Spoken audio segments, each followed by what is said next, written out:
Good evening, everybody. So, this is quite a late start for me on a Monday. I think I need to learn the lesson not to not to install hardware on a streaming day. But I did have got a new part that came in. It's actually a new hard drive or solid state drive. But hang on, am I tagged up for Old World?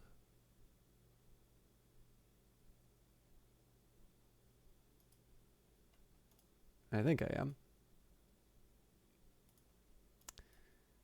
The only catch is I don't see Olaf. Wonderful to see you. I think you already know that I feel quite embarrassed about streaming late, specifically because I know you're so dedicated to visiting, and I'm so not dedicated to starting on time. um, but I'm very happy to have you here. Thank you. Actually, I will say one thing. I really enjoyed Outlast over the weekend. So for those of you that are fond of it, I'm definitely up for doing more of the like I'm up for doing Whistleblower and holy crap, sorry. I've got like 100 windows open on my desktop. I think I might know what caused that, but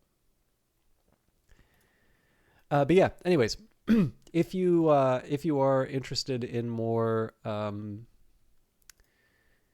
Outlast, I can definitely see myself doing that in the future. Before I go too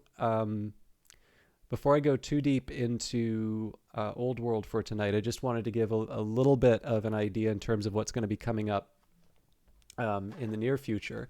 The new beta, and in fact, the final beta for Book of Hours released today, and I was actually seriously considering doing that tonight, but we did leave on a little bit of a cliffhanger for Old World. And generally, if I've said I'm going to do something next week, unless there's something really exceptional, I do try to keep myself to to following through on on commitments like that.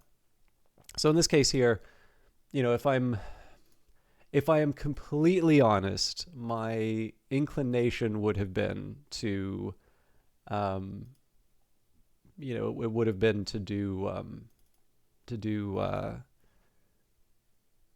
um, Book of Hours tonight. But I really like Old World. That's not a knock against Old World. That's more just about the fact that it's only 2 weeks of Book of Hours. And I mean, like I said, we are in a bit of a tough. We're up for a bit of a tough fight. So I think there will be something. I definitely feel like there's going to be some lessons to be learned out of fighting fighting the whole thing through. I'm also just taking a quick look here at my files. Okay. Um, but yes, I think we are ready to jump into the game. So, but anyways, that was just a long way of saying, um, I think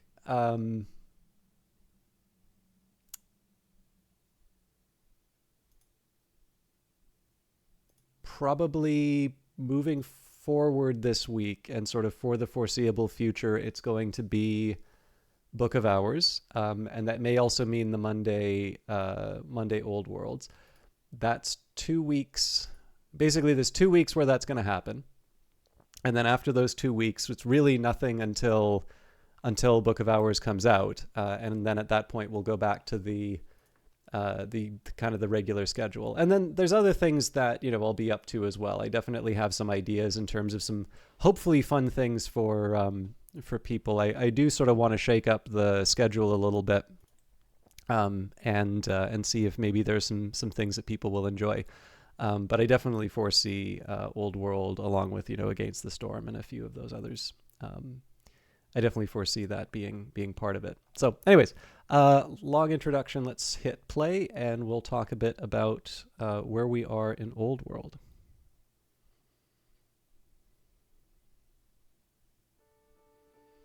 Let me just make sure I've got the right audio set up. Yep.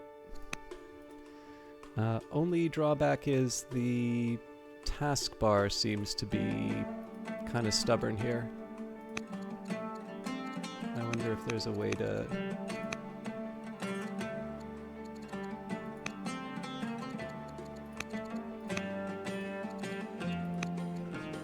Okay, interesting. So for whatever reason, maybe there's something about my taskbar settings.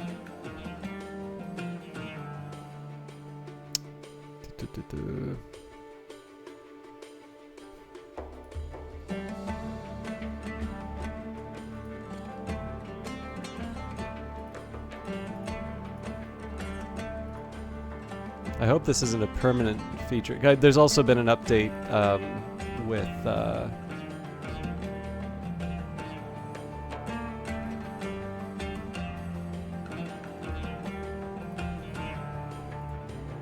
Alright, that didn't do it. I think I'm just going to go to dedicated...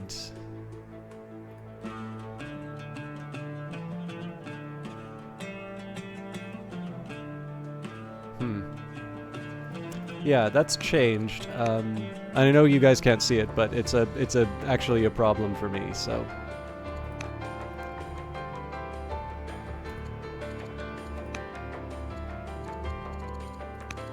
I'm gonna give this one more try.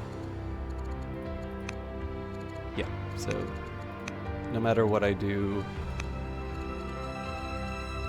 Okay, let's hit resume. So, this is me. I'm playing as the Noble. This is, I kind of feel like my default, so like on my own time, I kind of feel like this used to be my default play. There are harder difficulties, there are easier difficulties, but in the grand scheme of things, I kind of gravitate towards that. But we have been playing on some of the lower difficulty levels for a while, and it's been a, how do I put it? It's good for learning, but obviously there are limits to how much learning you can, like at some point you do actually need to like implement your strategies and such. And we are in a bit of a tight spot. So I was originally focused a lot on taking out the Danes, basically going for the early expansion. And in this case here, so you can kind of... I'm sure more sophisticated old world players will have different opinions on this. But basically, it feels like when you play this game, your first goal is to find open city sites. When you, after the open city sites, your next goal is to sort of bulk up and go after the tribes, because the tribes aren't quite as, they're not as, often they're not as strong as the other nations, and they sort of, they're not pushovers, but they do represent this opportunity to, you know, to expand once those city sites become more scarce. And then finally, through the process of conquest, hopefully you have gotten strong enough that you can start challenging some of these established nations. Now, the thing is that as the difficulty increases, you know, the AI doesn't just, like, stay put. It doesn't just, like, sit there and, you know, and pretend that, you know, that that everything's fine. We do actually have, they want to achieve their own goals as well, and generally in the case of a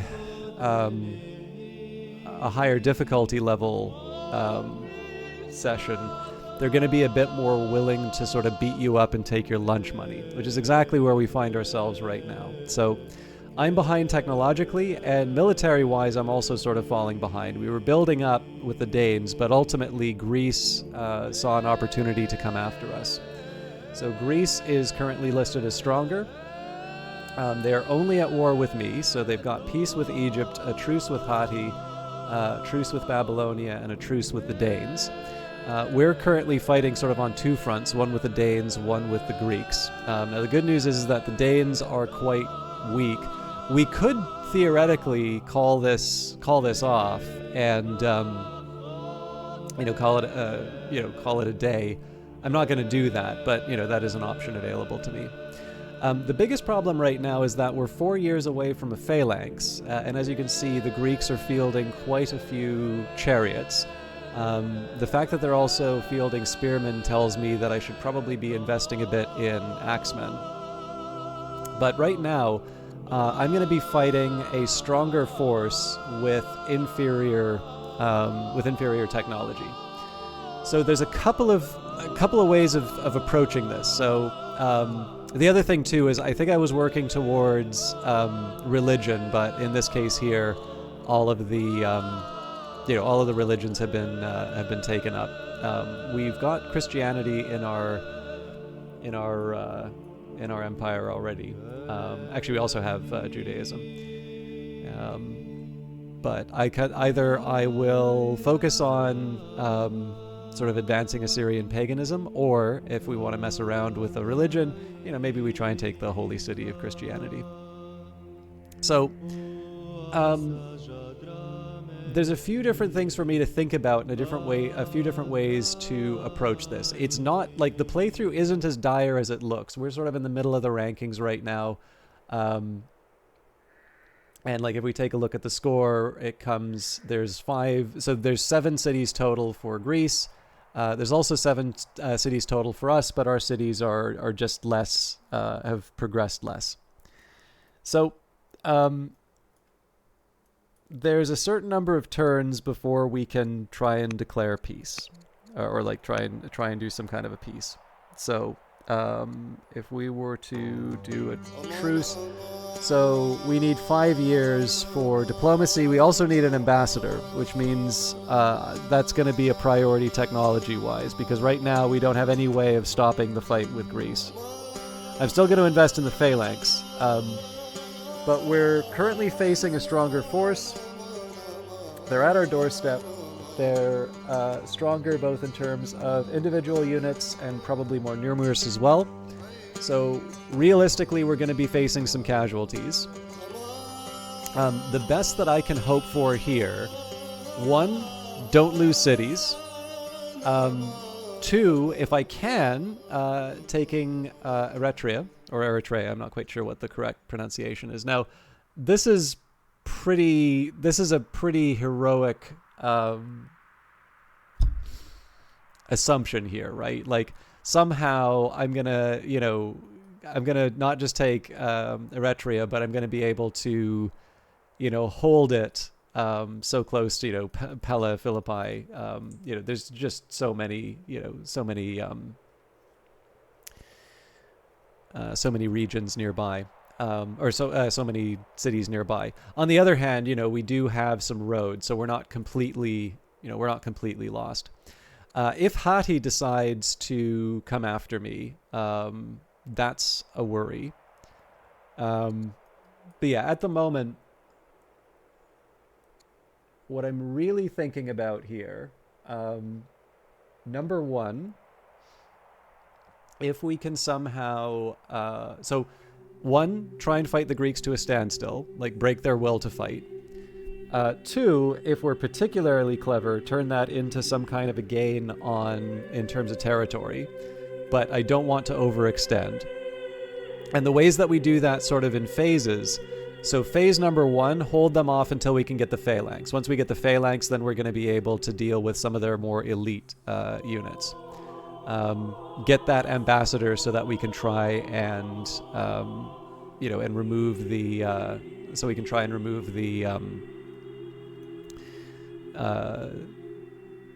remove the threat, like in the sense of negotiating some kind of a peace. And I mean, to be honest, like if we do wind up losing territory, then all we really need to do is find the next, we need to find the next weakest power. So Hatti would be a good example here. They are weaker than us, but they're more technologically advanced.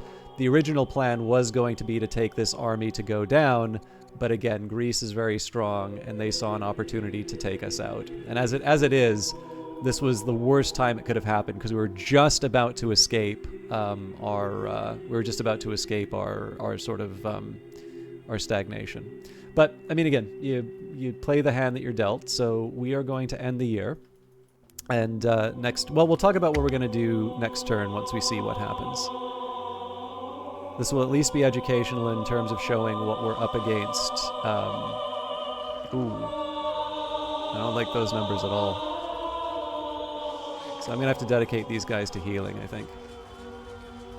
Oh man, they're going hard on that city.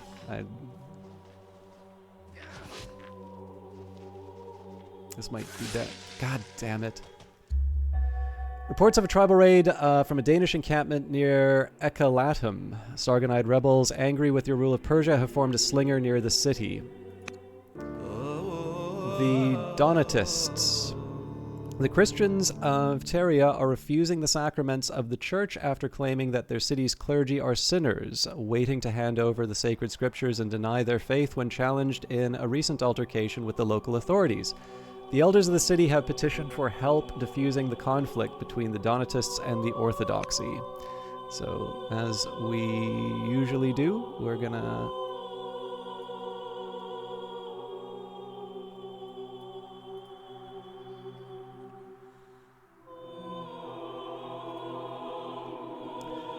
Donatism was a Christian sect leading to a schism in the church in the region of the Church of Carthage from the 4th to 6th century. Donatists argued that Christian clergy must be faultless for their ministry to be effective and their prayers and sacraments to be valid. Donatism had its roots in the long-established Christian community of the Roman province of Africa Proconsularis, present-day Tunisia, the northeast of Algeria, and the western coast of Libya, and Mauritania Tingitana, roughly with the northern part of present-day Morocco. In the persecutions of Christians under Diocletian, named after the Berber Christian bishop Donatus Magnus, Donatism flourished during the 4th and 5th centuries. Donatism mainly spread among the indigenous Berber population, and Donatists were able to blend Christianity with many of the Berber local customs. Origin and controversy. The Roman governor of North Africa, lenient to the large Christian minority under his rule throughout the Diocletian persecutions, was satisfied when the Christians handed over their scriptures as a token of repudiation of faith. When the persecution ended, Christians who did so were called traditores, those who handed the holy things over, by their critics, who were mainly from the poorer classes. Like 3rd century Novatianism, the Donatists were rigorists. The church must be a church of saints, not sinners, and sacraments administered by traditores were invalid. In 311, Caecilian, a new bishop of Carthage, was consecrated by Felix of Aptungai, an alleged traditor. His opponents consecrated Magerinus. Oh, I didn't realize there was a download going on. Sorry, just give me a second here.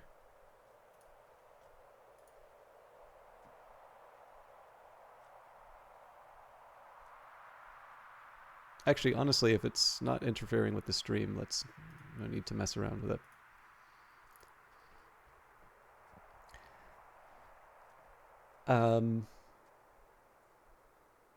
Two years later, a commission appointed by Pope Miltiades. His opponents consecrated Magerinus, a short-lived rival who was succeeded by Donatus. 2 years later, a commission appointed by Pope Miltiades condemned the Donatus. Miltiades, I think, was one of the generals in... It was Persia and Greece. Might have been Marathon? I can't remember. They persisted, seeing themselves as the true church with valid sacraments. Because of their association with the Circumcellions, the Donatists were repressed by Roman authorities. Although they had local support, their opponents were supported by Rome and by the rest of the Catholic Church. The Donatists were still a force during the lifetime of Augustine of Hippo and disappeared only after the 7th and 8th century Muslim conquest. The Donatists refused to accept the sacraments and spiritual authority of the priests and bishops who were traditores during the persecution. The traditores had returned to positions of authority under Constantine I. According to the Donatists, sacraments administered by the traditores were invalid. Whether the sacrament of penance could reconcile a traditor to full communion was questioned, and the Church's position was that the sacrament could. The church still imposed years, sometimes decades, of long public penance for serious sins. A penitent would first beg for the prayers of those entering a church from outside its doors. They would then be permitted to kneel inside the church during the liturgy. After being allowed to stand with the congregation, the penitent would finally be allowed to receive the Eucharist again. According to Donatists, apostasy would permanently disqualify a man from church leadership. The validity of sacraments administered by priests and bishops who had been traditores were denied by the Donatists. According to Augustine, I would never want to belong to Ben Ui Dev. Oh my goodness! I think this is somebody who works for a very large company. If it is, very good to see you. I think we've talked about how the British accent is the no clip of rhetoric. And if you are who I think you are, it's very good to see you. I'm happy to properly identify you, by the way, but I know some people like to.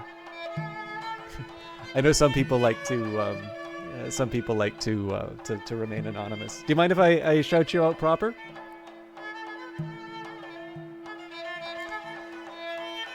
Where were we? Where the sacrament of penance could reconcile a traditor to full communion was questioned, and the church's position was that a sacrament could. The validity of the sacraments administered by priests and bishops who had been traditores was denied by the Donatists. According to Augustine, the sacrament was from God, and ex opere operato, Latin for from the work carried out. A priest or bishop in a state of mortal sin could continue to administer valid sacraments. The Donatists believed that a repentant apostate priest could no longer consecrate the Eucharist. Some towns had both Donatist and Orthodox congregations. You'll be anonymous and lurk. All right, then. Still very good to see you, then. Impact. The sect developed and grew in North Africa with unrest and threatened riots in Carthage connected to the bishop controversy. Constantine, hoping to diffuse the unrest, gave money to the non-Donatist bishop Caecilian as payment for the church's damaged or payment for churches damaged or confiscated during the persecution. Nothing was given to the Donatists. Constantine was apparently not fully aware of the seriousness of the dispute, which his gift exacerbated. The Donatists appealed to Rome for equal treatment. Constantine tasked Miltiades with resolving the issue, which led to the 313 Commission, or the 313 Commission. The Donatists refused to abide by the decision of the Roman Council, demanding that a local council adjudicate the dispute and appealing directly to Constantine. In a surviving letter, a frustrated Constantine called for what became the First Council of Arles in 314. The council ruled against the Donatists, who again appealed to Constantine. The emperor ordered all parties to Rome for a hearing, ruled in favor of Caecilian, and warned against unrest. A delegation from Rome traveled to Carthage in a vain attempt to seek compromise. The Donatists fomented protests and street violence, refusing to compromise in favor of the Catholic bishop. After the Constantinian shift, when other Christians accepted the emperor's decision, the Donatists continued to demonize him. After several attempts at reconciliation, in 317, Constantine issued an edict threatening death to anyone who disturbed the imperial peace. Another edict followed, calling for the confiscation of all Donatist church property. Donatus refused to surrender his buildings in Carthage, and the local Roman governor sent troops to deal with him and his followers. Although the historical record is unclear, some Donatists were apparently killed and their clergy exiled. Outside of Carthage, Donatist churches and clergy were undisturbed. Constantine's efforts to unite the church and the Donatists failed, and by 321, he asked the bishops to show moderation and patience to the sect in an open letter. During the brief reign of Julian, the Donatists were revitalized and, due to imperial protection, occupied churches and carried out atrocities. Laws against the Donatists were decreed by Valentinian I after the defeat of the Donatist usurper Firmius in North Africa. Opposition. Augustine of Hippo campaigned against Donatism as a bishop. Through his efforts, orthodoxy gained the upper hand. According to Augustine and the Church, the validity of the sacraments was a property of the priesthood, independent of individual character. Influenced by the Old Testament, he believed in discipline as a means of education. In the letter to Vicentius, Augustine used the New Testament parable of the Great Banquet to justify using force against the Donatists. You are of the opinion that no one should be compelled to follow righteousness, and yet you read that the householder has said to his servants, "Whomsoever ye shall find, compel them to come in." Marcellinus of Carthage, Emperor Honorius' Secretary of State, condemned with decree the Donatists as heretical and deemed that they surrendered their churches in 409. This was made possible by a collatio in which St. Augustine legally proved that Constantine had chosen the Church over the Donatists as the imperial church. The Donatists were persecuted by Roman authorities to such a degree that Augustine protested their treatment. The Council of Trent, 1545 to 1563, taught that in the divine sacrifice of the Holy Mass, it contained and immolated in an unbloody manner the same Christ that offered himself in bloody manner upon the altar of the cross. Hence, it is the same victim, the same self-sacrificing priest who offers himself now through the ministry of priests and who once offers himself upon the cross. The worth of the sacrifice does not depend on the celebrating priest or bishop, but on the worth of the victim and on the dignity of the chief priest, none other than Jesus Christ himself. Decline. The effects of Augustine's theological success and the emperor's legal action were somewhat reversed when the Vandals conquered North Africa. Donatism may have gradually declined because Donatists and Orthodox Catholics were equally marginalized by the Arian Vandals, but survived the Vandal occupation and Justinian I's Byzantine reconquest. Although it is unknown how long Donatism persisted, some Christian historians believe that the schism and the ensuing unrest in the Christian community facilitated the 7th century Muslim conquest of the region. And we have a few other items here, but I think we're gonna leave this in place for now. So, how do we deal with these folks? The Christians in Teria are refusing the sacraments of their church after claiming that the clergy are sinners, willing to hand over the sacred scriptures and deny their faith when challenged in a recent altercation with the local authorities. The elders of the city have petitioned you for helping to diffuse the conflict between the Donatists and the Orthodoxy. We can take no chances and send in the military to stop the conflict. And for that, the Sargonid family will gain opinion of Orthodoxy. Ask the bishops to show moderation with the sect, so Christianity will be angered by that. They're already pretty mad.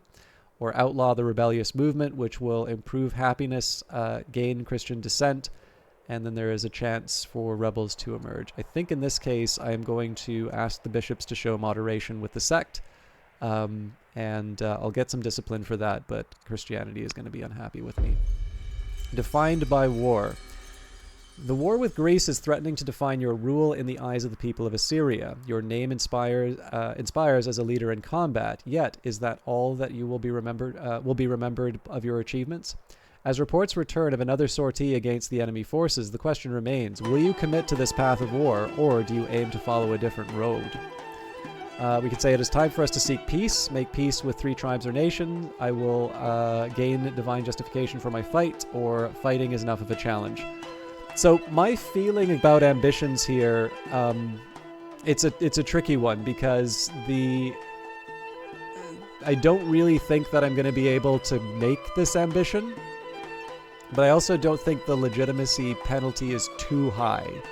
So I tend to like to take these things on as a guide. I don't really want to enact holy war, so we'll say it is time to seek peace. Promote King Consort Aminu the Younger. Aminu is your husband and governor of Nimrud, so he could be eloquent for the extra civics, he could be a delver to boost the mines and quarries, or he can gain wisdom. So we do have quite a few quarries, so I think delver actually makes some sense here. Alright, so again, we're up against it. We'll start by repairing the damage, so plus 3 HP off of that. These things knock down a lot. So I want to heal this unit, but honestly, we need to make it painful for the AI to. Well, the other thing we could do is try and like move out, but I think we're stuck in the city, so we're gonna go down. We're gonna go down swinging. Ooh, that's a good one. All right, now I'm kind of pissed off about this one because I didn't think that they would be able to access our units, and more importantly, I'm not in a good spot. Like they can really clobber us here. So if they do 7 a pop. Okay. I'm gonna sort of do a bit of a Hail Mary and go hard against one of the units, but let's make sure we can do enough damage first. So it's 5 damage for each one of these units. I don't think that's enough. So I either need to redirect forces to make this happen, or...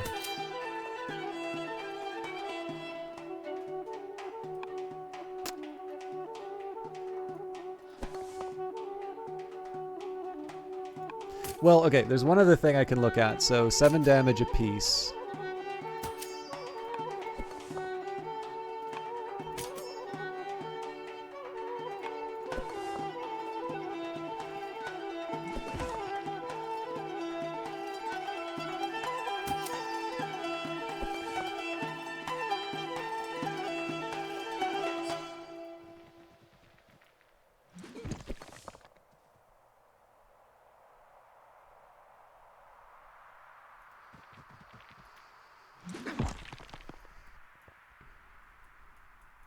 So this may wind up costing me, but... okay, and I have to undo all of that because I shouldn't be healing this unit, I should be dealing with the rebels.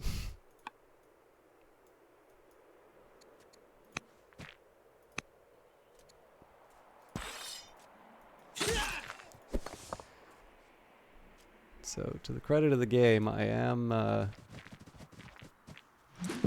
getting some lucky crits here.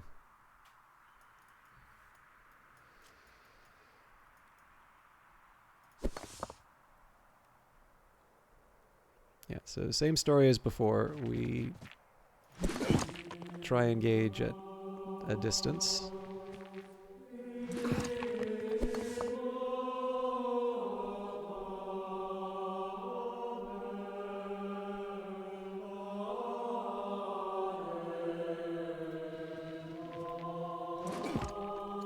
We are really short on orders.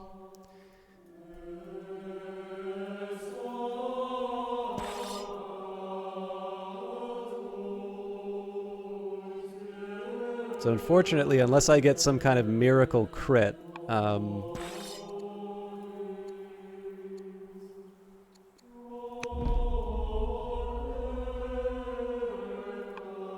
there isn't a way to kill this unit. There is a way to get this unit killed, but there isn't a...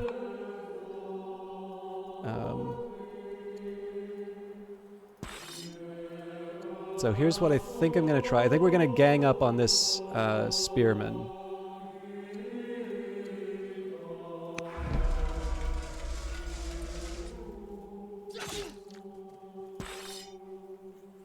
This is going to cost us a bunch of orders.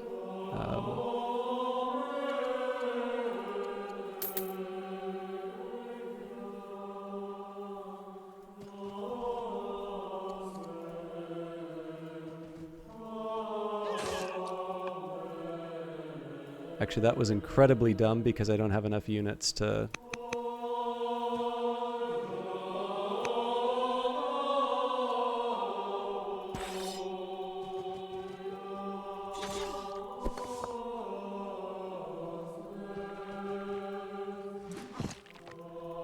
Okay, so this is gonna cost us in terms of orders, but let me get our production underway. So the real question here is: do I want to invest in warriors for melee, or do I want to invest in some ranged? I think in this case I need the warriors, and we're not ending the year yet because I basically need to mobilize these people.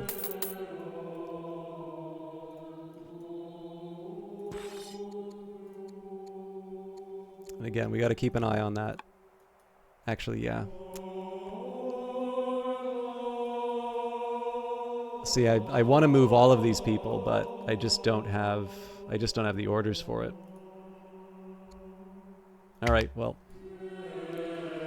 I'm thinking we're definitely losing this one. Who died?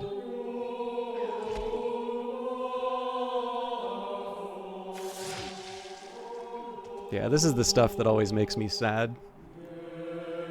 I gotta get used to it. It's the way the game is played, but it's really, really hard to just see see your entire army go up. And like, I guess what it comes down to is it's so frequent that I see my units get wiped out in a turn, and I never seem to be able to deliver. I never seem to be able to deliver a kill on the enemy.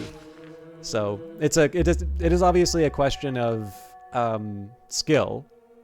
I do need to get better at it, but it's definitely tough to take. Okay, so we're gonna do another repair. Again, we're done for here, so this is really about doing as much damage as we can on our way out. Okay, so I gotta be careful about this because this unit can wind up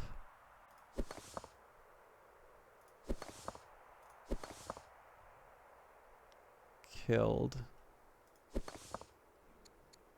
So it's got 11 HP, so both of these units can be killed by these barbarians. Yeah.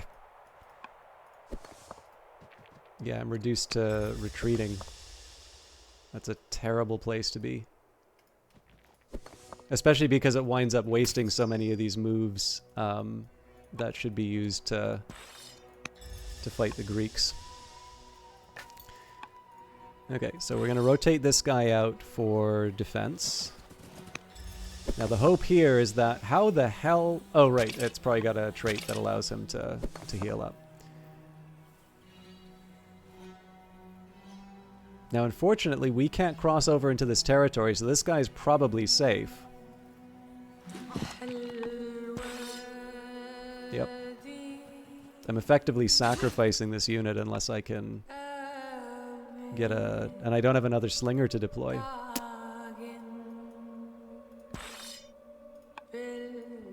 God, this is already a disaster. So effectively, in order to try and take out this unit, and it's possible they're just going to move them around the edge to heal up. But I think what I'm looking at is probably 2 or 3 units dead. Yeah, so 2 or 3 units dead in order to get this unit, to not kill this unit.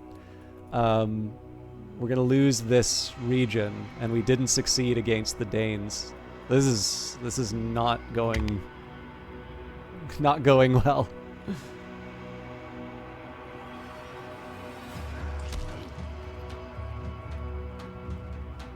Why are they allowed to go into Egypt? Yeah, that's exactly what they did.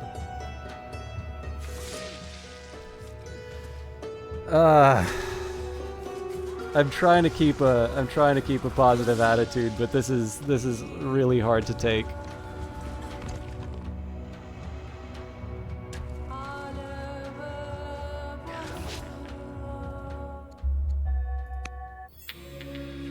A soldier rushes into your presence carrying news from Markita. The general has fallen back after a recent loss, retreating with her remaining soldiers to a nearby ruin. However, after the Greek army advanced, they are now trapped and unable to move, surrounded by enemy forces. It is only a matter of time before they are found and killed. A small team of local guides and select soldiers may be able to get her back to safety, but doing so would not be an easy feat.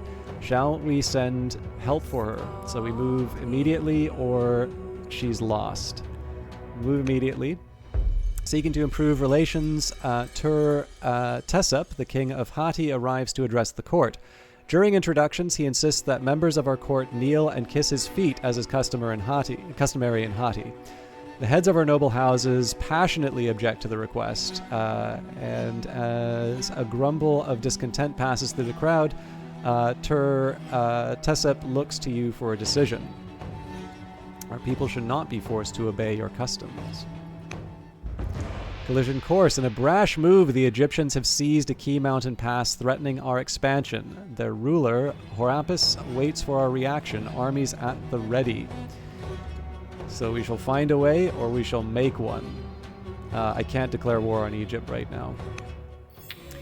Mani in exile. The prophet Mani is no longer welcome in the Hittite court. Their leader, King Tur-Tesep the Good of Hatti, has been leading harsh persecutions against the Manichaeans, driving them from their homes and denying their faith. Exiled from Hati, Mani comes to you for aid despite his reservations about your differences. Will you shelter this religious exile? Welcome him into your court. Okay. So again, we don't have what it takes to kill this unit. So the barbarians are quite literally at our gates laughing at us.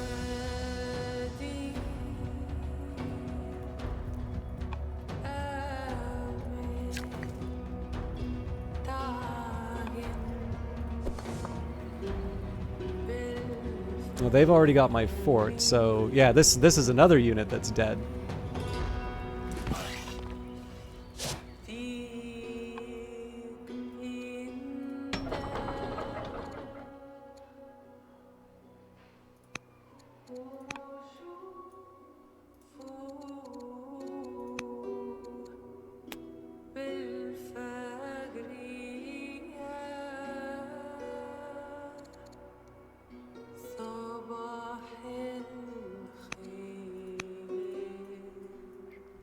We definitely we need some kind of a win. So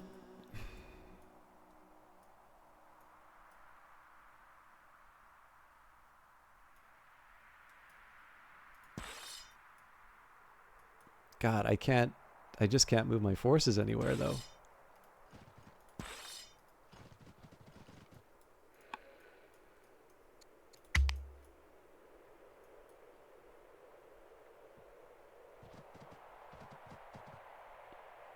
This is definitely the thing I struggle with the most, just trying to be able to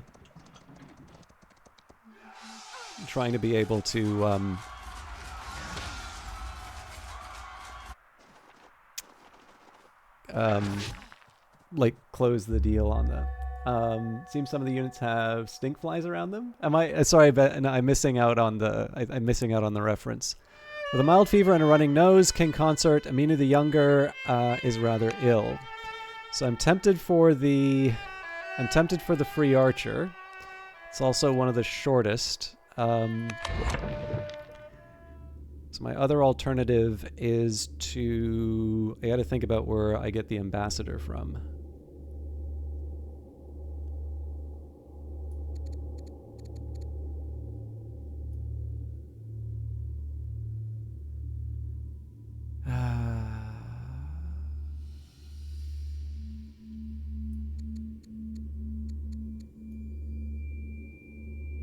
You'd think I know this stuff by now. Wait a minute. No, yeah, sorry, it's Chancellor that you get from... Oh, is it aristocracy?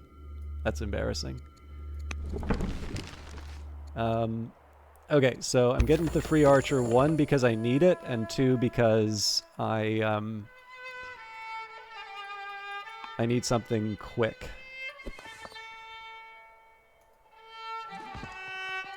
You know what? We're gonna back it up. So I'd love to kill this guy, but I think we put the hurt on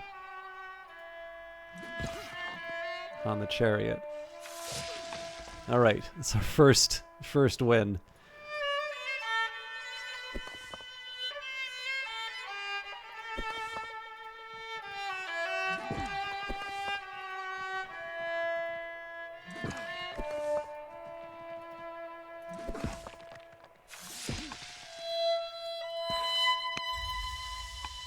Okay. Now I've got a handful of orders I can work with here. I'm going to move this slinger up to deal with these units here.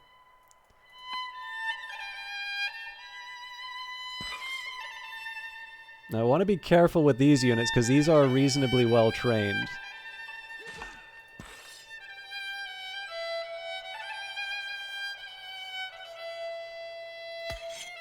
Yeah, so they do 7 HP a pop. So maybe we actually hold back for a bit.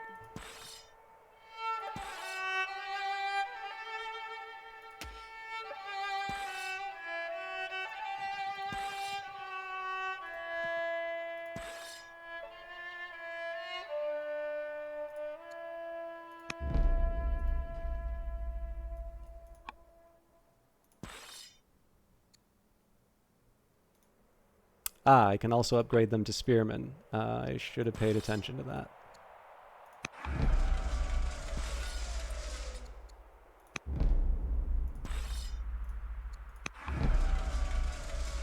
Oops.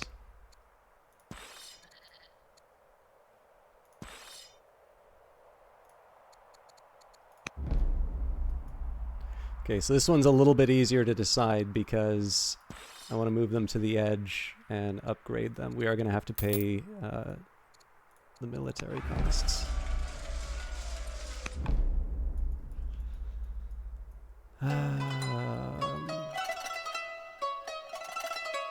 So there is a question whether or not I want to spend to do the rest of the upgrades, because we can also turn these guys into archers and such, but I don't want to give up all of my training. Okay, so I think at this point we kind of need all hands on deck in terms of producing military units, but honestly, 8 years is a long time to wait for units like this. Well, all hands on deck means all hands on deck, so I think I'm going to focus on infantry for a bit now. Like, I do eventually want to get it so that we have archers that are going to be they're going to be sort of colliding. Oh, sorry, are these the stink flies you were referring to? So these are the bees.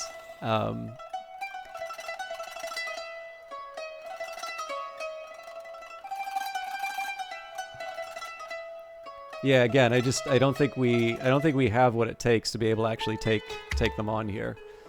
The spear is weak against the axe.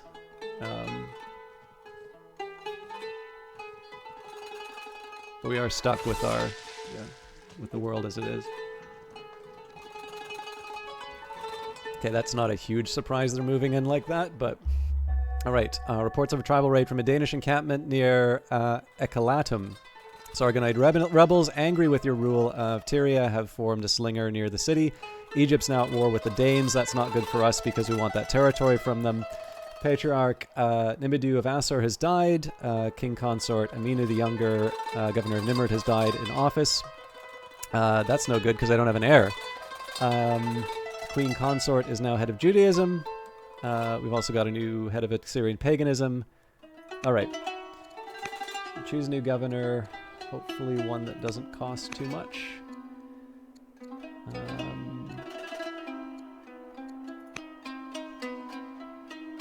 I can see him being a naturalist, yes. Okay. So unfortunately we need to spend some points to marry.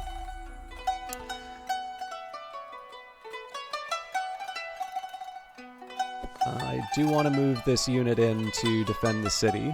Again, it's a secondary consideration, but...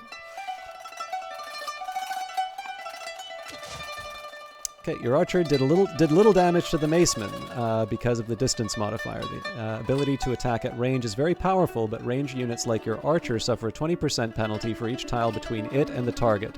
The powerful Eagle Eye promotion allows a unit to ignore distance penalty.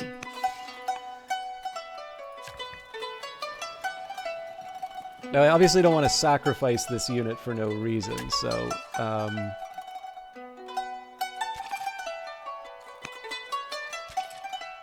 I don't think there's a...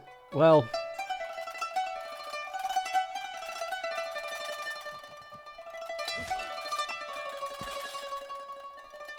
Yeah, it just doesn't do enough damage. I don't have the units that I need to seal the deal on that. So...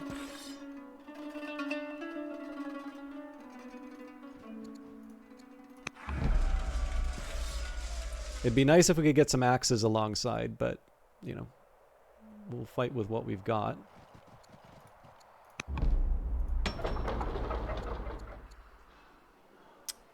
We should repair the damage before anything.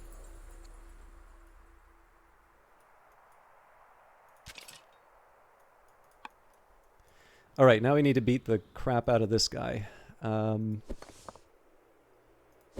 Or try to, at least, because this will definitely kill them.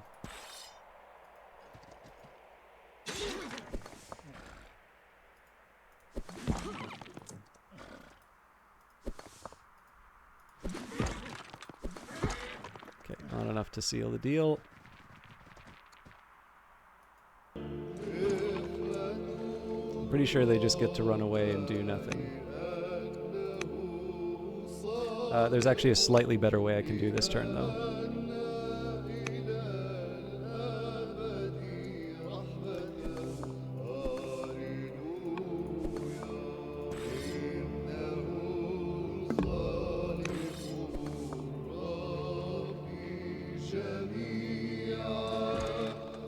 So I can move them in closer. We still get the eagle eye advantage out of this.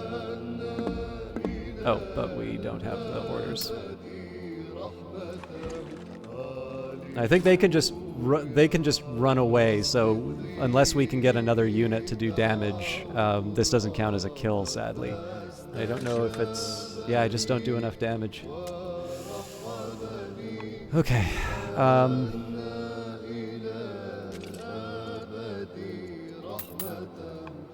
I need to make some kind of progress. Why does it take 2? Yeah. I want to try and make some kind of progress with these units each turn.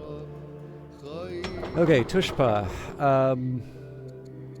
Again, I think in this case we continue to produce. The units that we need. And that's it for the turn.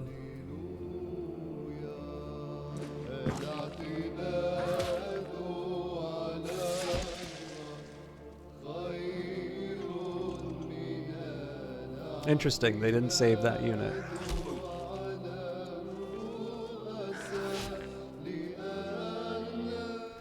Oligarch Adamu the Younger, hello Tikri, of Tushpa has died in office. Zarpanati the Younger is converted to Assyrian paganism, and Oligarch Ushpia of Tushpa is now head of the Sargonid family. They're from angry to upset. A new marriage proposal from the Sargonids has arrived for you, Queen Saria the Ambitious, age 46. So we'll go for the younger of the two, I think.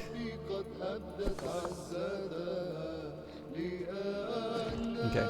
So again, I'm kind of sacrificing all of the internal work, but it's, you know, I got to work with what I've been given here. So we'll move back 1 to take advantage of a ranged attack. Oh, that's an opportunity.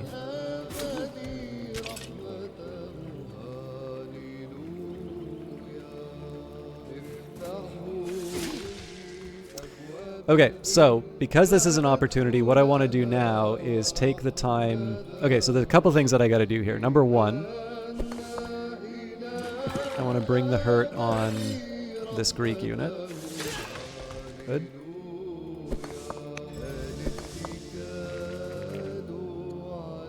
Okay, we don't have the wood to upgrade this to an archer, sadly, but we are going to be able to make a move on the Danes again, assuming that the...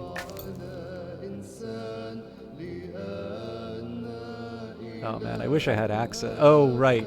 The Atlas Mountains. This was the Egyptians that blocked this for us. Nice of them. Okay. So what I should be doing at this point is consolidating the forces.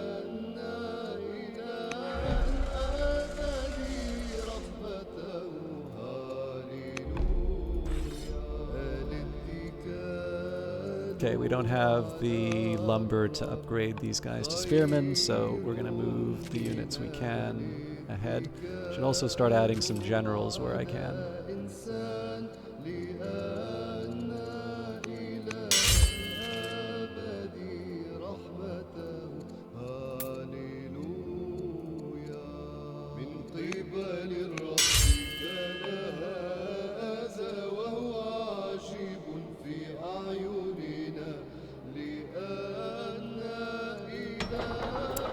Okay, we're going to continue to... Oh, hang on. The walls are repaired, so we want to make the investment in... Again, we're out of wood. We can buy wood, but I'm going to put the... Actually, you know what? I am going to... 219? Yeah, we're going to buy up the wood. Personal religion. Although Assyria has no state religion, many people follow their own faiths and practices. The Jewish Qanim of Asur say that the support of God will only strengthen your rule and offer to teach you about their ways. Will you accept? Do I not have any religion? It's a fragile situation. We're primarily pagan. But yes, we'll convert to Judaism. Okay. And I'm going to need to buy orders if I want to assign him, so I will not. Alright, so usually the AI kind of comes out of the fog of war and just murders me around this point.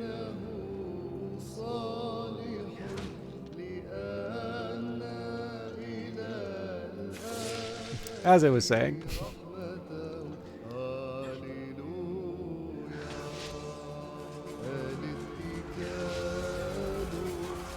News arrives from Babylonia that King Sin Muballit, the learned of Babylonia, is dead. A new ruler, King Abilsin the New of Babylonia, has taken the throne. Their opinion of you is upset. Oligarch Markida the Younger has died. Babylonia has converted to Babylonian paganism. Oligarch Sulili the Younger is now head of the Tuida family. Their opinion of you has gone from cautious to upset. All right, Abilsin's agent. With the death of King Sin Muballit, the learned of Babylonia, rule of Babylonia has passed to King Abilsin the New of Babylonia. The week after Abilsin is named leader, your guards catch a Babylonian agent who had joined the palace servants, claiming to have been invited. There is a limited amount of time before the scheming Abilsin realizes that his agent has gone missing. We will bribe the agent to provide false information because I can't afford too many more fights.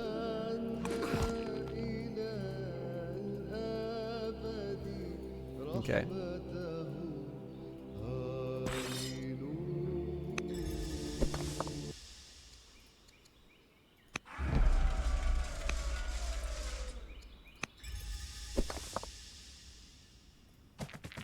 Against my better judgment, I am going to start moving the slingers up.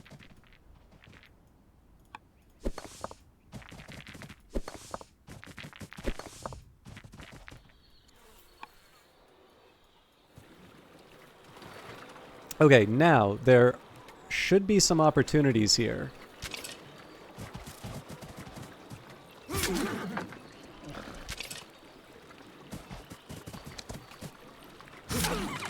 Looking good. Alright. We're not moving those slingers.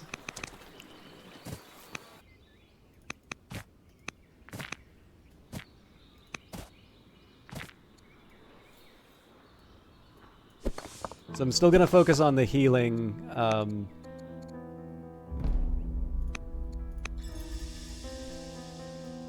But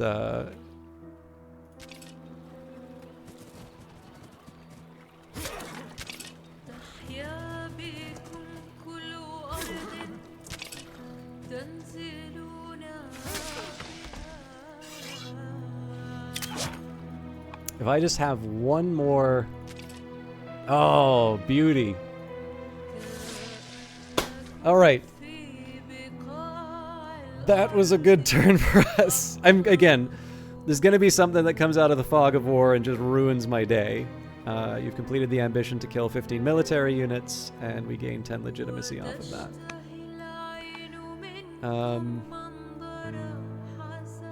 So I've got 7 orders left over. I don't want to rest on my laurels on this. We definitely need to move. We need to move units in. I'm also running out of food, and the problem is that given where we are with food, I actually don't see a solution to that. I think we're just going to have to drain the treasury to make that work. Now, the other thing about pulling units out of this... hey, Raybeam, how you doing? I know this is a bit of a different game from Outlast, but it's still a good one. The other problem is pulling units out of here seems like a good idea right up until you recognize the fact that Sharukin is now a Greek base. But again, we gotta work with what we've been given, right? So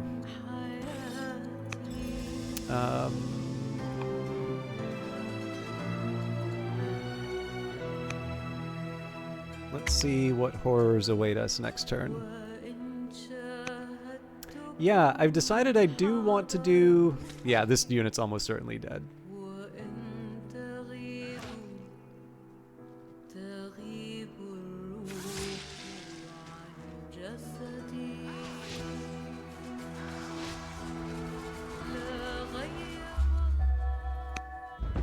To arms! As Ecolatum burns, citizens come to the palace eager to aid in the defense of their city. The local military rushes to form a defense, but there are many opportunities for volunteers. How should these brave men and women help?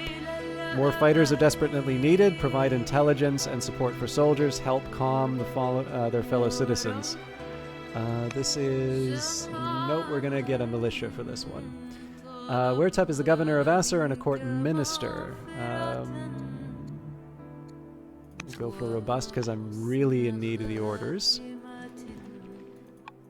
Yeah, I really like doing Outlast, so I'm probably going to do Whistleblower at some point. I'm just not 100% sure when. Okay, so I'm going to go for the focus here. There's a few possibilities, but none that 100% work for me.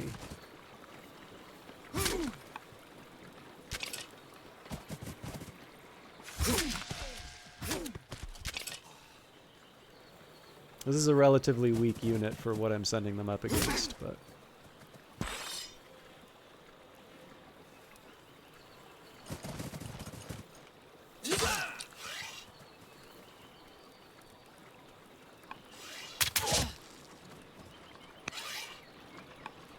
And I guess they already killed the... Oh, actually... So this is one of these times it makes sense to pay up for the force march, because we can kill a unit off of that.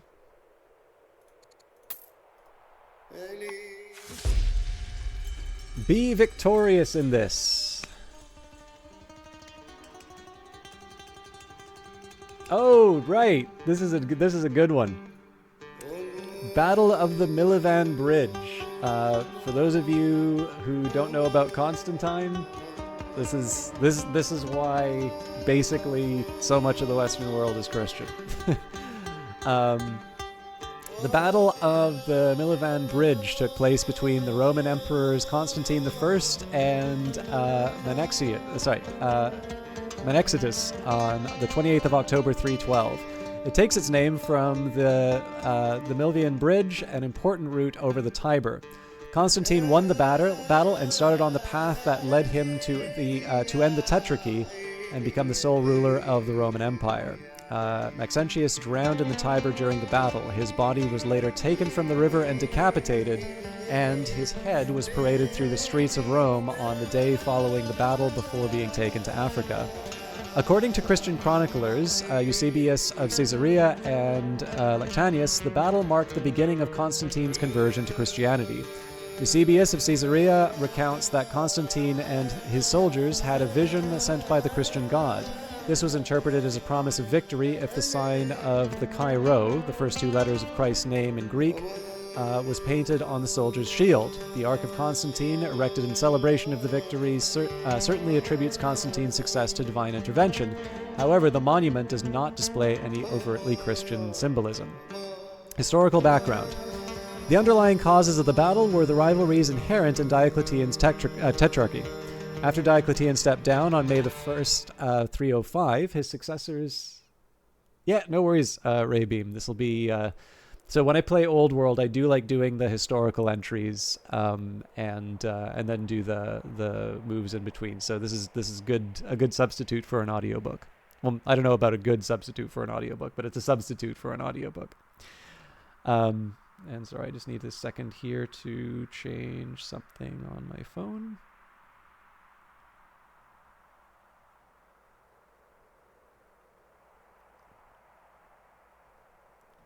Thank you, Tigray. Historical background. The underlying causes of the battle were the rivalries inherent in Diocletian's tetrarchy. After Diocletian stepped down on the 1st of May 305, his successors began to struggle for control of the Roman Empire almost immediately. Although Constantine was son of the Western Emperor Constantinus, the tetrarchic ideology did not necessarily provide for hereditary succession. When Constantinus died on the 25th of July, 306, his father's troops proclaimed Constantine as Augustus in Eboracum, York, In Rome, the favorite was Maxentius, the son of Constantinus' imperial colleague Maximian, who seized the title of emperor on the 28th of October 306. But whereas Constantine's claim was recognized by Galerius, the ruler of the eastern provinces and the senior emperor in the empire, Maxentius was treated as a usurper. Galerius, however, recognized Constantine as holding only the lesser imperial rank of Caesar. Galerius ordered his co-Augustus Severus to put Maxentius down in early 307. Once Severus arrived in Italy, however, his army defected to Maxentius. Severus was captured, imprisoned, and executed. Galerius himself marched on Rome in the autumn, but failed to take the city. Constantine avoided conflict with both Maxentius and the eastern emperors for most of this period. By 312, however, Constantine and Maxentius were engaged in open hostility with one another, although they were brothers-in-law through Constantine's marriage to Fausta, sister of Maxentius. In the spring of 312, Constantine gathered an army of 40,000 soldiers and decided to oust Maxentius himself. He easily overran northern Italy, winning two major battles, the first near Turin, the second at Verona, where the Praetorian prefect Ruserius Pompeianus, Maxentius' most senior general, was killed. The vision of Constantine. It is commonly understood that on the evening of the 27th of October, with armies preparing for battle, Constantine had a vision which led him to fight under the protection of the Christian God. Some details of that vision, however, differ between the sources reporting it. Lactantius states that in the night before the battle, Constantine was commanded in a dream to delineate the heavenly sign on the shields of his soldiers, on the deaths of the persecutors, 44:5. He followed the commands of his dream and marked the shields with a sign denoting Christ. Lactantius describes that sign as a staurogram, or a Latin cross with its upper end rounded in a P-like fashion. There is no certain evidence that Constantine ever used that sign, opposed to the better-known Chi Rho sign described by Eusebius. You've seen the movie Constantine so long ago, though, when I was a kid. Different Constantine. John Constantine is a rather cool magician, I think originated by Alan Moore, although it's not I know Alan Moore basically doesn't consider anything that he wrote sort of for hire to be his anymore. I think there's rumors of a sequel coming out, actually. But yeah, this is the Roman emperor for sure. From Eusebius, two accounts of the battle survive. The first, shorter one in the ecclesiastical history, promotes the belief that the Christian God helped Constantine but does not mention any vision. In his later Life of Constantine, Eusebius gives a detailed account of a vision and stresses that he heard the story from the emperor himself. According to this version, Constantine with his army was marching. Eusebius does not specify the actual location of the event, but it clearly is not in the camp at Rome, when he looked up to the sun and saw a cross in light above it, and with the Greek words en totu nica, usually translated into Latin as in hoc signo vinces. The literal meaning of the phrase in Greek is, in this sign, conquer, while in Latin it is, in this sign you shall conquer. A more free translation would be, through this sign you shall conquer. At first he was unsure of the meaning of the apparition, but in the following night he had a dream in which Christ explained to him that he should use the sign against his enemies. Eusebius then continues to describe the Iberim, the military standard used by Constantine in his later wars against Licinius, showing the Chi Rho sign. The accounts of two contemporary authors, though not entirely consistent, have been merged into a popular notion of Constantine seeing the Chi Rho sign on the evening before the battle. Both authors agree that the sign was not widely understandable to denote Christ, although among Christians it was already being used in the catacombs along with other special symbols to mark and/or decorate Christian tombs. Its first imperial appearance is on a Constantinian silver coin from circa 317, which provides that Constantine did use the sign at the time, though not very prominently. He made more extensive use of the Chi Rho and the Labarum later during his conflict with Licinius. Some have considered the vision in a solar context, e.g. a solar halo phenomenon called the sundog, which may have preceded the Christian beliefs later expressed by Constantine. Coins of Constantine depicting him as the companion of a solar deity were minted as late as 313, the year following the battle. The solar deity of Sol Invictus is often pictured with the nimbus or halo. Various emperors portrayed Sol Invictus on their official coinage. with a wide range of legends, only a few of which incorporated the epithet Invictus, such as the legend Soli Invicto Comiti, claiming the unconquered sun, familiar to anyone, as a companion to the emperor, used with particular frequency by Constantine. Constantine's official coinage continues to bear images of Sol until 325-326, a solidus of Constantine, as well as a gold medallion from his reign depict the emperor's bust in profile, jugate with Sol Invictus, with the legend Invictus Constantinus. The official cults of Sol Invictus and Sol Invictus Mithras were popular among the soldiers of the Roman army. Statuettes of Sol Invictus carried by the standard bearers appear in 3 places in reliefs of the Arch of Constantine, or Arch of Constantine. Sorry, I never know if it's Arch or Arch, but Arch of Constantine. Constantine's triumphal arch was carefully positioned to align with the colossal statue of Sol by the Colosseum, so that Sol formed the dominant backdrop when seen from the direction of the main approach towards the arch. Events of the battle. Constantine reached Rome at the end of October 312, approaching the Via Flaminia. He camped at the location of Malborghetto near Prima Porta, where remnants of a Constantinian monument, the Arch of Malborghetto, in honor of the occasion, are still extant. It was expected that Maxentius would remain in Rome and endure the siege. He had successfully employed this strategy twice before during the invasions of Severus and Galerius. Indeed, Maxentius had organized the stockpiling of large amounts of food in the city in preparation for such an event. Surprisingly, he decided otherwise, choosing to meet Constantine in open battle. Ancient sources commenting on these events attribute the decision to either divine intervention or superstition. They also note that the day of the battle was the same as the day of his accession, 28th of October, which is generally thought to be a good omen. Additionally, Maxentius is reported to have consulted the oracular Sibylline books, which stated, on October 28th, an enemy of the Romans would perish. Maxentius interpreted this prophecy as being favorable to himself. Lactantius also reports that the populace supported Constantine with acclamations during the circus games. Maxentius chose to make his stand at the front of the Milovan Bridge, a stone bridge that carries the Via Flaminia road across the Tiber River into Rome. The bridge stands today at the same site, somewhat remodeled, named in Italian Ponte Milivo, or sometimes Ponte Mole, a soft bridge.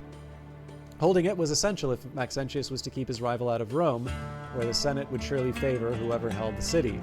As Maxentius had probably partially destroyed the bridge during his preparations for a siege, he had a wooden or pontoon bridge constructed to get his army across the river. The sources vary as to the nature of the bridge central to the events of battle.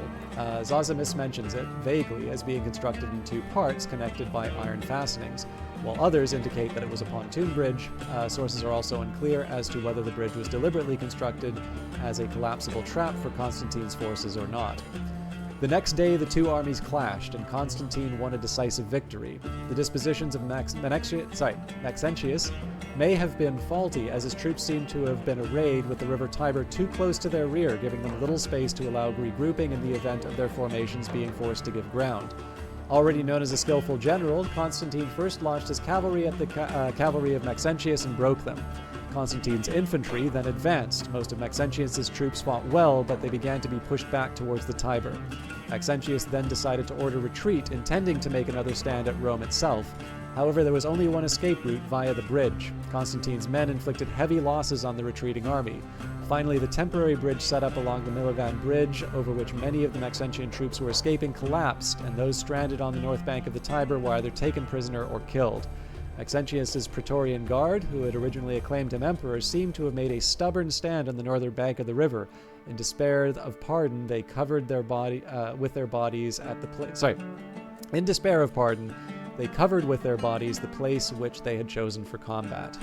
Maxentius was among the dead, having drowned in the river while trying to swim across it in an attempt to escape, or alternatively, he is described as having been thrown by his horse into the river. Lactantius describes the death of Maxentius in the following manner. The bridge at his rear was broken down. At sight of the battle grew hotter.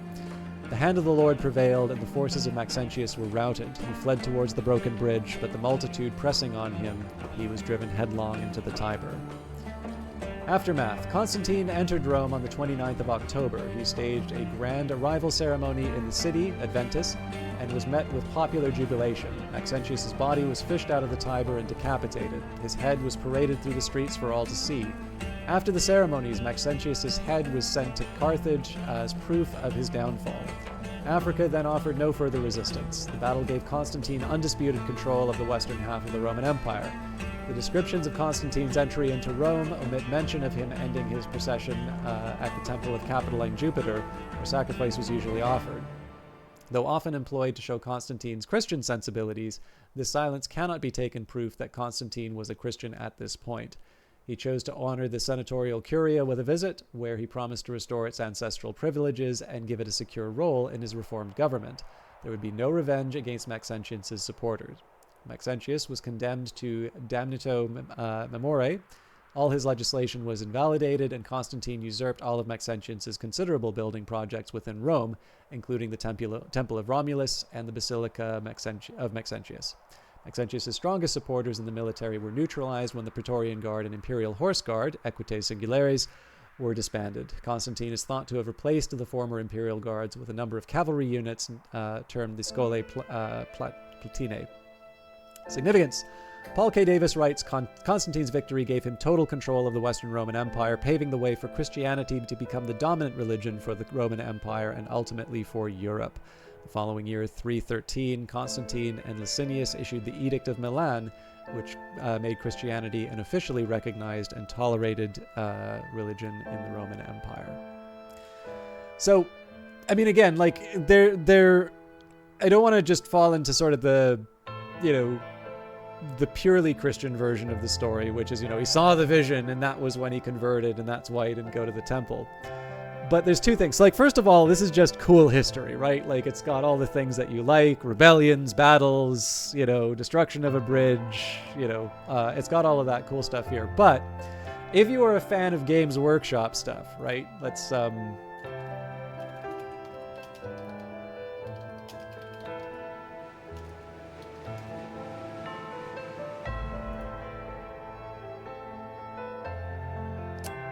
course, it's not going to show me.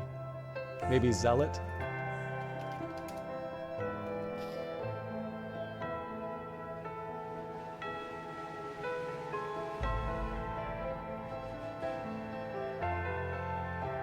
Okay, I was originally looking for, is it Dark Tide?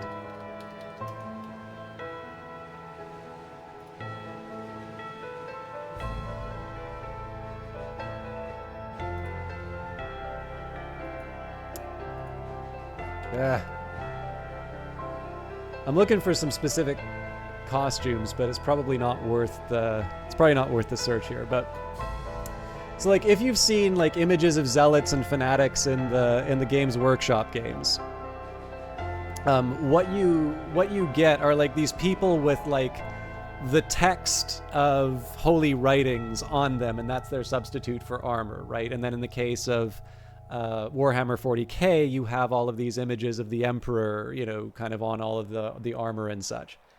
And like, these kinds of stories are clearly the origins for that, right? Where you have this vision and you paint them on your shields and then you get a great victory. And so, you adopt that moving forward. So, again, obviously this is history, but there is something to be said when you consider that these are real people in the past, and to them this was this is a matter of life or death. This is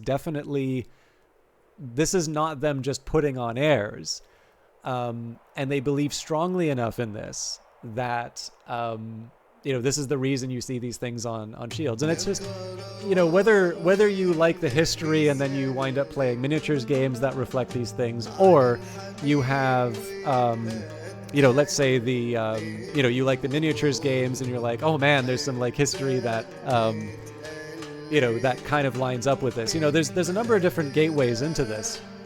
But to me, like, it really does make for some interesting reading, and it makes for some fun in terms of just being able to sort of get a, get a feeling or get something a little bit more out of it. There is something, I talk about it often, but like, I'm not a huge Martin Scorsese fan, but one of my favorite movies of him is The Last Temptation of Christ. And I think one of the reasons for it is that I think it does one of the better jobs of depicting a world in which sort of miracles are a common thing, right? It's not the traditional sort of nativity story or, whatever you'll usually hear if you, whether you went to Sunday school or you have a religious friend or, you read the history of this stuff. There are the common depictions in art. But I feel that movie does a decent job here of sort of showing that, there are lots of different prophets running around and they all have their own followers and there are some incredible things happening, or at least thought to be happening. And in this case here, there's, little bits of history like this, seeing them inside of the game are definitely, I like stuff like this, basically.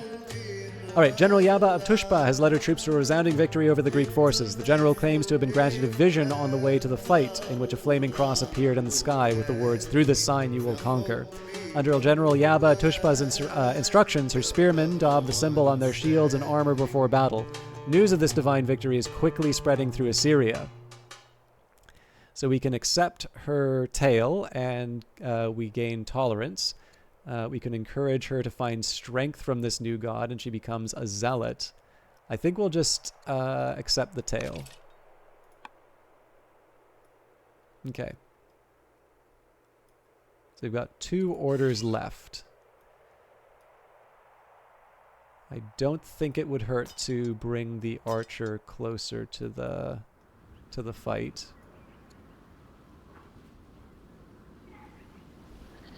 I don't really feel like I can take this militia and fight out in the open.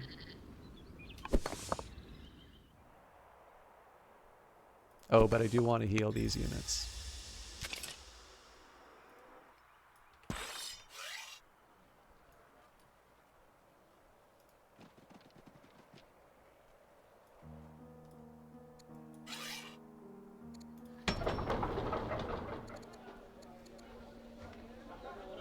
We need to deal with the food crisis, so unfortunately I need to, I need some farmers.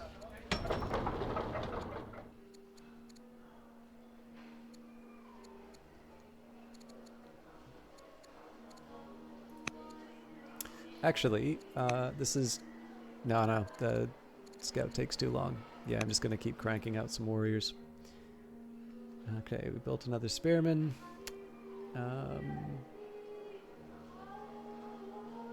I could use a scout is the only thing. Okay, I'm gonna get these guys to build a scout. So again, we gotta see what the Greeks throw at us. Well, they're running off, so like this is a worry.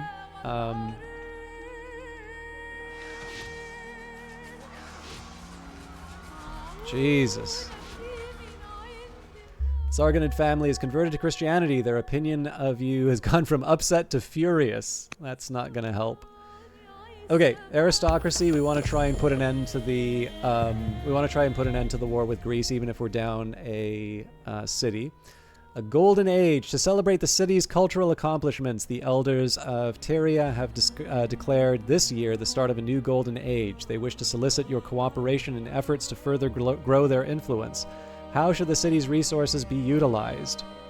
A week of performances of poetry, recognize the contributions of the state, inspect the treasury for inefficient practices, or halt labor and feasting for feasting and festivals. 5th century Athens. God, there's a lot. So we'll do the overview, let's say. 5th century Athens is the Greek city-state of Athens in the time of 480 to 404 BC, formerly known as the Golden Age of Athens, the latter part being the Age of Pericles. It was buoyed by political hegemony, economic growth, and cultural flourishing. The period began in 478 BC after the defeat of the Persian invasion, when an Athenian-led coalition of city-states known as the Delian League confronted the Persians to keep the liberated Asian Greek cities free. After peace was made with Persia in the mid-5th century BC, what started as an alliance of independent city-states became an Athenian empire after Athens abandoned the pretense of parity among its allies and relocated the Delian League treasury from Delos to Athens. where it funded the building of the Athenian Acropolis, put half of its population on the public payroll, and maintained its position as the dominant naval power in the Greek world. With the empire's funds, military dominance, and its political fortunes guided by statesman and orator Pericles, Athens produced some of the most influential and enduring cultural artifacts of the Western tradition. The playwrights Aeschylus, Sophocles, and Euripides all lived and worked in 5th century BC Athens, as did the historians Herodotus and Thucydides. The physician Hippocrates and the philosophers Plato and Socrates as did the historians Herodotus and Thucydides, the physician Hippocrates, and the philosophers Plato and Socrates. Athens' patron goddess was Athena, from whom it derived the name. Overview. During the Golden Age, Athenian military and external affairs were mostly entrusted to the 10 generals who were elected each year by 10 tribes of citizens, who could be relied on rather than the variable quality magistrates chosen by lot under the democracy. The strategoi were given duties which included planning military expeditions, receiving envoys of other states, and directing diplomatic affairs. During the time of the ascendancies of the Ephialtes, the leader of the democratic faction, Pericles was his deputy, when Ephialtes was assassinated for overthrowing the elitist council of the Areopagus. Pericles stepped in and was elected in 445 BC, a post he held continuously until his death in 429 BC, always by election of the Athenian assembly. Pericles was a great speaker. This quality brought him a tremendous success in the assembly, presenting his vision of politics. One of his most popular reforms was to allow Thetes, Athenians without wealth, to occupy public office. Another success of his administration was the creation of the Mysthoporia, which literally means paid function, a special salary for citizens that attended courts as jurors. This way, these citizens were able to dedicate themselves to public service without facing financial hardship. With this system, Pericles succeeded in keeping the courts full of jurors, and in giving people public experience of public life. As Athens' ruler, he made the city the first and most important polis in the Greek world, acquiring a resplendent culture and democratic institutions.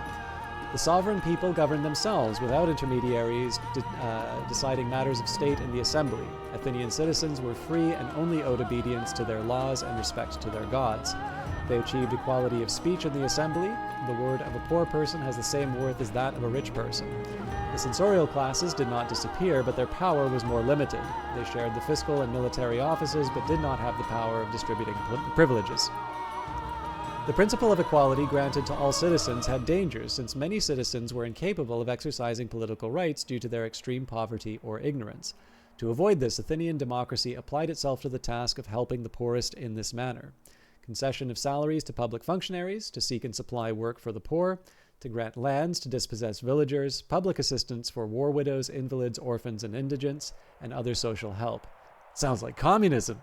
Most importantly, and in order to emphasize the concept of equality and discourage corruption and patronage, practically all public offices that did not require a particular expertise were appointed by lot and not by election. Among those selected by lot to a political body, specific office was always rotated so that every single member served in all capacities in turn. This was meant to ensure that political functions were instituted in such a way as to run smoothly regardless of each official's individual capacity. These measures appear to have been carried out in great measure since the testimony has come to us from, among others, the Greek historian Thucydides, who comments, "Everyone who is capable of serving the city meets no impediment, neither poverty nor civic condition." And of course, it all falls apart when Sparta goes and messes it up. Okay, I'll host a week of performances and poetry. Maximum civic stockpile. Your national stockpile of civics has reached 2,000. This is the maximum amount of civics that can be stored, with any excess being automatically converted to science at a rate of 10 to 1. To make full use of your civics, consider using them to enact laws, hurry production in cities with developing culture or better, to appoint counselors, or to send them on important missions. All right.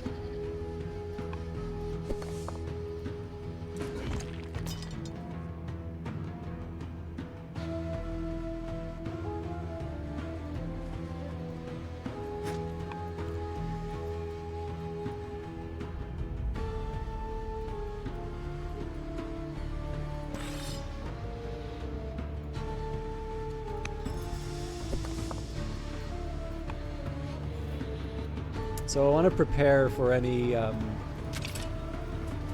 any Greek counterattacks.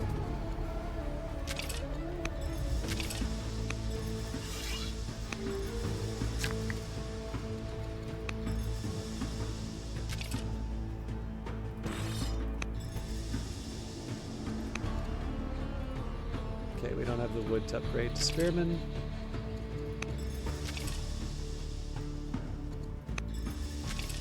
Well, we can if I buy it, but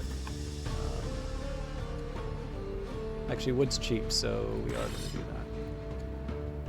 Oh, but it's got to be healed.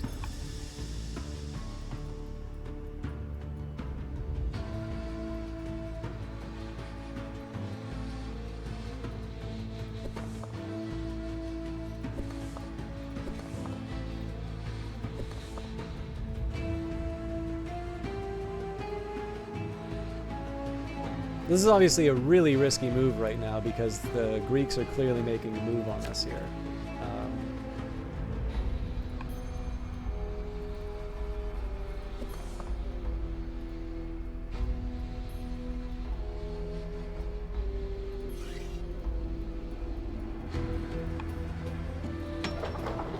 Okay, Nimrod. I can try and push the board. Actually, pushing the borders out here is just what the doctor ordered. So my preference, of course, would be to train further units.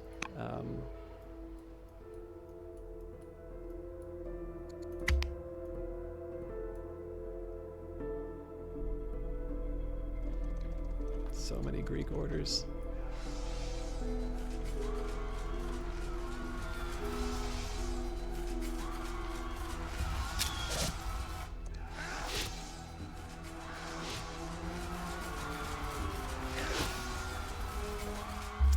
Chancellor Adadi the Younger, our Chancellor has died in office.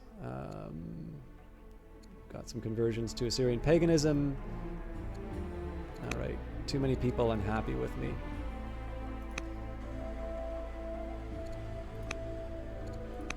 Get a young Chancellor.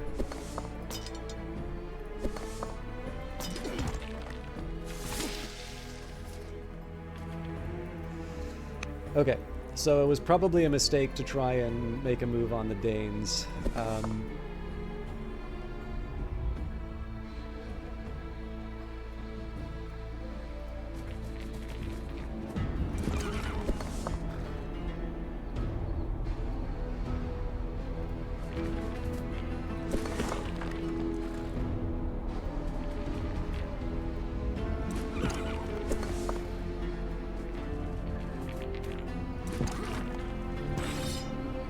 Feeling super nervous about this, but again, we can take out an enemy unit, so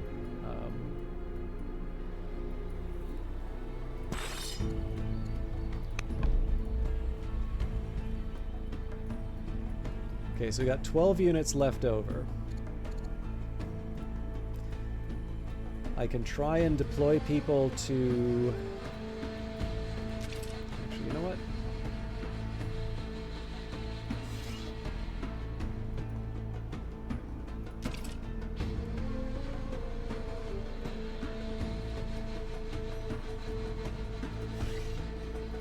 It's a hell of a lot of damage they do there, so... I'm going to keep that in my pocket. But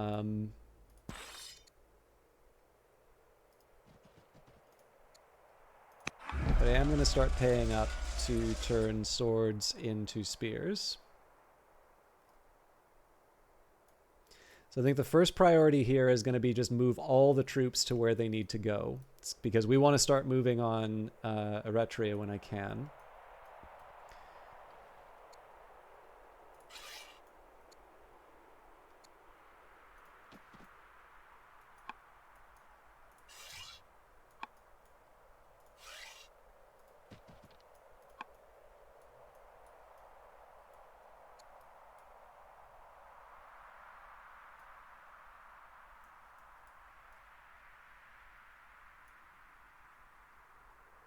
Okay.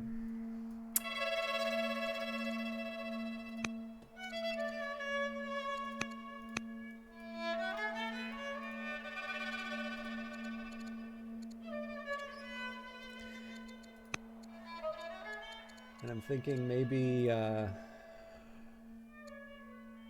Okay, so we can send dyes to the Sargonid family. That'll make them a little bit happier with me. I'm trying to minimize rebellions right now.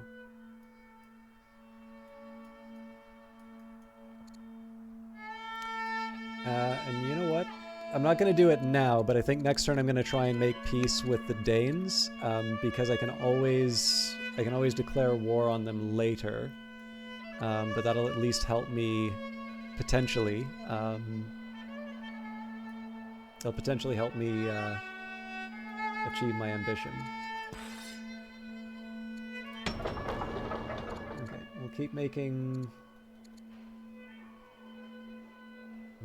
I don't think it would hurt to keep making warriors at this point, but I do want scouts as well. So I'm going to make a scout here. I may regret this, but... Okay, interesting. The count is similar now. You can see the warrior turn around. Oh, never mind. Or the... not the warrior, the... you know what I mean. The axeman. Alright, Sargonid rebels, angry with the rule of Tushpa, have formed a warrior near the city. News arrives from Hati that King Tur-Tesep the Good of Hati is dead. A new ruler, King Adad-Nirari, the new of Hati, has taken the throne. Their opinion of you is now upset. Outlaws. Due to the recent outlawing of talking to birds resulting from a new interpretation of ancient law, Egypt is critically short of several key resources needed to build an enlarged court and prison system. If we can grant King Horapus, the beloved of Egypt, some relief, he will be in our debt and will not need to apply the new law to our visiting citizen. So, Egypt is a good target for a war. Hati is a better target for a war. So we will provide political favors for now. King Adad-Nirari, the new of Hati, news reaches you from abroad that your fellow ruler, King Tur-Tesep the Good of Hati, is dead, assassinated by leaders of their own nation. King Adad-Nirari, the new of Hati, has ascended the throne to rule Hati. He has been named king, proclaiming his rights to the ancestral lands of the Hittite. Renowned as a child of the storm god, this new ruler could prove to be a force to be wary of. A new power rises. Okay. We don't have an ambassador, so we can't sue for peace. I am going to try repairing the damage, although that's quite late.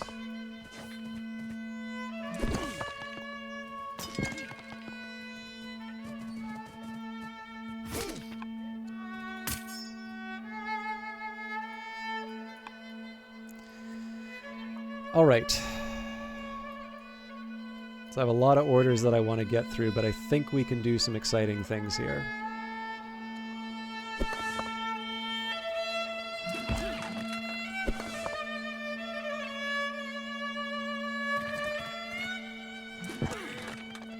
Cool. So I think that'll just seal the fate for this unit. You are now known as Saria the Just. So, of course, the aim here is we want to take back Dur Sharukin if we can.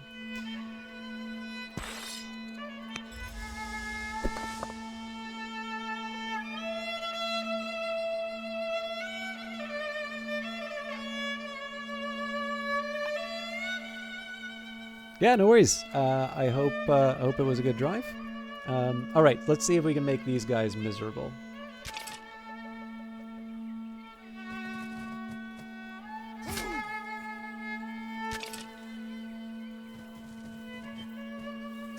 Now, I don't want this unit standing on a marsh if I can avoid it.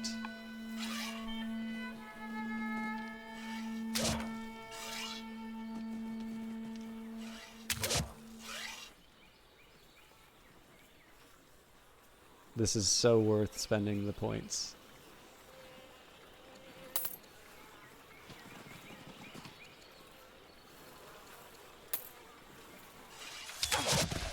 Now again, there could still be a ton of stuff that comes through and makes us miserable here.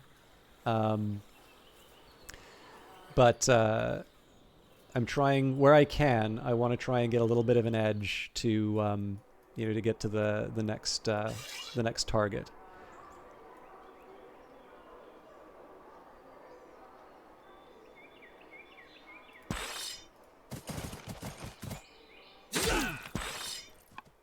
Okay, Nasser has got. Well, honestly, at this point, I think we need to keep investing in our military here. I'm also silly for the Constantine because the one I was talking about had to be. No, I wasn't sure what the reference was to, but like it's fun to like. It is nice to be able to play games like this and understand a bit in terms of where various names come from, where different ideas are coming through. God damn it.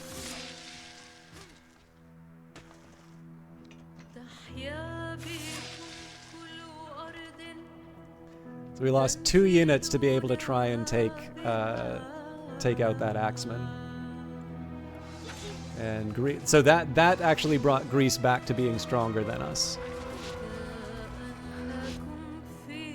So we probably want to sue for peace when we can. News arrives from Egypt that King Harapis, the beloved of Egypt, is dead. A new ruler, King Senusret, the new of Egypt, has taken the throne, and their opinion of me is angry. Okay, we were working on our way to port. I think the reason we were going to Portcullis was so that we could get baths. At the funeral of King Harapis, the beloved of Egypt, you are approached by the new king, Senusret, with tears in his eyes and steel in his posture. I shall not beat around the bush. Harapis told me that he owed you a debt. I would see that debt repaid. Do you accept? We will accept a sizable donation to your national coffers. Centralization or vassalage? Nobles in the court insist that we clarify our stance on administration. Do we support policies of centralization or vassalage? Vassalage will reduce my unit consumption, which would help me quite a bit with the wood. We could also build...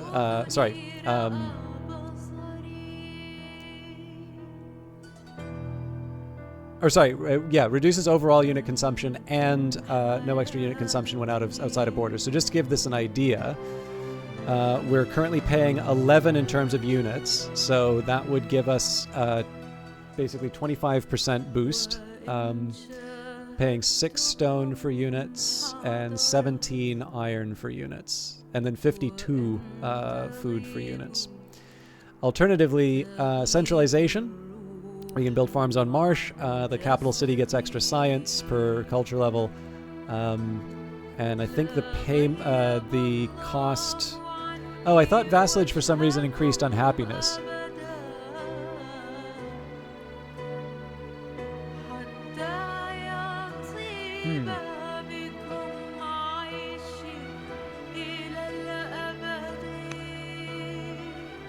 Vassalage is looking a little more attractive now.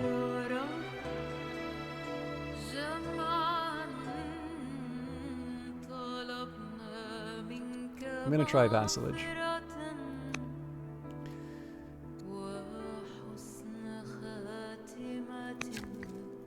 Okay. So here's the thing. I would definitely prefer to try and get the city back. But as we've seen here, right, the Greeks are strong. It's gonna be painful to try and make this happen. So it's definitely gonna be a fighting retreat.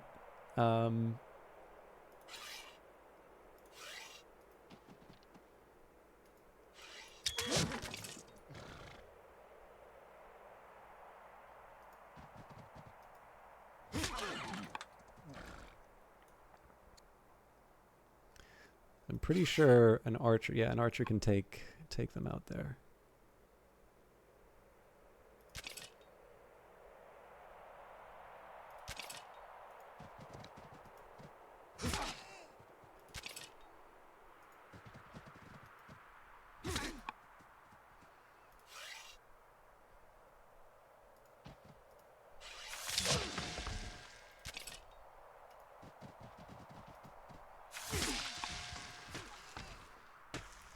So again, this thing's limbered up, so it's gonna... Oh my god, yeah, it's gonna pound us. That's at least 3 units that are dead.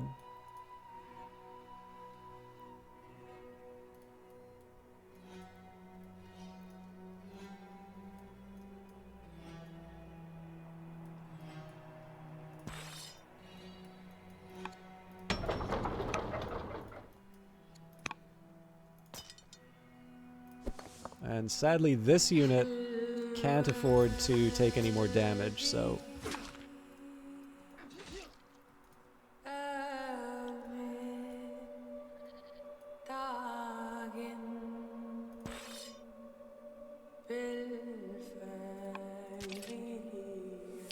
Okay, I'm gonna be kind of cheesy and see... Yeah.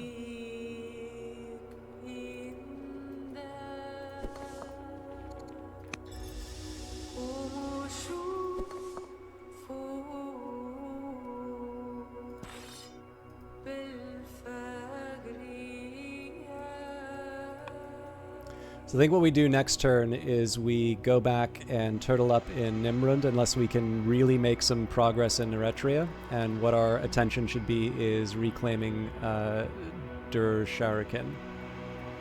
And if, like, in the worst case scenario, if the Sue for Peace happens,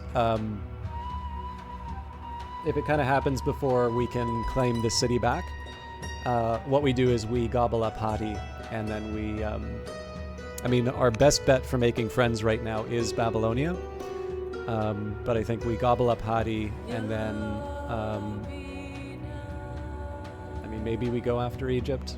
I'm not sure. Egypt shares a border, and we want some of their territory, so that wouldn't hurt, let's say. Okay, we're not quite ready to repair the walls yet, because we do need to get our... forces built back up again.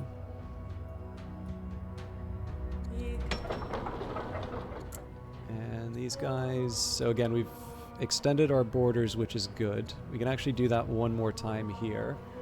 But I think maybe some investment in our military is what the doctor ordered.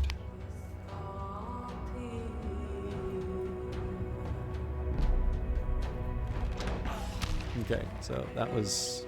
Well, okay, if a unit's gonna die, that one's worth it.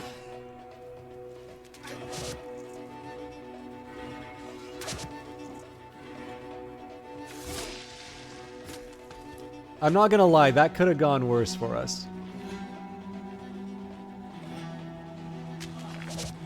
Jesus, that archer hit like a truck. Did they just kill the... Oh my god. You can use your ambassador to conduct diplomatic missions. Just select their portrait in the top right. I think we already did that.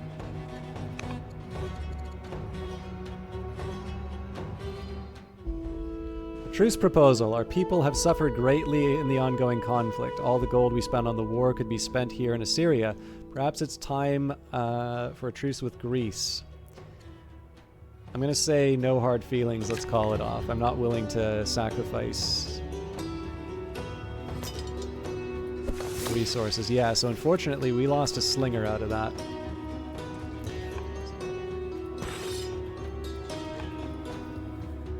Okay, now I gotta be kind of thoughtful in terms of how I approach this.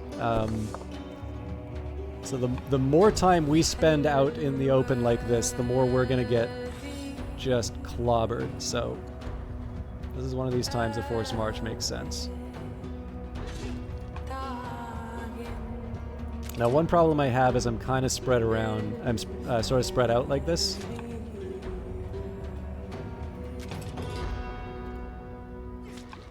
Man, that's such a good hit.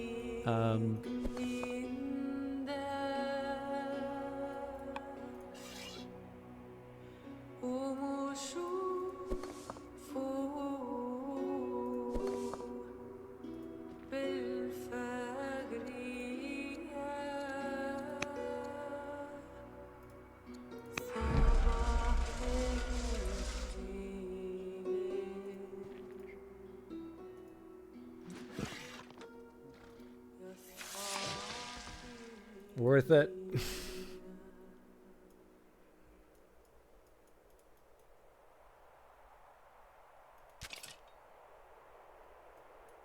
Okay, so I gotta pull these guys back for healing.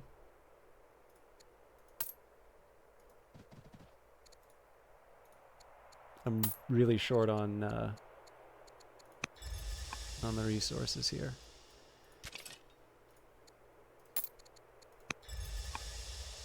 So this is not the strongest front that I could be giving right now.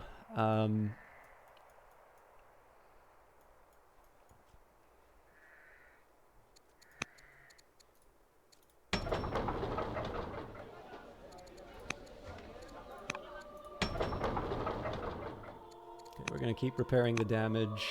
Okay, let's see what the new year brings us.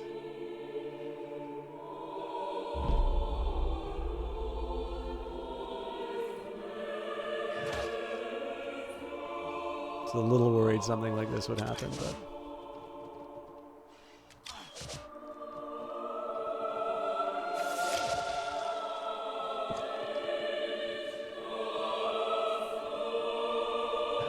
Jesus.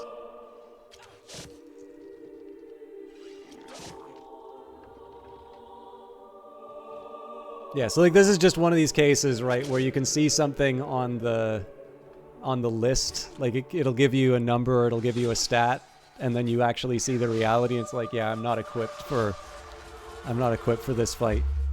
Okay, a Danish raid. Thor the Dane is dead. Manitou the Builder has died. Oligarch Ishardon of Tushpa is head of the Sargonid family. Clash on the streets. The spread of Zoroastrianism has not been kindly met by the established Assyrian pagan clergy in Nimrud. Feeling that their way of life is under threat, mobs are gathering on the streets and attacking suspected Zoroastrians. As violence increases and more people are swept up in the needless fighting, the city elders ask you to put a stop to the chaos. So we can give a speech in the city promoting unity between the different religions. We can lock down the city to stop violence against the Zoroastrians, or agree with the Assyrian leaders and turn a blind eye. No, we will give a speech promoting unity. But while you were driving, you really sounded like... I'm glad to hear that, because it's the only thing I got going for me. Okay. So let's try... Again, where I can, I want to try and... I really want to put the screws to the Greeks here. So I got to be careful how I do this, because I also need to make sure... Like, I need to protect my units.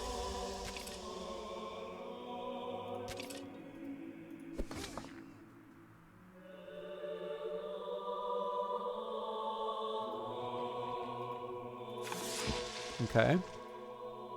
Let's just turn things interesting.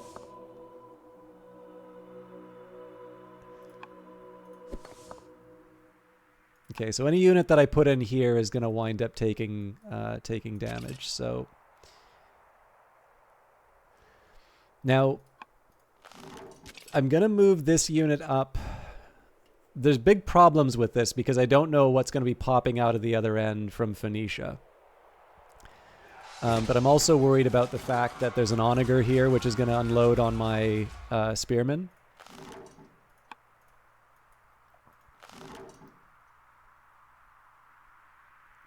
So like right now, it can't actually attack any of my units. I think what I'm going to do here, I'll move the slingers where I can. I'll heal up where we can as well. Okay. Now we deal with the raids.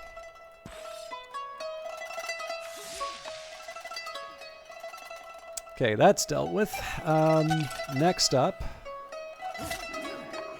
I need to try and hold on for dear life. Okay, so as much as I like inconveniencing those camels, I do have some bigger problems.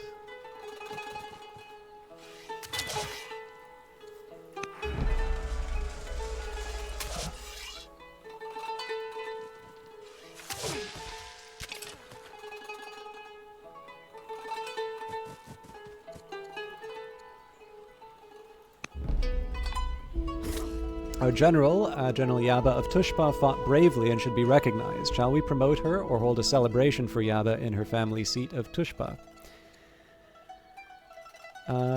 Celebrations are better for morale. Okay, no, I don't think I... Yeah, so the problem here is that there's some pretty heavy damage that they can do to me here. I think the archers alone are going to be enough to sort of take out some of my precious units. But, I mean, again, I gotta work with what I've been given. Defiance. The recent attacks on Tushpa have inspired a citizen uprising. Our subjects have armed themselves and are taking to the streets to defend the city.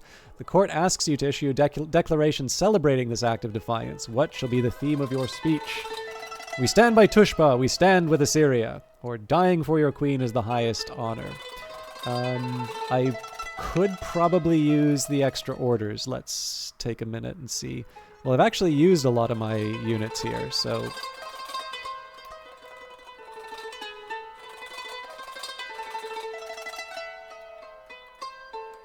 What would I try and do with the extra orders? Well, I'd probably bring the... Well, the archer is not going to be able to do anything this turn.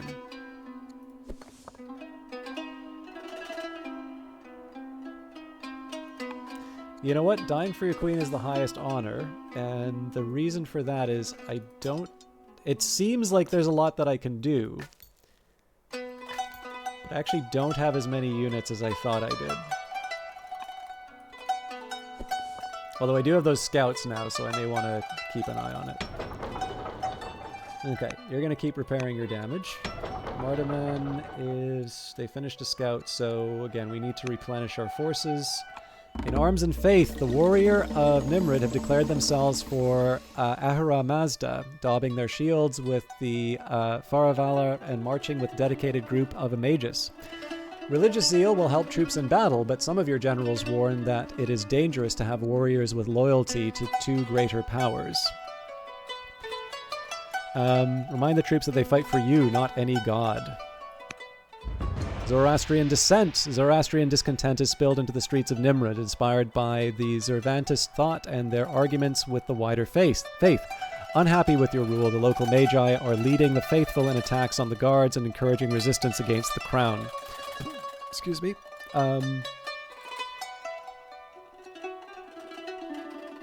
Let's try to appease the local leaders.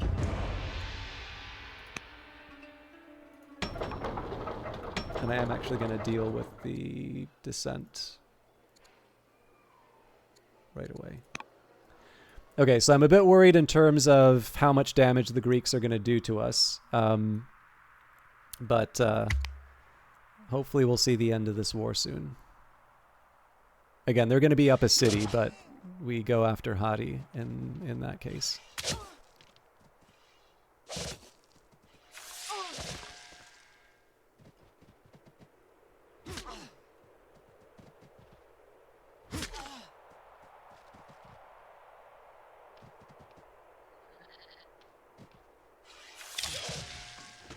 They almost made it.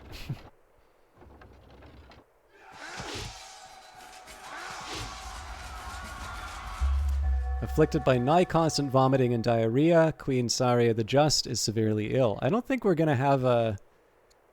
I don't think we're gonna wind up with an heir. After much debate, the Greeks have returned. They are ready to end the fighting. I don't mind the truce, but I'm totally gonna rough them up.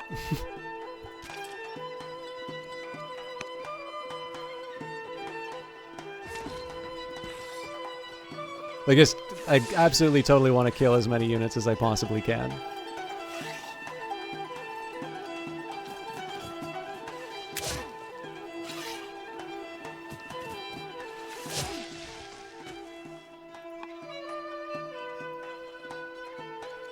All right, we'll call it a draw.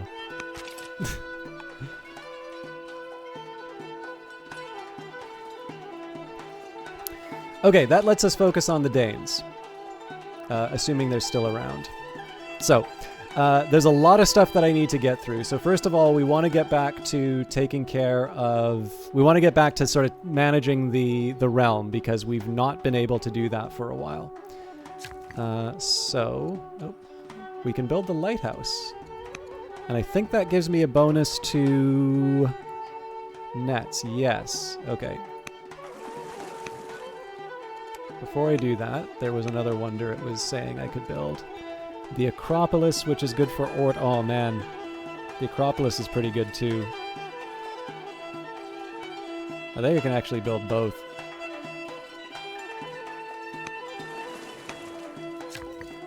Yep.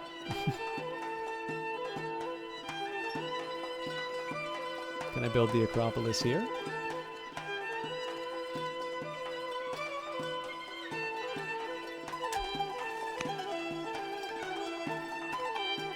Those are obviously massive undertakings to be taking at the same time, but hey, it is what it is. Are you not... Finish the job. Unless we've built it. Yes, we have built the necropolis. Okay, cool. So yeah, like I said, the aim right now is to just rebuild the empire. The first thing I want to do is I really just want to... I want to get all of the workers working, like rebuilding the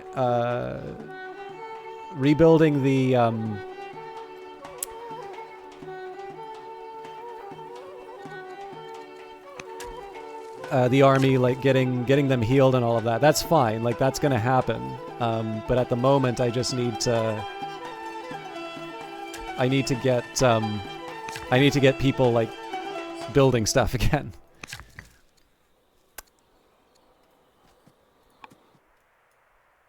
All right, Asur. I am kind of inclined. Okay, so what we're gonna do is I'm gonna focus on citizens first.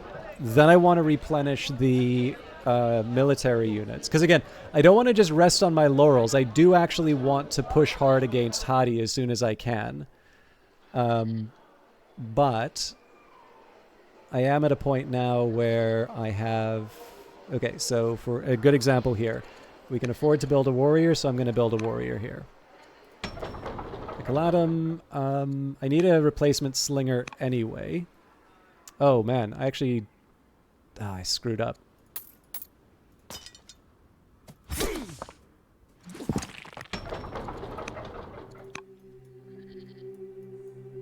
Okay, so yeah, the first thing I want to do is make sure that all of the workers are doing... Like, so workers need to be healing or doing something. Then I'm going to start healing up my... my troops. And then once everything's healed, then we can consider an invasion of Hadi. Because again, Hadi... Oh no, actually Hadi is now moved up to similar. So the other thing I'm going to want to do is I'm going to want to move scouts in the area and make sure that we're able to understand exactly what we're up against. It also wouldn't hurt to try and forge some alliances, because we're falling kind of low in the rankings.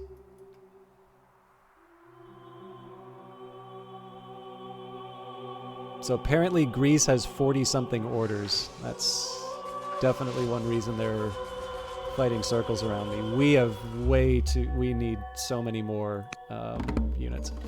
Rogue Nation. Waves of unhappy citizens arrive in Asur from Nimrud, searching for a better life. According to their stories, oligarch Naki the Diplomat has started governing her city like a small empire, requiring total loyalty from the court and military. Perhaps it is time for the true Assyrian court to step in and prevent additional tensions. Emissaries must be sent to confront Nakia.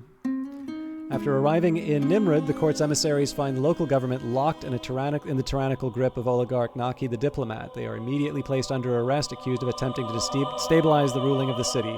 Naki promises a showy trial. We can threaten her with grievous harm, recognize the sham trial, or say nothing. Do not dignify this with a response. We threat. Guilty as charged. After theatrical trial before the local court of Nimrud, Nakia declares our emissary as guilty of plotting to overthrow her rule. According to her, these men and women are harmful agents of the Assyrian throne. They are executed in Nimrud City Square. Their deaths are on my head. Forest fire. Smoke obscures the horizon near Asur. A blaze has broken out in a nearby clearing and threatens to engulf the entire forest. What should these people do? Scour the area for potential fires. Warrior Clan. The Tudia elders have invited you to watch a display where their finest soldiers show off their hunting prowess and perform complex military drills. The Persistent family ask that you commit to furthering the organization and tools of your military, a vital aspect of their way of life. So we can agree to research new techniques and equipment, order the development of new organizational Okay, so barding and infantry square or cohorts and martial code. Both are tough. So barding's all the way here, infantry square is here. It's cohorts, infantry square, barding.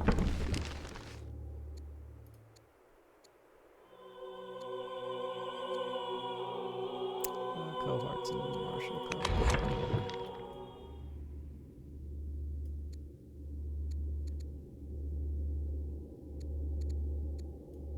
This might actually work.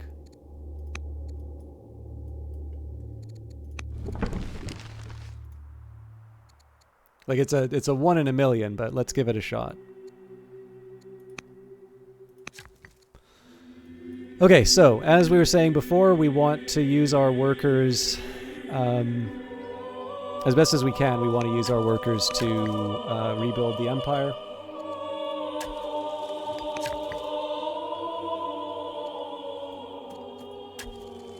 Okay, these guys need to heal in our borders when the time comes. This worker...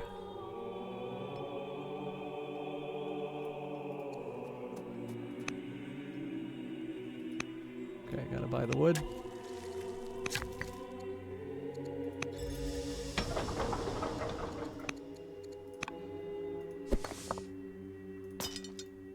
Oh, that's no good.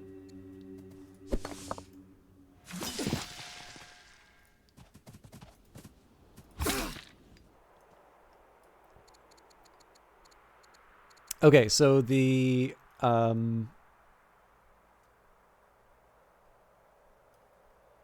workers are now spoken for. I'm going to start by moving a scout up here because I want to see what's going on with the Danes. Next thing I want to do is start moving my slingers into position against the enemy.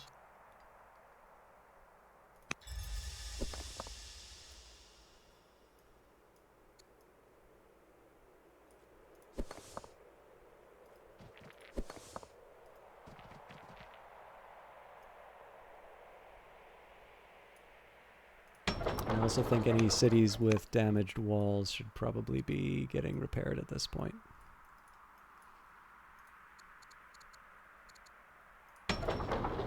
Okay, Tushpa. We just made a warrior. So now we build a slinger.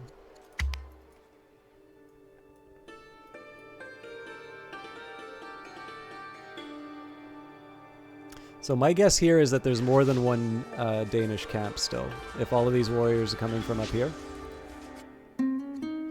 Court diplomats have been hard at work on discussions with representatives from both Egypt and Hatti, but they wish to focus their efforts. What nation should they seek to influence, Egypt or Hatti? Now, I think both of them don't really like... Oh, actually, we're on pretty good terms with Hatti. I am going to improve relations with Egypt, though. 110 iron. The half-obol, oligarch Esheradon of Tushpa, heard a strange rumor while in Tyria. There was a merchant with an unending amount of money. The tale goes that he had a magical coin that will return to the spender's pocket at the end of each day. Nimidu laughs when confronted with the story, putting such tales down to his talent in trading. Magic coin or not, should Nimidu join the court? Yes, we can always use more money. A new court merchant, Nimidu, has joined the court. His keen attention to economic affairs will help Assyria prosper. Now, we are getting older, but let's hire another...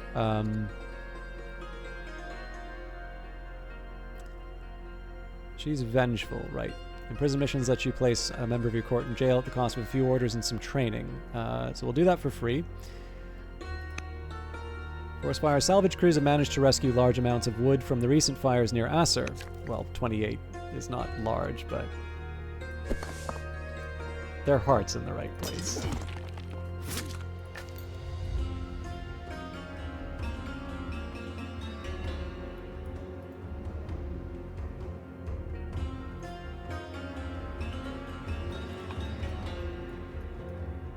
Okay, as before, we want to make sure that the workers are occupied before we do anything else.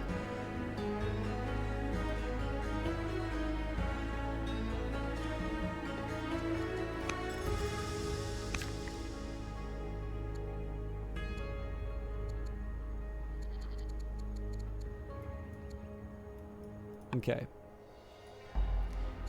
Now, I'm going to arrange a family marriage with the Sargonid family. I also want to see if there's any luxuries that we can hand off, so only literature right now. So, we may be at the point where we can start bringing some of the troops back home.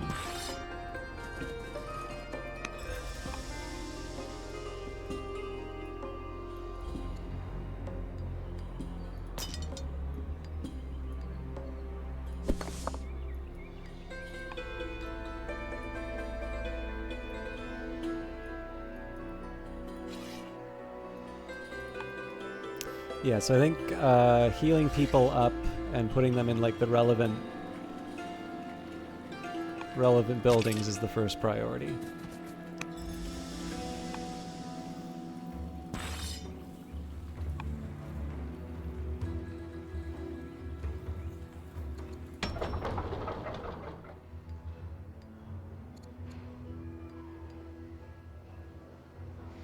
I think we should also start investing in a forum for each city, because if we're building the Acropolis, that's going to be a big source of orders for us.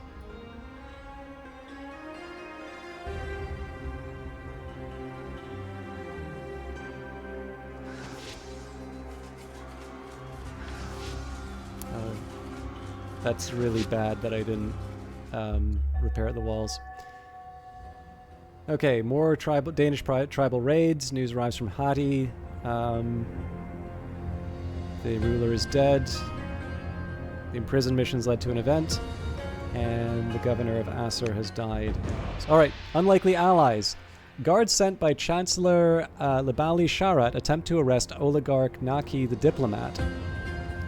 But they encounter resistance from an unlikely source, Egypt. It seems that Nakia has been conspiring with the Egyptians to push beneficial laws through the court, and now we have a band of them languishing in our prison.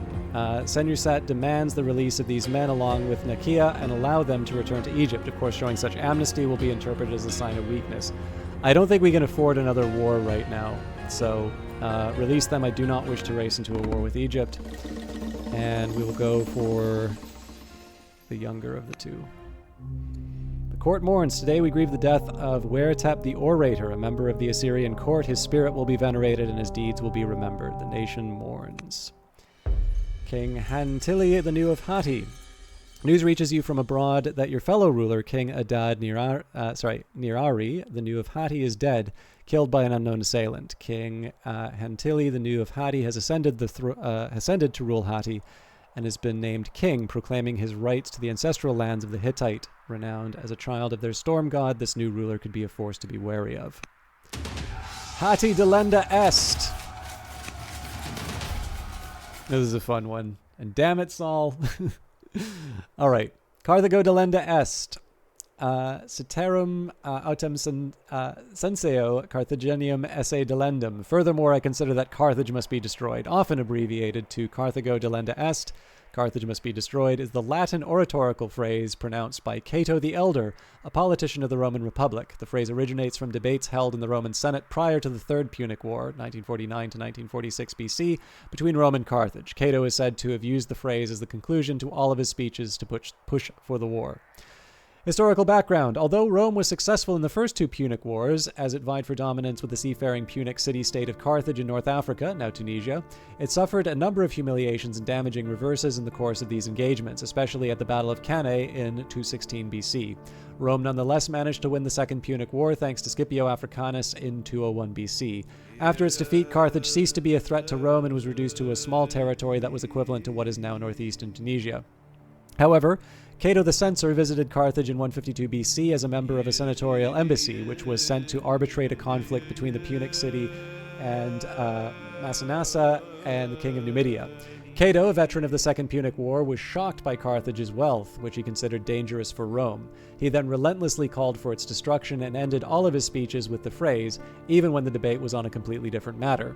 The Senate refused to allow him through, especially Publius Camillus Scipio Nasca Corculum, the son-in-law of Scipio Africanus and the most influential senator. Corculum opposed the war to preserve Roman unity and argued that a fear of a common enemy was necessary to keep the people in check. A point made about taking the French territories in what would eventually become Canada,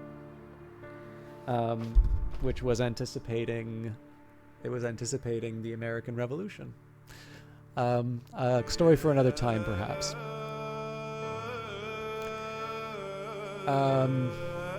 And argued that a fear of a common enemy was a necessary step to keep the people in check. Like Cato, he ended all of his speeches with the same phrase, Carthage must be saved, Carthago servanda est. Cato finally won the debate after Carthage had attacked Massinassa, which gave a casus belli to Rome, since the peace treaty of 201 BC prevented Carthage from declaring war without Rome's assent. In 146 BC, Carthage was razed by Scipio Aemilianus, Africanus' grandson, and its entire remaining population was sold into slavery. Africa then became a Roman province. The notion that Roman forces then sowed the city with salt is a 19th century invention.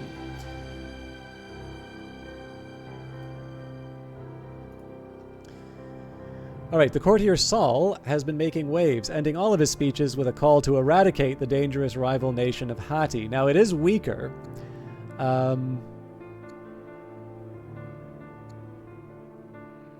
We'll do it. We'll do anything. Just please shut him up. I really do want to do this, but it's too early, so allow him to distract the council with fruitless debates. Cursed. News has reached you that Naki the diplomat, driven by her anger and hatred of you, has cursed your name and performed sacrifices, asking for Assur to strike you down. All is lost. Ignore the curse, or beg her for forgiveness.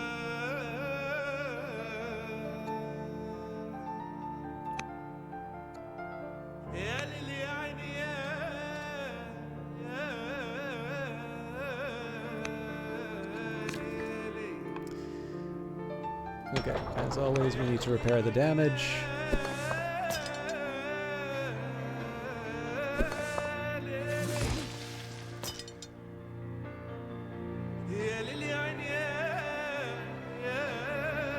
I don't think this militia is going to last too much longer, so maybe let's make them a sponge. No, they're not going to survive it anyway.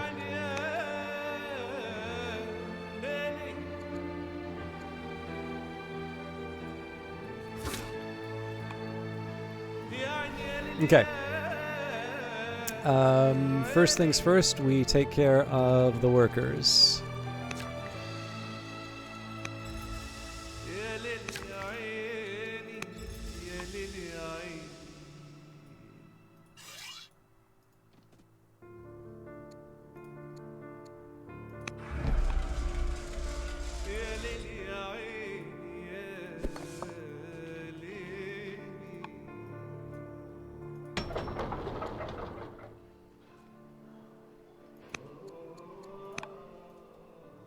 Oh, that's a new Hatti settlement. Another reason for me wanting to take him out. Okay, next up, we need to figure out how we're...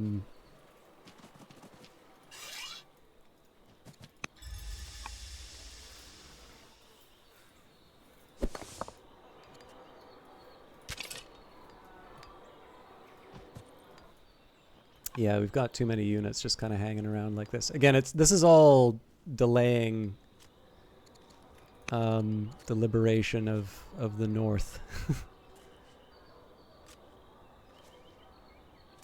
I suppose the one bit of good news is that Egypt has not yet...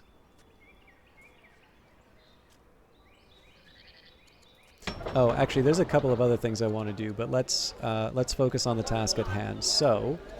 I'm going to build another slinger. Nimrod. So I want to expand my borders first.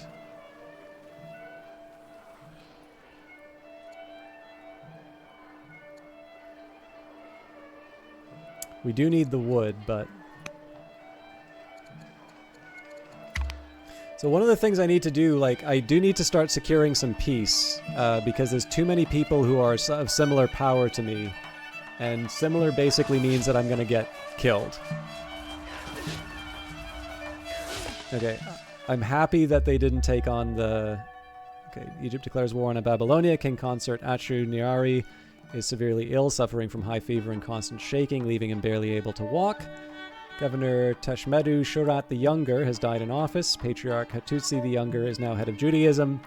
Nimidu is converted to Assyrian paganism, and oligarch Zorpanitu the Younger is now head of the Adazi family. Their opinion has gone from angry to upset. So I also got to work on that. Ashur-nirari's rasping breath shudders uneasily through the room, a clear sign that your spouse is close to death. Sensing that you are losing hope, Hama of Ekalatum comes to you with a local folktale. It speaks of an adventure where a hero walks into death to save her love. Hama has studied the stories and is ready to perform the ritual used by the hero, but there is a cost. It requires that the hero is sacrificed so she can enter the lands of the dead. This could end the playthrough, but let's give this a shot. Offer myself a sacrifice. Through the fire, Hama of Ekalatum guides you through the stages of the ritual, grinding down a series of herbs that you do not recognize into a thick paste. The sludge-like mixture is sour on your tongue, but there is little time for such thoughts. Visions of the land of the dead fill your senses, and you fall before Pluton and ask the god to allow you to take Ashur-nirari's place. In your dreams, Pluton is moved by your sacrifice and decrees that you can both leave. When you wake, King consort Ashur-nirari is sitting by your bed, the picture of perfect health. Okay, new governor.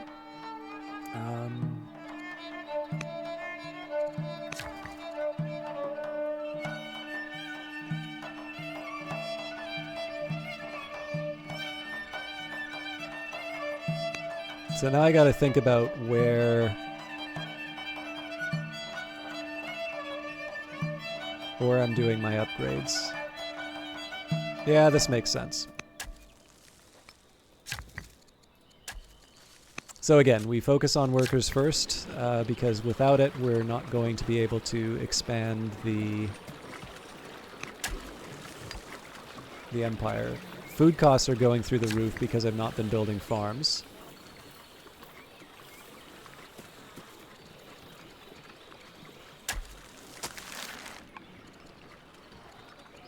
Hello, Nick the Peasant. How are you doing? It's been a while since I've had a chance to talk to you. How have you been? Are you still streaming? I don't think I've seen you stream for a while. Okay. Oddly enough, if you stream on YouTube. Okay, fair enough. So interestingly enough, inflation is actually modeled in the game here, because the reason why the cost is going up is that I believe I am buying the difference in terms of the food. It may even explain it in the Civilopedia, but basically there's a buying and a selling amount. There's like a marketplace inside of the game. And so in this case here, the cost of food is rising because I'm not producing enough and I have to go to the market to buy it, thus causing the price to go up. So, yeah, so from what I understand, I think, so this is a game by Mohawk Games, which means Soren Johnson is, I think he was the original lead on this particular project. And for him, one of the big features, or one of the big selling points for his previous game was, one of the things that I know he wanted to do with the previous game, Offworld Trading Company, was to capture some of the experience of the game Mule, and basically have a, you know what, I think with 3 people, I think we might lose this unit if I don't heal. Anyways, yeah, so part of the appeal was to do some kind of like a marketplace in that game, whether it was Mule or whether it was Age of Empires.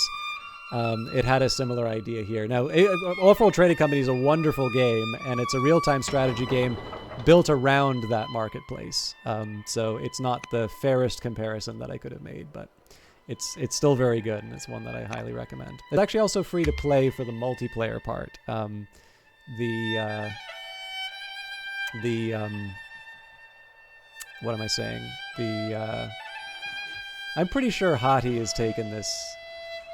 Or no, they couldn't have, because if they're in a truce. Okay.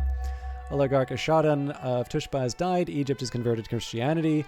And Oligarch Yaba of Tushpa is now head of the Sargonid family. But yeah, anyways. Off-World Trading Company, if you want a good economic RTS, it is a very good game. And I am going to throw rocks at these guys and hope for the best. Again, there's so many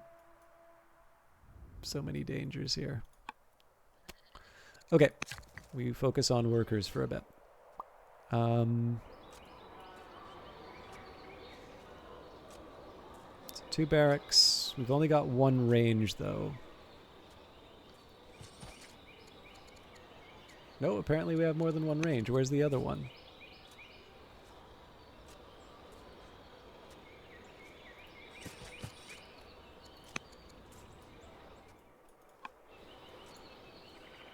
Barracks, range, garrison. I always thought I could build like 2 barracks, 2 ranges. Okay, it lets me build 1 there. But I can't build 1 here. Oh, I can. Okay.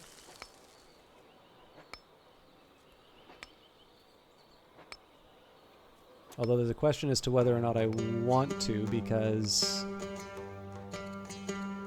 that's a good spot for a bath, actually. Well, it would be a good spot for a bath, except how do I get the city down there? I get the city down there by building the bath here. Okay, no, yeah.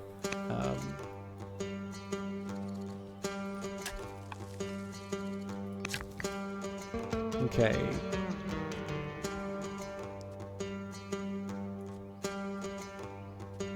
Although, come to think of it, I probably put some investment in building the baths here. 1, 2, 3, maybe. I don't know. It's not critical. I'm gonna build the lumber mill though.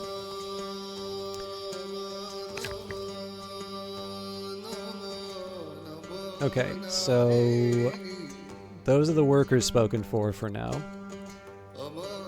So next thing I want to be working on again is are the troops. In particular, I want to get people on like ranges and barracks. I also kind of want to make sure that the various cities are garrisoned, so Assur needs its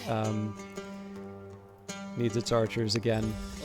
And then also I just want to bring people back within my borders so that, oh god, I already messed that up.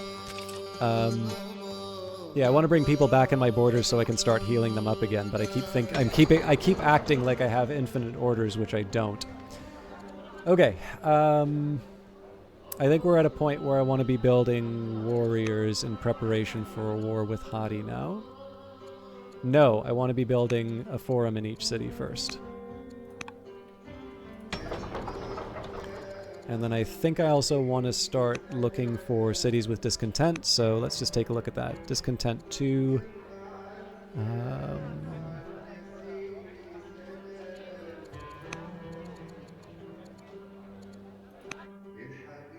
Yeah, 4 is something I probably want to be dealing with, so let's do...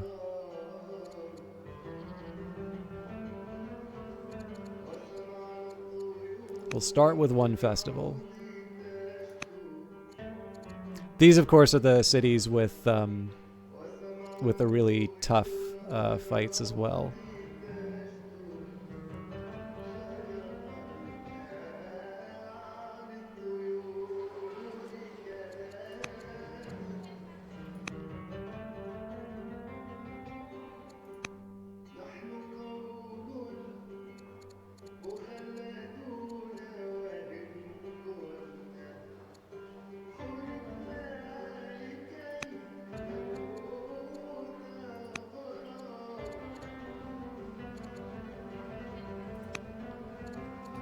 Those orders might be a little screwed up, but...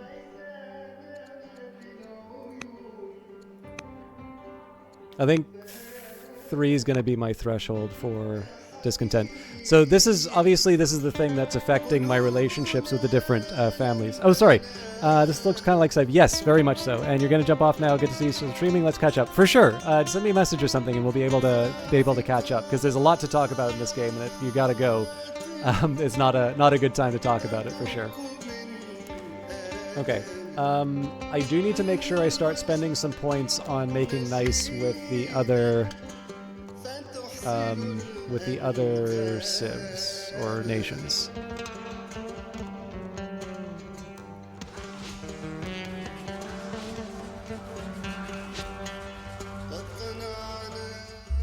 News arrives from Greece that King Attalus the Wise of Greece is dead. The new ruler, Queen Myrtail, the new of Greece, has taken the throne. Their opinion of you is cautious.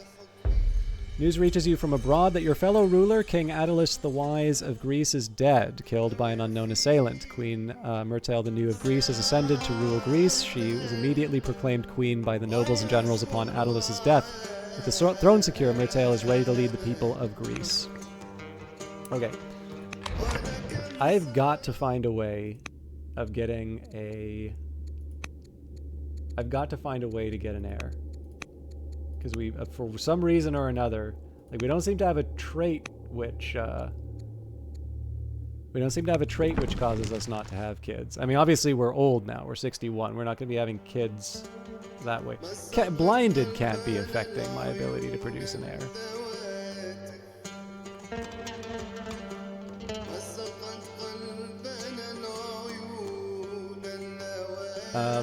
But surely there's a way to adopt at least.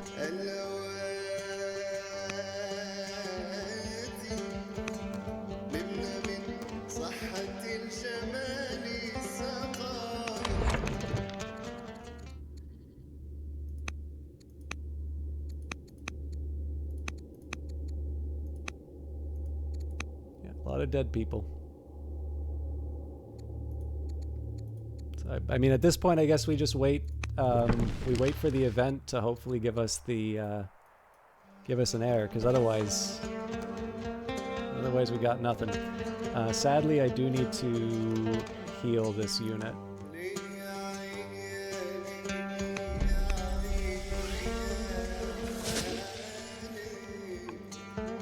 Okay, as usual. Oh, sorry. I'm going to. So let's try and make nice with.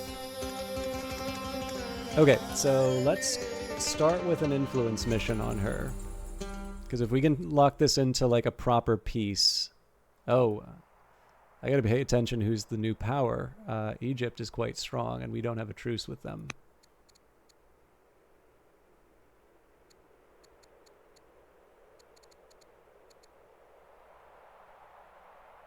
Okay, we're gonna have to work on that too.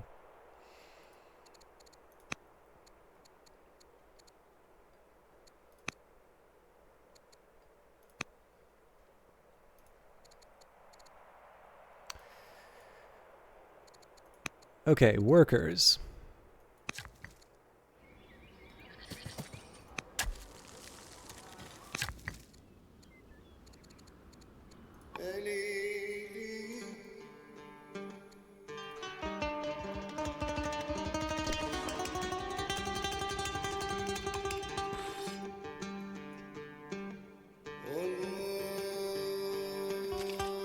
That's a start.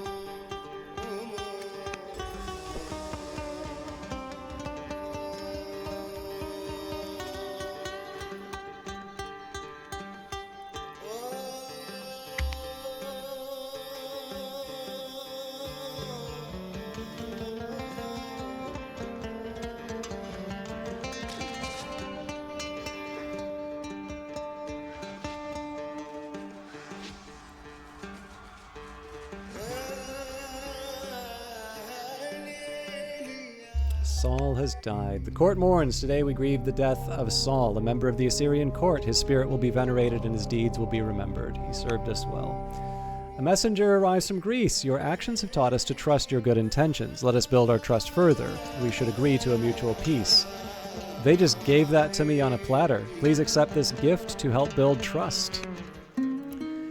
In a recent attempt to become known as a great lawmaker, you passed a law relating to punishments for minor crimes. Unfortunately, an advisor has just informed you that zealous priests are taking advantage of a loophole in this law in order to undermine your authority.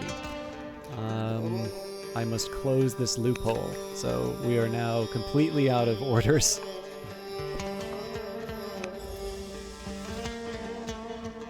I want to be careful about the health of my units.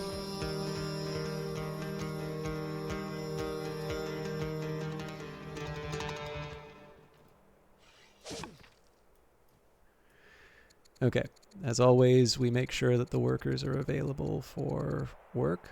In fact, at this point, we'll move them back and heal.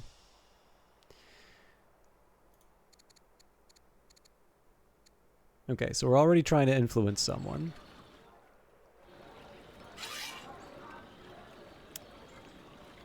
This archer can reside in Nasser.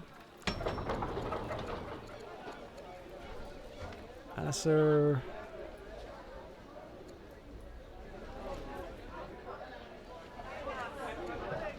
I don't really have the food to do these poets, but I really should. Yeah, we'll actually pay up for the fisher, because that'll help me out with the food. Okay, now I do need to work out what I'm doing with those Manichaean priests, but again, we want to make sure that the first priority, as always, should be get my people within my borders and training if possible.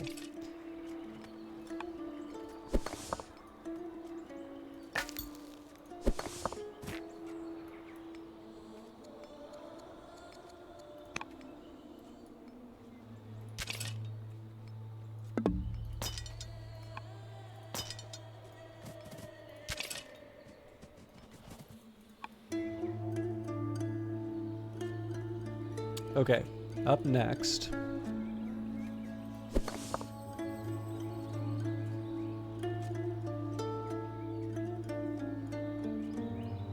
move these guys up.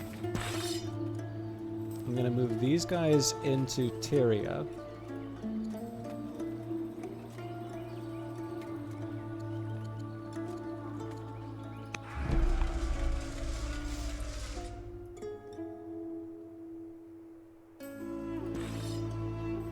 Okay, so I do have a couple of idle barracks that I should be training people in.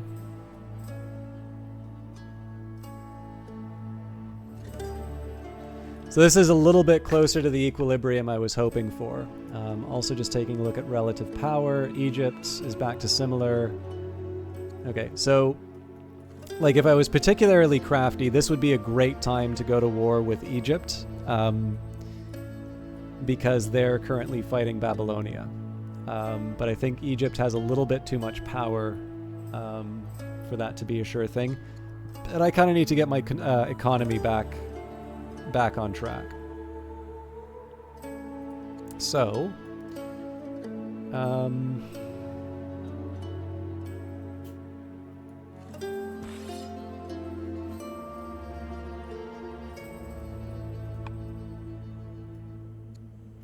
yeah, it's same routine as before. We'll slowly move people.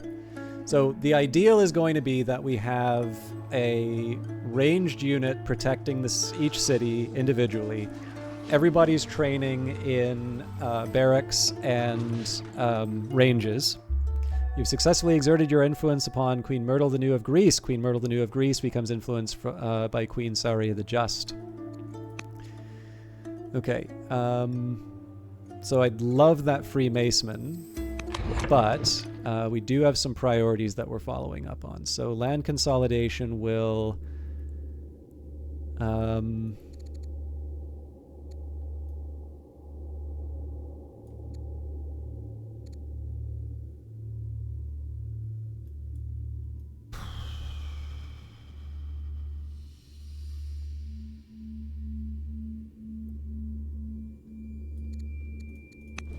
Land consolidation is really helpful for me. Okay, let's go. The import and export visits. Oligarch Zarpanitu the Younger strides into your chambers late one evening, her dress fluttering with each step. I've simply heard the best news. You are familiar with Nimrod? Well, the city has been growing like grass, and they're looking to expand their industries. I thought I'd clue you in and see if you wanted to invest in one of our little ventures. As she lays out the details of the various operations, you've decided to support which operation. We can expedite the approval of horses on military grounds. We'll support the import and development of honey and provide the capital, or I love the idea of barley, but I'll have to do it on credit. Now, barley would actually not be bad because that'll help me feed, but we were denied the honey by the Egyptians, so... And we will appoint a spy master. Okay.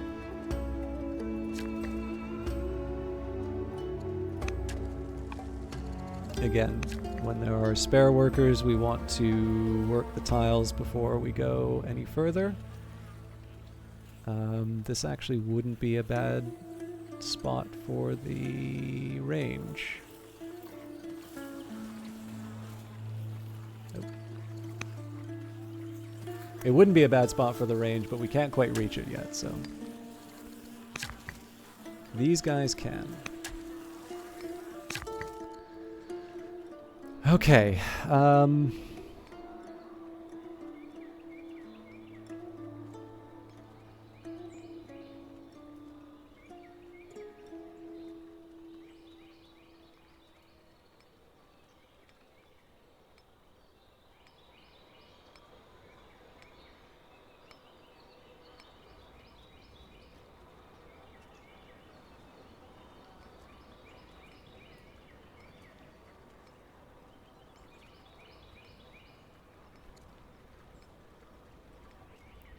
this is actually a bit of a puzzler for me. So in theory, I build a hamlet here so that I can put the different baths down here. I think the original plan was probably to do it somewhere along here instead. So you get 1, 2, 3. Actually, a hamlet right here does just the trick.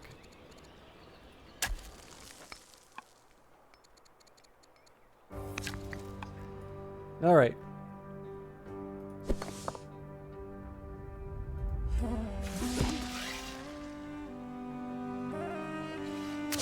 We'll do the best we can with the forces we have. And we're finally getting to a point where we can start, like, we have a little more freedom in terms of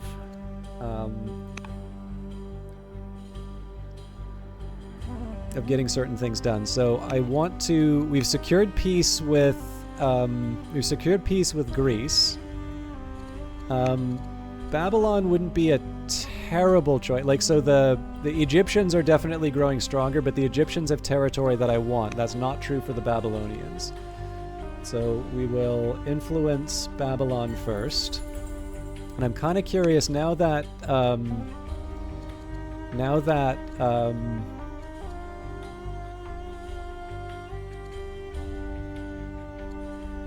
they like us, let's do a trade mission.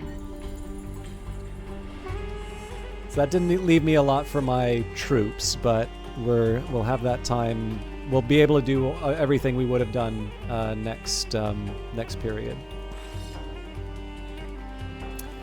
Fire in the market. A man in the Ekalatum market has been arrested for inciting the public. His crime: after building a large blaze, he proceeded to recite from his holy teaching, the Yasna. This is not the first incident of this kind. We grow intrigued by these followers of Zoroaster. We're actually on decent enough terms with it.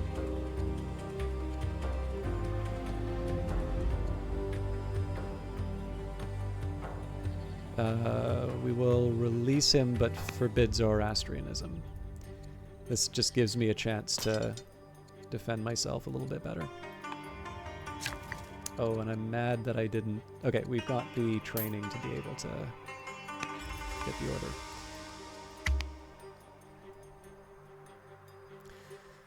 So I kind of need to make hay here, right? Like, we're quite far, but we're 10 points behind against Greece. And we have a way out, but we need to make sure that it's... Oh, no. King Consort Ashur Nirari, your husband is feeling ill, lightheaded and weak. Ambassador Ashur Ubalit has converted to Assyrian paganism, and Babylonia has constructed the museum. Okay. Let's start by...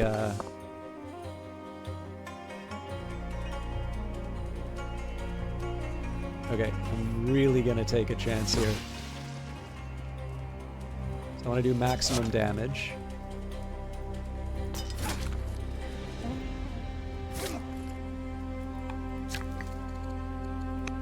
So of course they have the option of just moving to the side here and killing these guys. I don't think they will, but that's a possibility. Okay, again, we want to work with our workers. I will build a mine. Okay, I think that was... oh, that's our first range.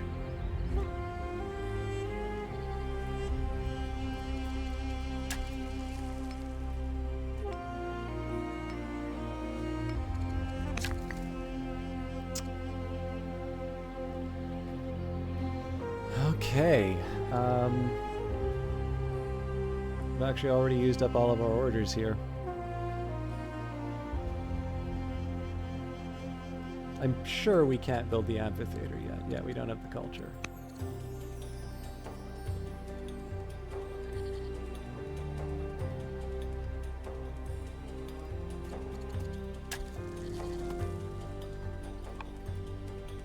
Okay, so let's see what we've got. Okay, so we won't worry about the Manichaeans quite yet. Maybe... I'm gonna switch these two around.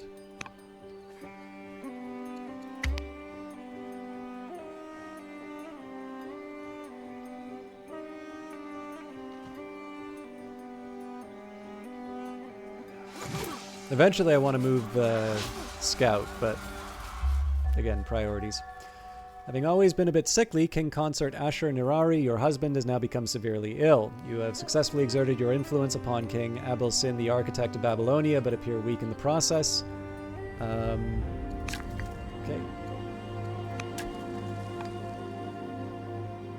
So again, surprisingly, this wasn't enough for the unit to die, so you're now known as Saria the Good.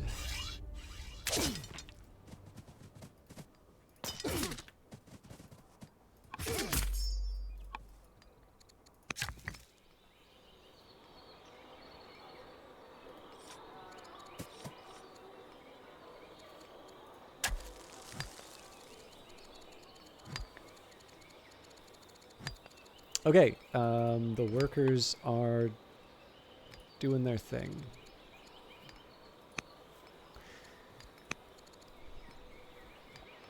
And Queen Martil apparently doesn't like me as much as she used to.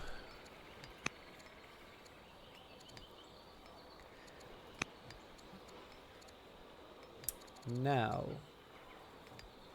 infiltration is very expensive. I don't think I want to do that because again, our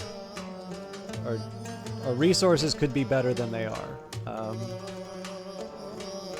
So the next best is for me to focus on... okay, actually now is the time for me to take advantage of my scout. Astonishingly, the Danes are still there. Okay. They're quite strong, but I can work with this. So, you are allowed to stay put. You have to stay put. You will stay put. Haven't quite figured out what to do with you yet, but you should probably be heading to one of these barracks. You definitely need to stay put.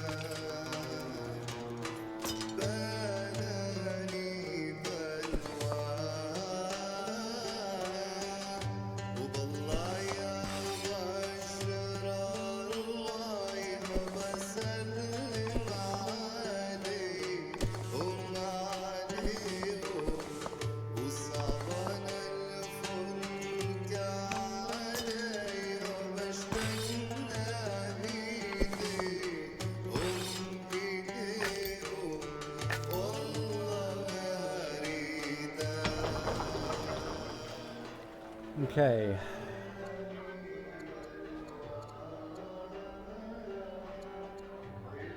We'll try and nab what territory we can off of our neighbors.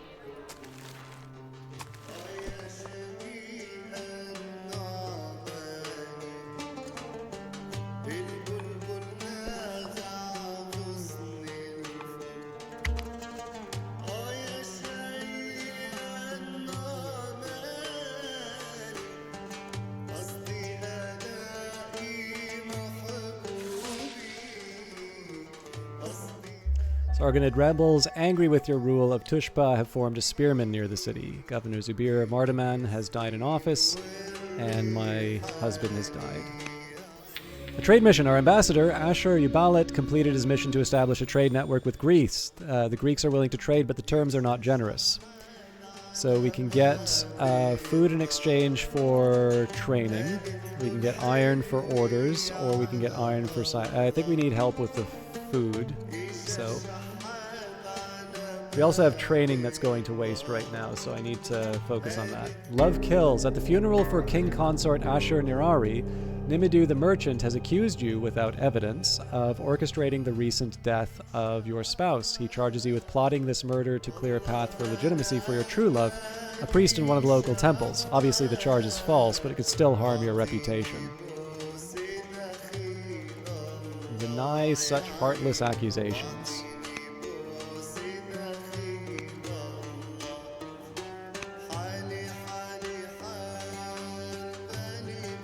Okay, we need the extra civics, so we'll boost the charisma. And I do like culture.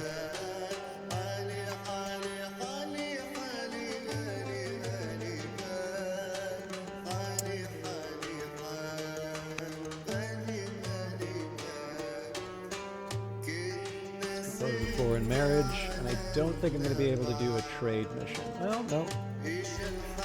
We're paying a lot for it, but... Okay, we got to deal with these jokers, so...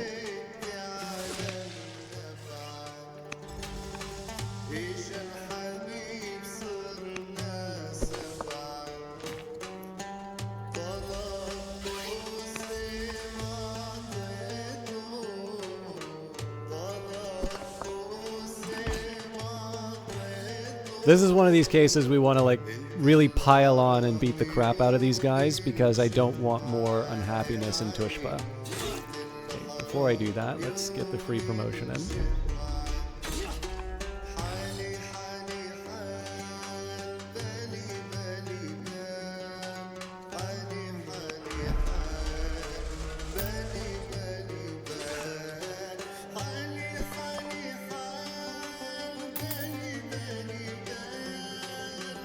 Not going to be enough to see the thing through.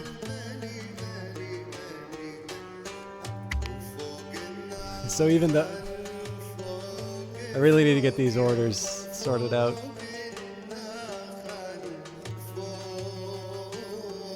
If I don't sort out my orders, then it's not going to matter if Hadi is now at war with the Danes, Christian mythology is established in Egypt, and the lighthouse has been completed by Assyria.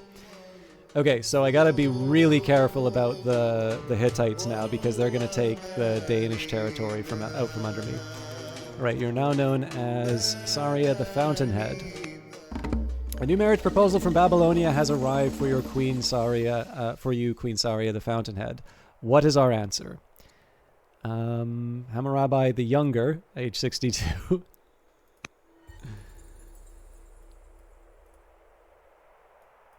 The lighthouse. It is done. Navigating the seas of the world is a perilous undertaking. The ports that can afford to use lighthouses help navigation, but none are as magnificent as the lighthouse of Assur.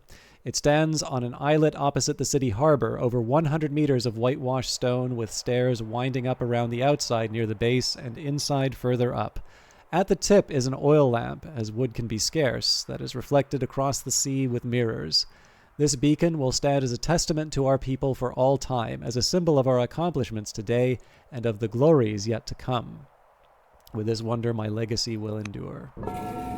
Led by the stars, Nimidu the merchant is worried about the future after a recent trip to Nimrud. The portents of astrology are so widely believed that people pay more attention to diviners than to official edicts. The courtier suggests expelling astrology from the city before it becomes even more powerful. So we can expel divination from the city, or we can forbid readings. No, we will expel divination from the city. Make him inspiring. Okay, first thing we want to do is clear out the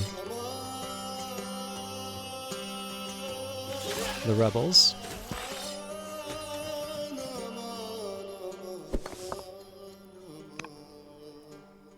Okay, we also have some free workers now, so...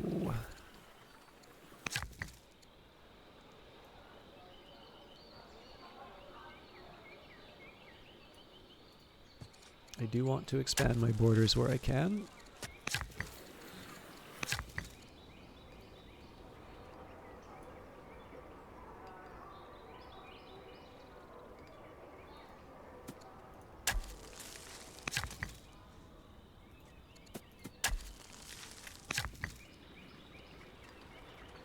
I need to figure out what I want to do with this one.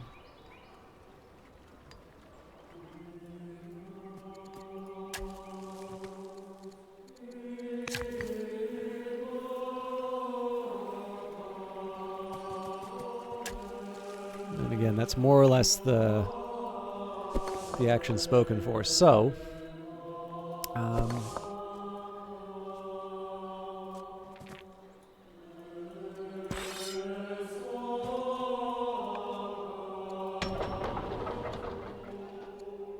okay, finish the Fisher and Acer. I'm tempted to just build, actually, we can build the Spearman.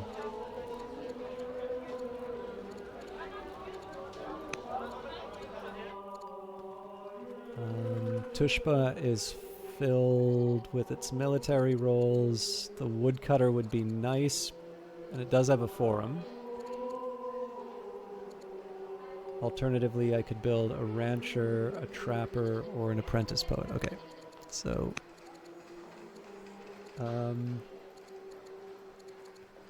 I will buy the rancher.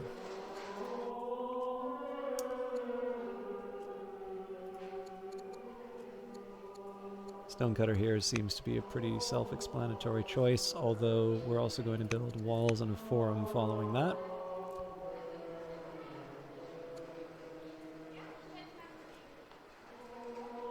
And I'm going to do a tour of my... Okay, so repair damage for everyone, followed by walls.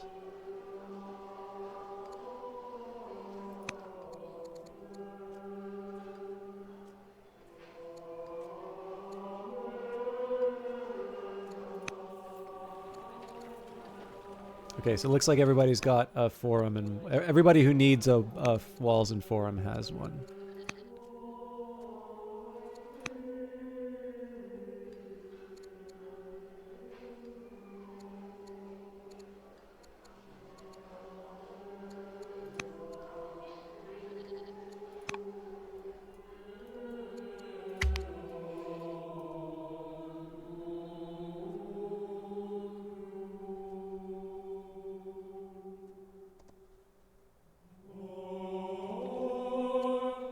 Sargonid rebels, angry with your rule of Tushpa, have formed a slinger near the city. Governor Tiglath-Pileser of Acer, governor of Acer, has died in office, and Matriarch Lanassa the Witty is now head of Judaism. Their opinion of you has gone from cautious to pleased. Funeral procession. Following the death of Tiglath-Pileser, the family has arranged a funeral procession to honor his military career. They have hired actors to don the masks of his ancestors, and they need a figure to ride in the rear wearing Tiglath-Pileser's triumphal regalia. The court does not usually pay for such commemoration, but Tiglath-Pileser was beloved of the people. We will pay the appropriate respects. I would have liked to use the money for something else, but...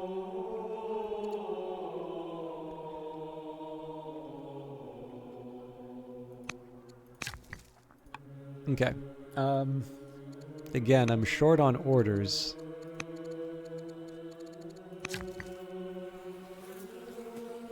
I still don't have land consolidation.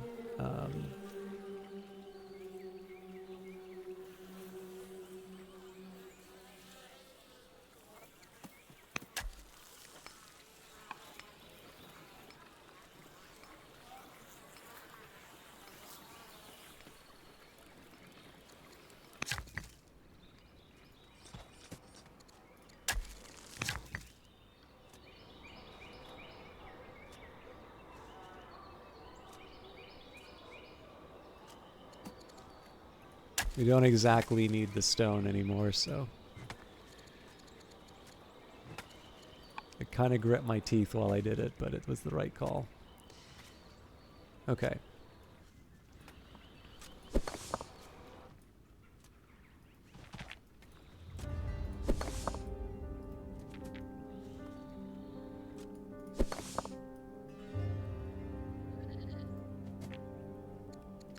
We travel as a group. They can take point, but... Alright, now. Oh, forgot some stragglers. I will actually pay for the...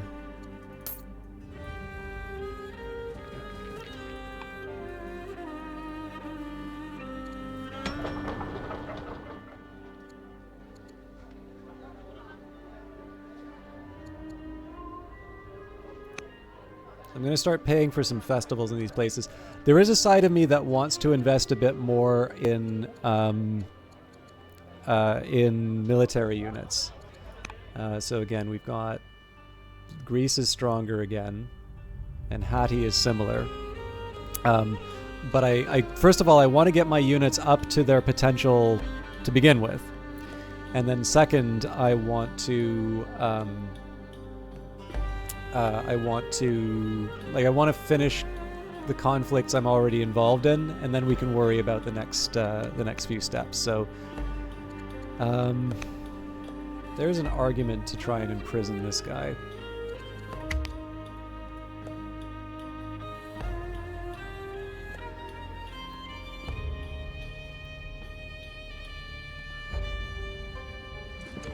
So yeah, like if we... Oh, I completely forgot about the rebellion.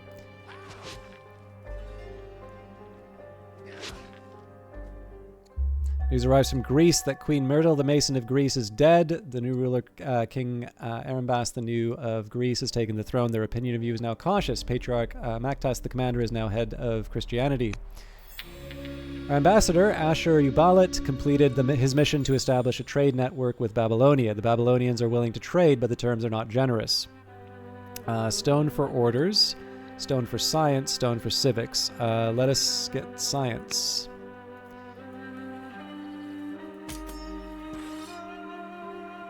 Okay, we gotta get to some kind of cover here.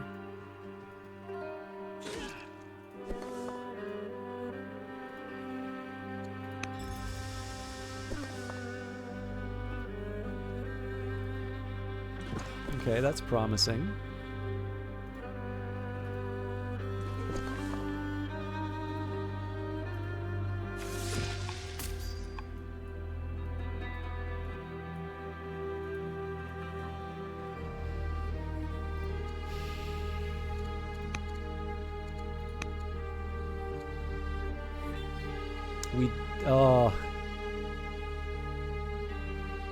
So unfortunately, we don't have the civics that we need to get the peace. That's a shame. And in fact, we even could have tried to get peace with Hatti.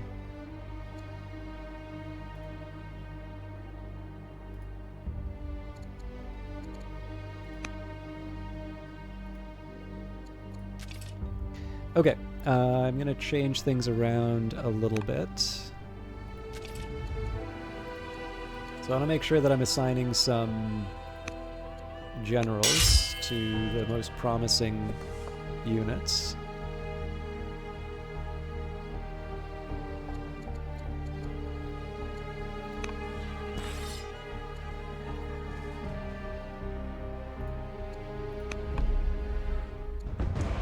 With the death of Queen Myrtle, the Mason of Greece, rule of Greece has passed to King Arambas the New of Greece. The new ruler wastes no time in making his presence known, sending a heavily armed cohort of diplomats to treat with you. The Greek thugs bring Arambas's demand before you. Greece has been lenient with you, but no longer. You will pay a tribute of gold or iron, or there will be war.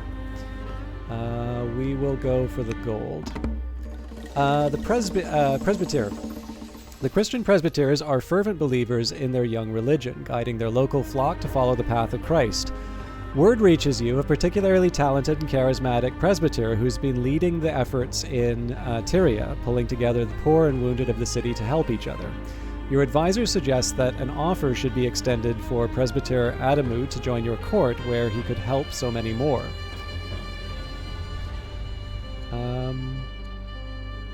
Yes, he can serve as a minister of the realm. And apparently I forgot to check out what my workers were up to.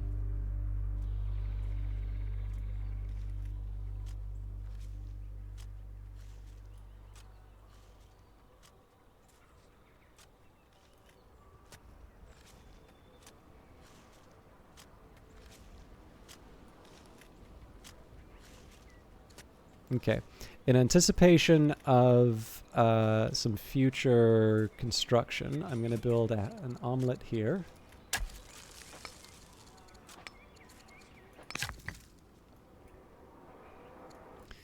We already, yeah, we've done our business here. Okay, we got nothing else to do.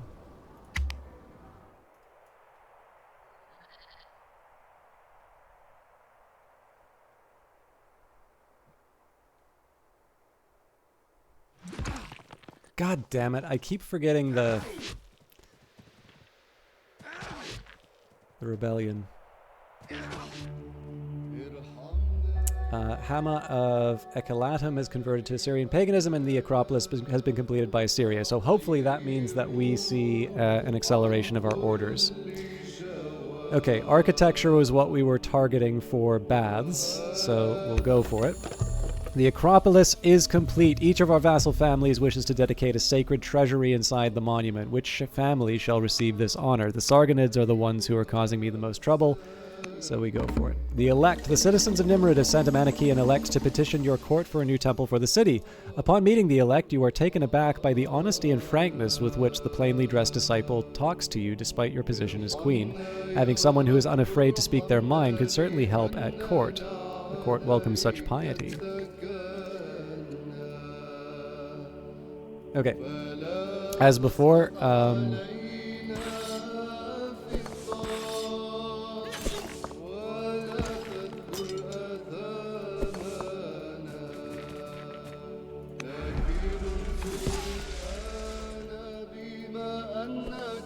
okay. Next up, where I can, we want to, so this is a bit of a problem here, because like these guys get shot apart, but it's not that great to attack across a body of water. So maybe we head... Hey, Rouge Light Girl, how you doing?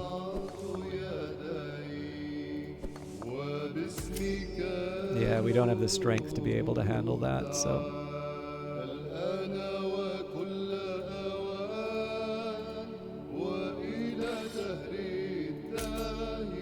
Oh man, they're gonna wreck that guy. Okay. We need to be able to pick these guys off a little bit more efficiently.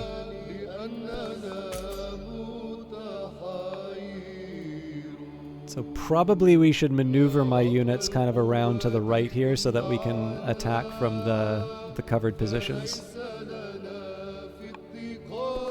But either way, we need to move back to heal up.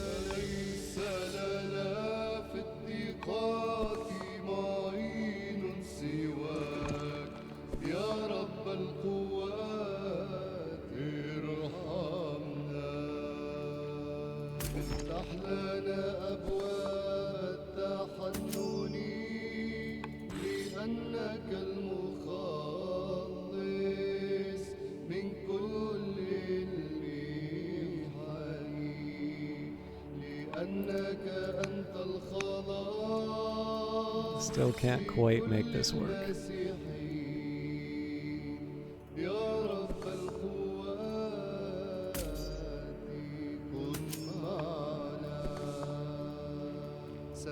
It's kind of a weak move, but I gotta work with what I got. And then I had workers that weren't doing things. So I suppose the natural question is, are there any other wonders I can build?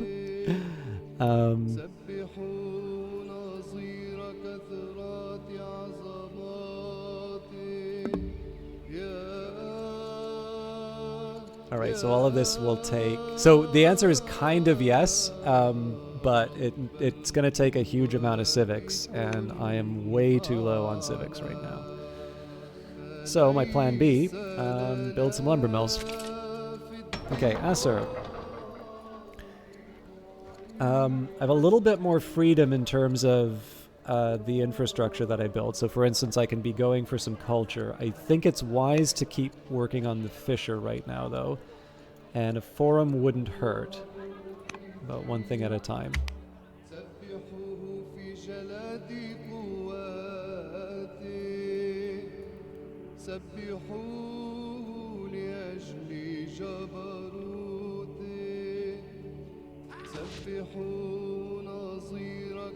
Oh God. We gotta pull right back.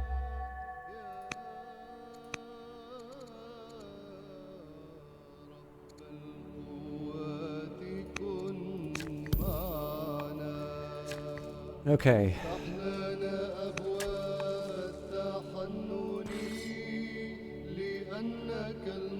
Hey, Vanguard Master, how you doing?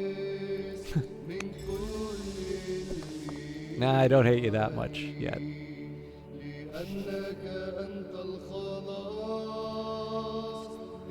This is going to be more of a fighting retreat. So I guess the good news is that if I'm struggling with it, Hadi's going to be struggling with it too.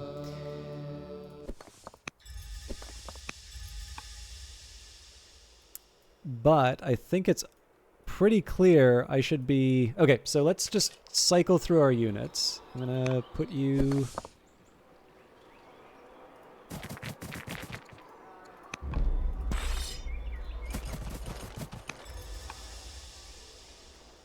Yeah, so we've got a ranged unit that needs to be doing something.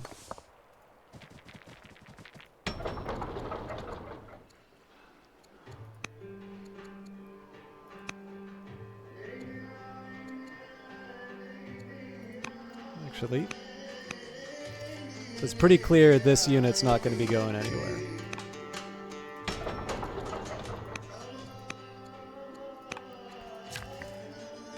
Okay.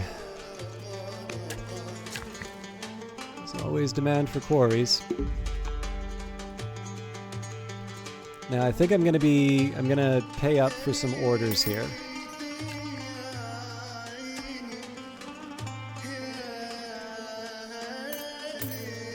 And that's because we've got good relations with... Ah! I don't have the civics though.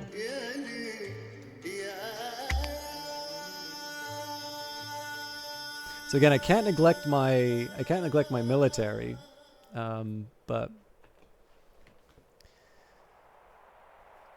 I notice Hati has maces, so that's going to be a source of stress.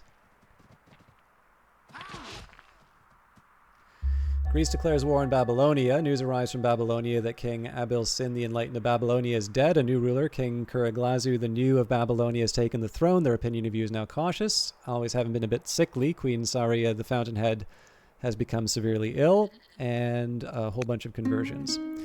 Kuraglazu's agent. With the death of King Abil-Sin the Enlightened of Babylonia, rule of Babylonia has passed to King Kuraglazu the New of Babylonia. A week after Kuraglazu is named leader, your guards catch a Babylonian agent who has joined the palace servants, claiming to have been invited. There is a limited amount of time before a scheming Kuraglazu realizes that the agent has gone missing.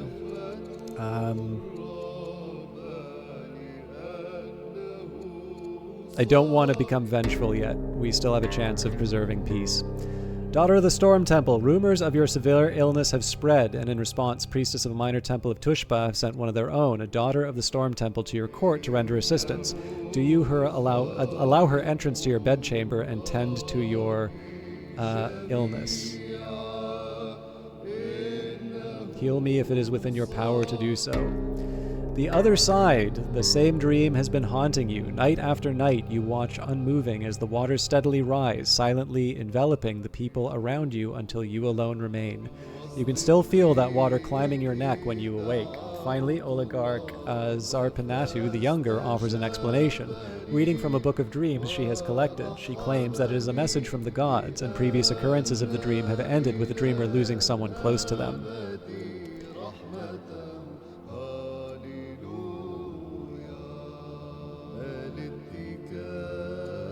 None of these are good options. Spend time with those close to you, reflecting on what the gods might take.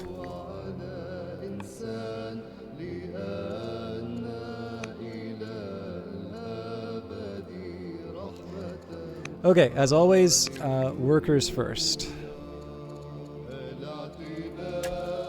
So civics are the name of the game in the next little bit, but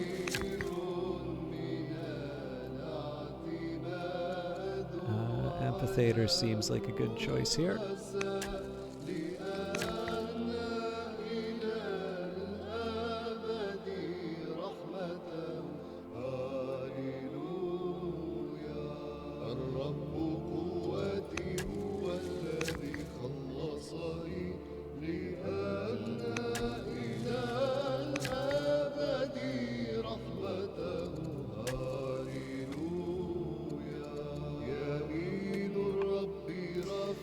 Okay, let's try and make some magic happen with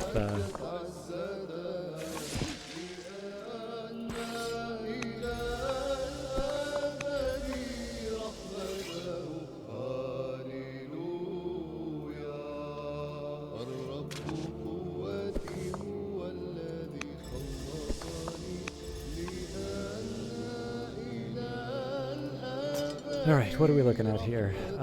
You can go quiet forever.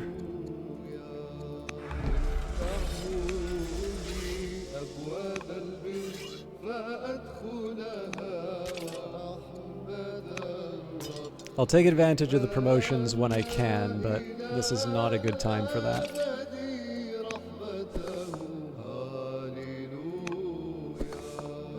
So basically when I've exhausted my orders and I have nothing else to do, that's when I'll consider it. Maybe.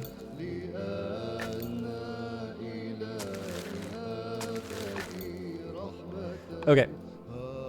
So now I've got some choices to make, right? I can move my scouts and get a better idea of the lay of the land, or I can, yeah, actually we'll start with scouting. That is one short of where I needed, so never mind that.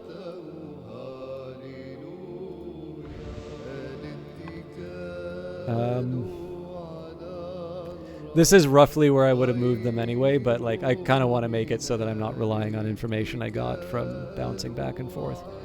The other thing that I can do, so spearmen are the priority unit right now. So if I can, adding a general would be good.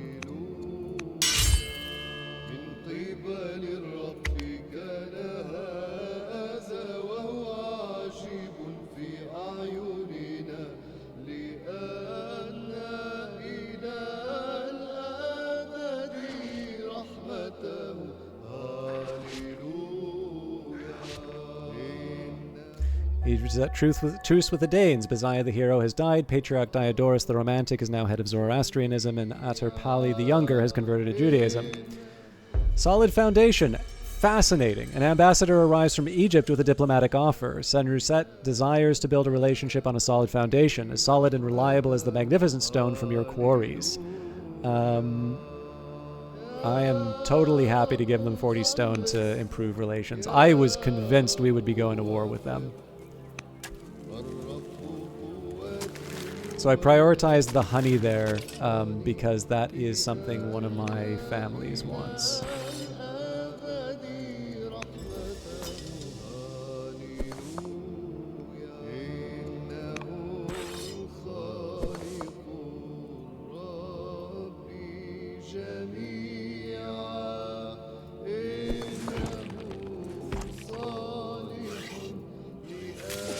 That's too good of an opportunity to pass up.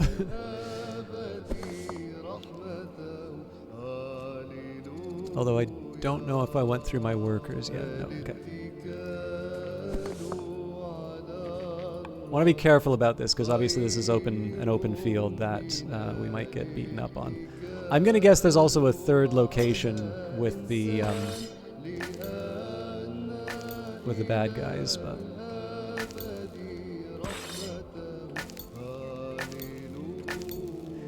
okay, we have a little more flexibility now.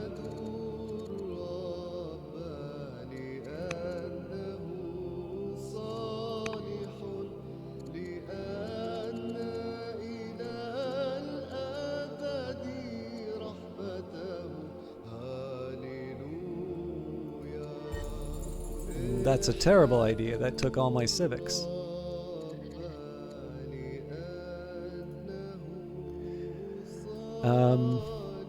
So I don't want to mess around too much with relationships here. The first thing I'm going to do is infiltrate.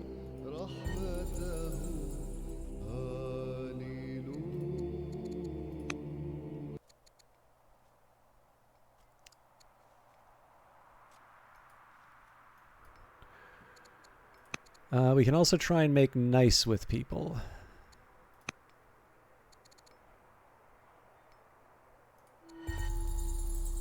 Okay.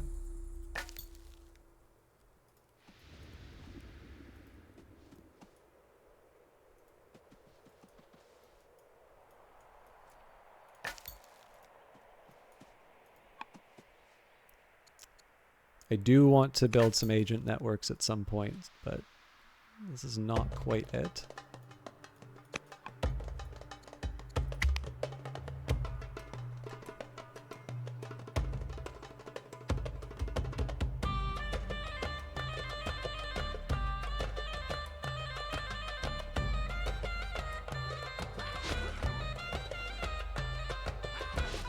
So my trade-off right now is I want to be able to do enough damage to the Danes to be able to take the...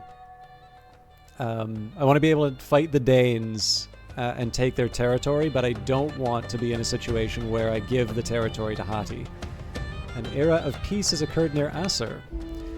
In recent seasons, a sense of calm has settled over the land, free from the devastation of war. We share with our neighbors a sentiment of hope. How will you lead Assyria forward during these times of peace?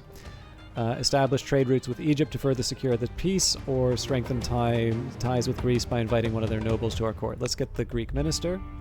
A new court minister, Sopolis, has joined the court. His aptitude in matters of state will keep Assyria moving forward. That also gives us the civics that we need for the peace treaty next turn. The Sargonid family offers to train an elite guard unit to protect their treasury inside the Acropolis. Of course, they are only willing to invest in this idea if the court shares some of the costs. Yes, we will consider it done. Oligarch Zarpanu the Younger is governor of Nimrud. And so we can get a carpenter, cultivator for farms and grown. Let's just give her courage. Okay, as always, we have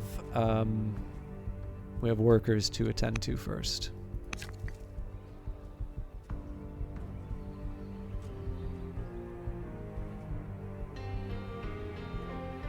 So I think we said the baths were going to be going... I guess I should probably do like bath. Yeah, maximize the baths.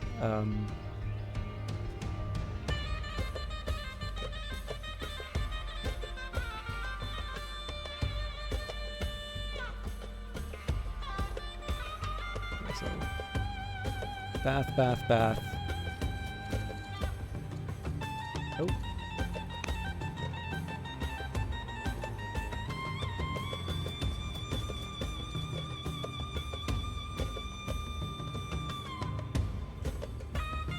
I guess it doesn't really matter either way.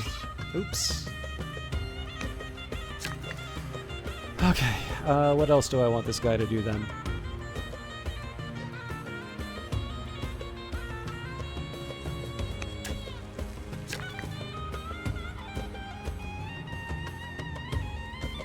We're long overdue a garrison in this area. We're still skipping the Manichaeans. Alright.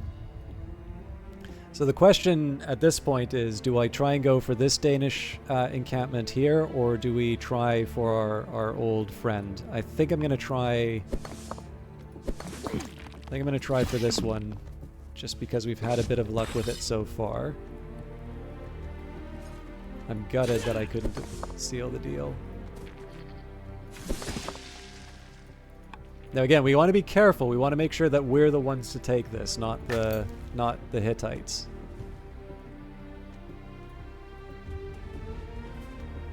There's a lot more in this area than I thought there would be.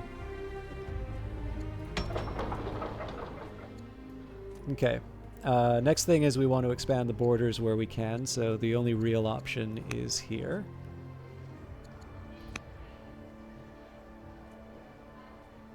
And then at some point I also want to deal with the discontent, but...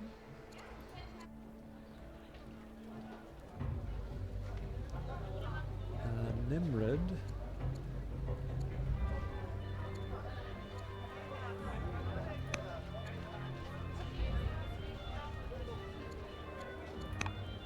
Okay, we'll end the year here.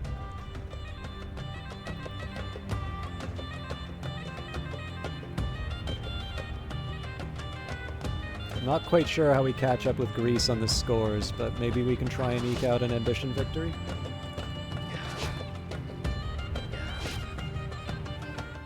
You've successfully exerted your influence upon Oligarch Yaba of Tushpa, but appear weak in the process.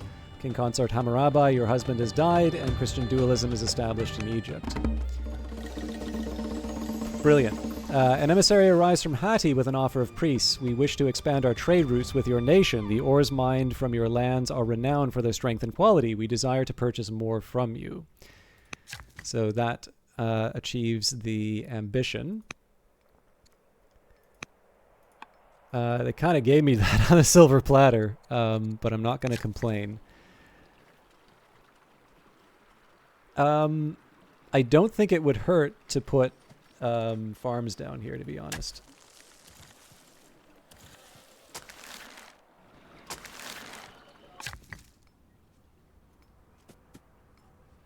So a quarry kind of makes sense, but so does a mine. Quarry gives me 7-5. I mean, we're doing really well on both. I will take the quarry, but I'm going to feel slightly bad about it.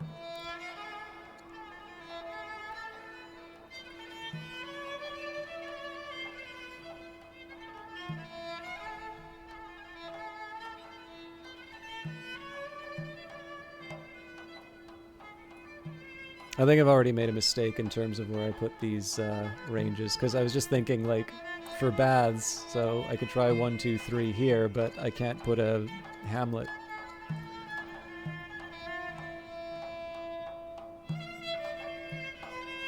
So, hamlet 1, 2, 3 for baths works, but the problem is I need these for the quarries. Quarries give me the civics that I need to make my...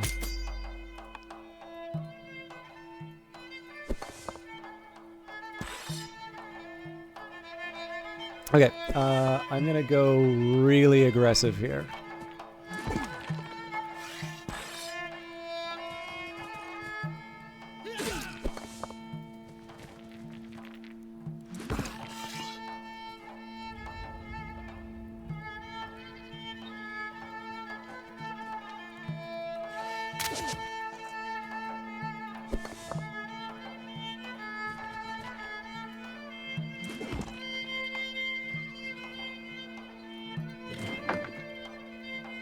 Yeah, so the Hittites don't have enough to seal the deal with the Danes there. The question here is going to be about holding it. Okay, and I can spend some... Okay, so these guys are useless.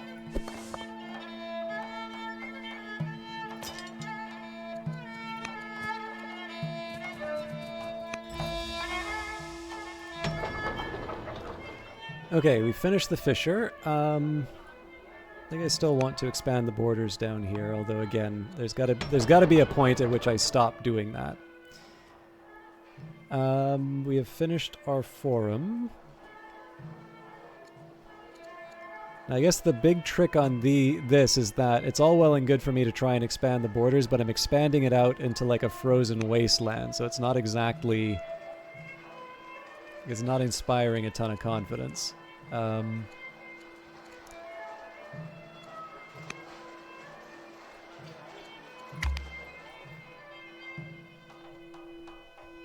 3 years for architecture, then we'll be able to build the baths that I've been waiting for so long.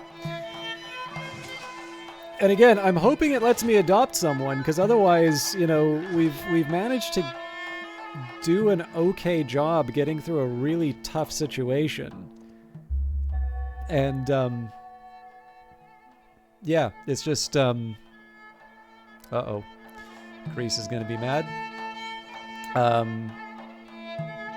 But yeah, no, it's like if we lose just because we didn't have the option, not so good. All right, Spymaster Ishme Dagon the Younger has successfully infiltrated your rival's territory, but was exposed in the process. Oligarch Yaba of Tushpa, general of the Spearmen, has died in the field. Governor Adad Nirari the Younger has converted to Manichaeanism, and Oligarch Shalmansur the Orator is now head of the Sargonid family. Secrets of the Dead. Soon after news of Yaba Tushpa's death arrives, your spymaster, Ishmi Dagon, slides out of the shadows with information about the deceased. Messages found after the death have revealed that Yaba had a rather more intimate relationship with Ambassador Adamu than was commonly known. Ambassador Adamu quickly confesses when confronted, but begs for your help. The two lovers were meeting under the guise of Christian worship, blackmailing bishops into silence. Now the clergy are threatening to expose the crimes of the dead. How mad is... I mean, that kills my relationship with Christianity, but yeah, we agree to keep the secret and swear the bishops to silence. Interfaith dialogue. Followers of Christianity and Judaism have been developing friendly relations in the city of Mardaman. Just recently, a Christian temple held a common prayer session for both religions, and Jewish schools invited Christian representatives to teach about their faith. Such cooperation can also teach us better ways to govern, or the cleric set a wonderful example for all of Assyria. I'm going to take the civics because then we can make a big wonder out of that. Governor Adad Nirari the Younger has come before you as a representative of the Manichaean religion, asking that you capture 5 foreign cities or control 3 heated baths. Although not the most charming, the faith-bound man makes a compelling case for how this support could help relations between the crown and the noble religion, leading to increased support in the future. 3 heated baths is going to be tough, but yes, we will do it.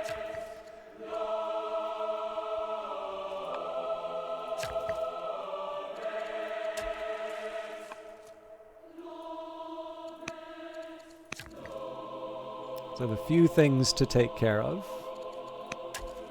Before I do that,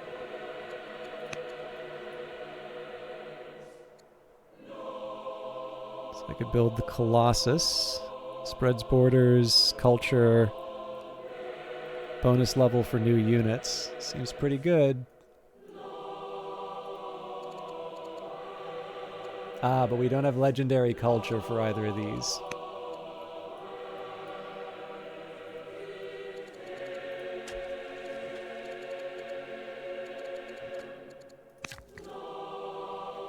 So that should actually be a warning, because I need legendary culture for heated baths, and it means that our existing cities are not cutting it. Probably because we haven't been investing in culture. Okay, so we need to run away and heal up. I'm happy to let these guys fight it out.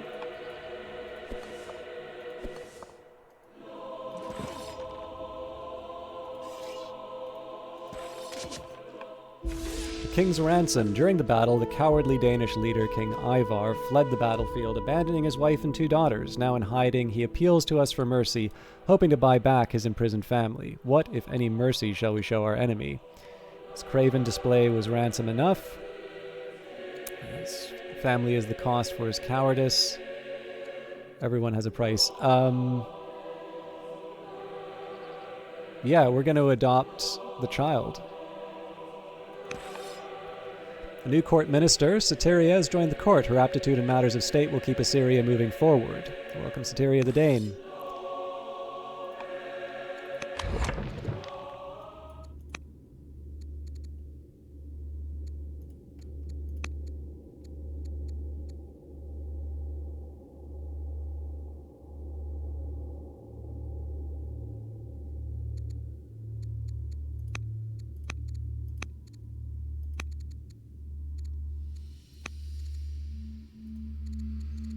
I refuse to believe that that is the new heir.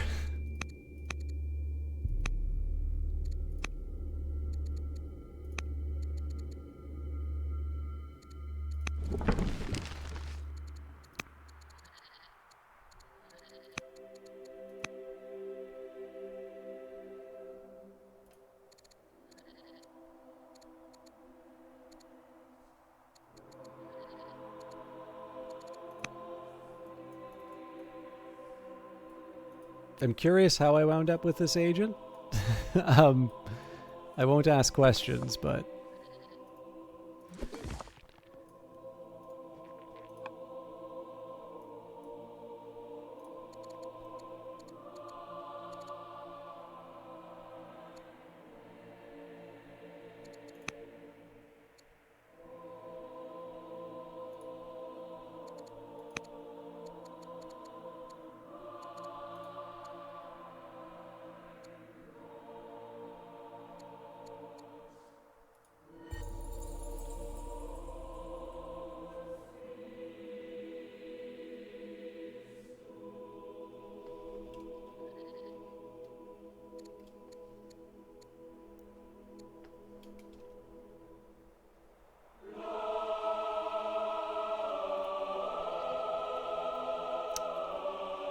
okay.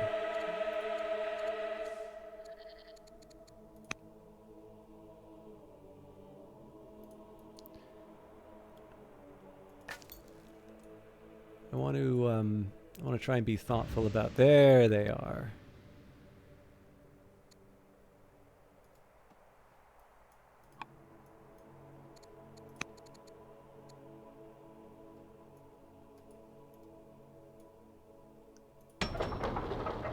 And I'm gonna skip the forum after the wall. Oh, 11 years? Yeah, maybe not. So see who can give me the earliest settler.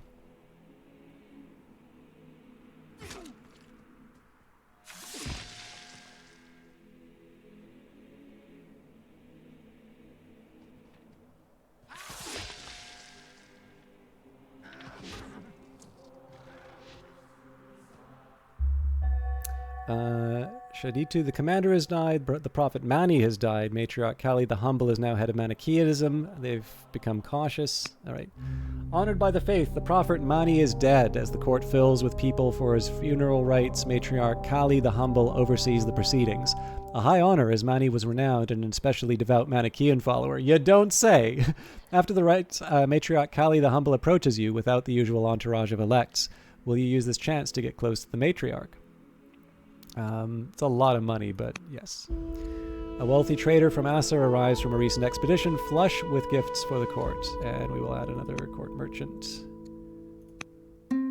Spiteful lies. Soteria the Dane intensely dislikes Senusret, the leader of the Egyptians. She demands that we help her disparage Senusret publicly. Soteria the Dane suggests that we ought to send spymaster Ishme Dagon the Younger on a Slander Nation mission and ruin the reputation out of spite. Shame on you for planning such a lowly scheme. Give her tactics. Because Assyria with a good general leader is terrifying. Like, a tactician is just impossible to deal with. Okay, let's marry into the Sargonids so that we can make nice again.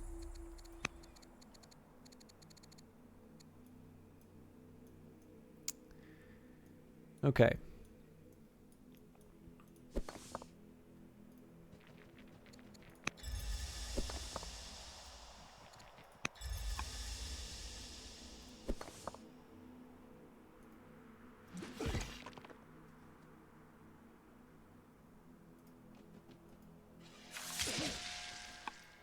Cool.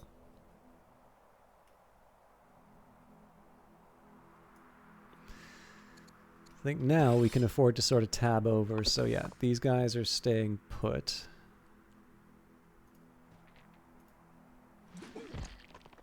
Superior Blaze, thank you very much for the host. Sorry, just give me a quick second here.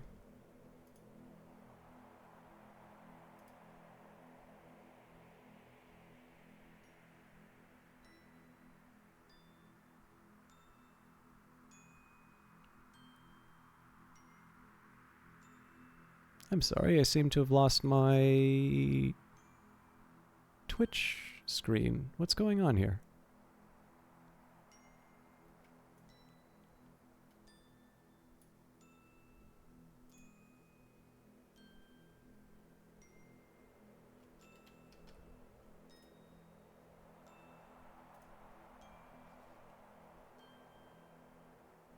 Sorry, I know I can see, like, I can see the game going on, but that's all I can see right now. And I am trying to understand what's going on. How's it going, Superior Blaze? Thank you very much for your host. It's always a little weird trying to say hi to people because I know Twitch is going out of its way to make sure that we see as many ads as possible.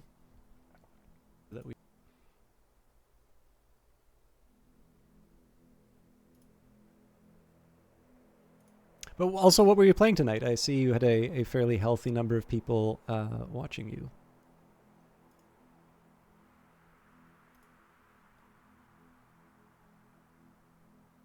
Okay, I'm back on track. So, I'm going to... that was unexpected. Might even send them north, but I'm not quite ready for that yet.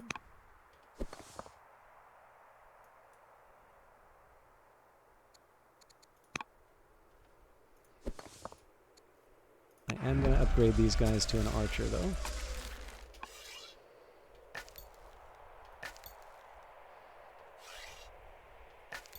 Okay, so there's not that much for me to do, and I've got 9 orders left. So let's think about the next steps. I do want to find a city that will build a... Okay, actually, there's a few things I want to do. So first of all, free promotions.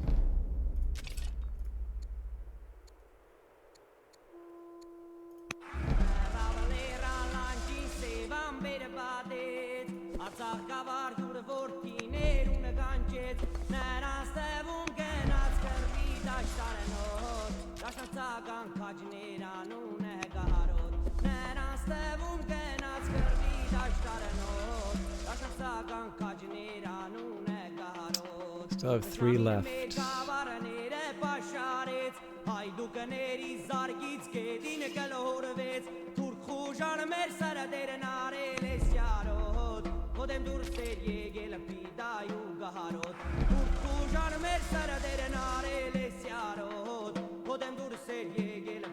Okay.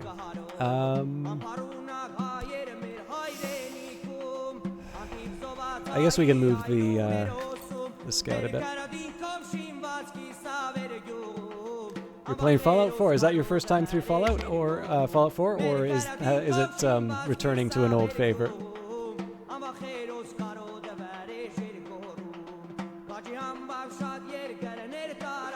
Okay, I'm a little worried about what's happening on the right-hand side. It looks like Hadi might be able to take that territory off the Danes. I was going to say off of me, but like, it's not actually mine yet. Soteria the Dane is converted to Judaism. A new marriage proposal from the Sargonids has arrived for you. Let's go for the high courage guy. So again, I'd love to do border boosts, things like that, but we need to push. Newfound faith messages from Barsine the Dane have taken a new turn, often discussing theological disciplines rather than the practical matters of her studies.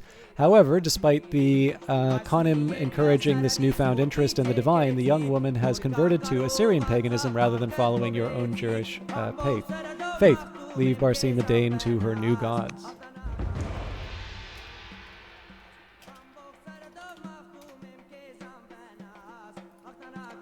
The polemicist, oligarch Shalmansur the orator has been giving lengthy public speeches in Tushpa condemning our rule. Public opinion in Tushpa is beginning to turn against us. We can exile him or say we're above such... Nope, exile.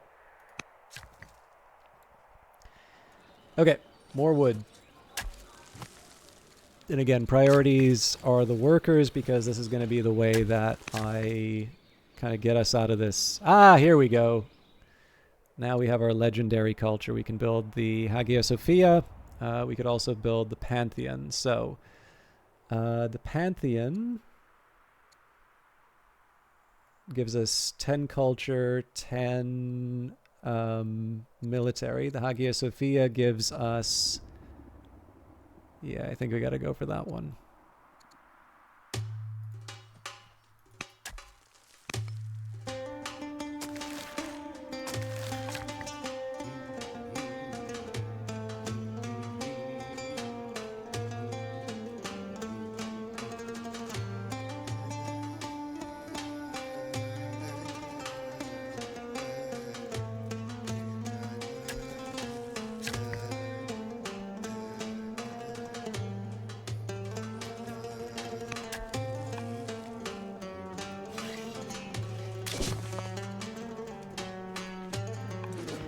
Okay, let's try and clear out the riffraff.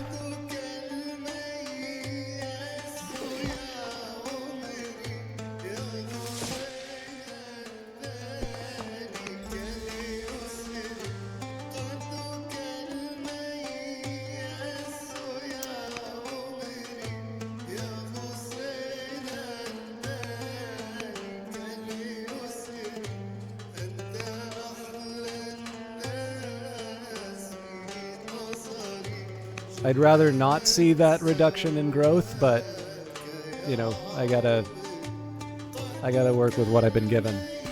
Okay, so we're back into the same situation now. I suspect there's a lot of regions which are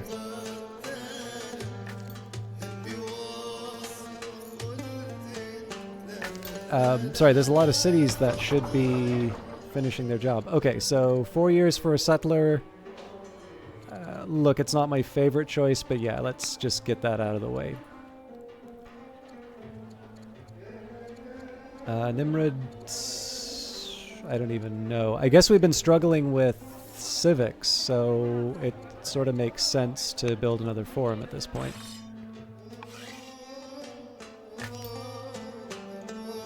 All right, next thing I need to do, given the situation we're in right now, I need to start deploying my scouts a little more intelligently. So one thing is they can take that city site, for starters.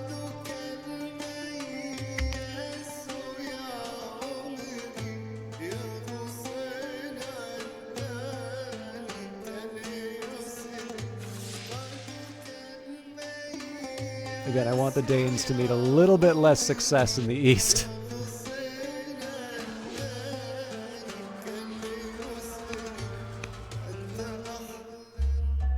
Satyria the Dane has tutored Barzine the Dane, improving her discipline.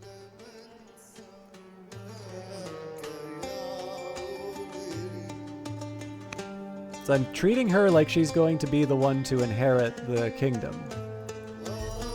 The Exile Army. During his exile, Shalmenser the Orator has used all of his resources to sway to raise a force of rebels willing to fight for his cause. Finally unleashed, they descend on Assyria, surrounding Tyria and preparing to fight. Your court suggests it would be wise to deal with the loose end of Shalmenser to avoid further acts of aggression. Send assassins for him.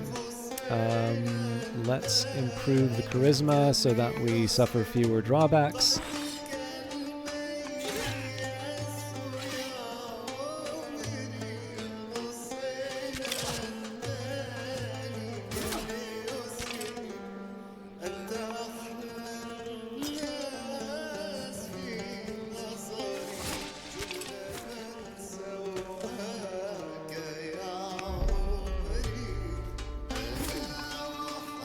Not quite enough to deal with the rebellion, but close.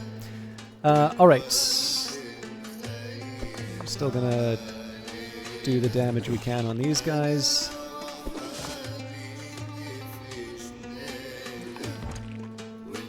Now, if I can move the Explorer to the city site, I can. Okay, so that opens up some options for me here.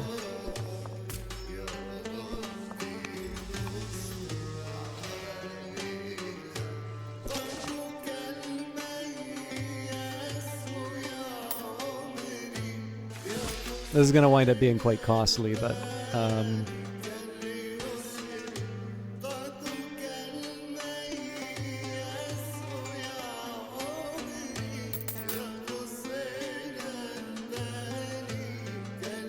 I gotta force march it. Okay, not worth it.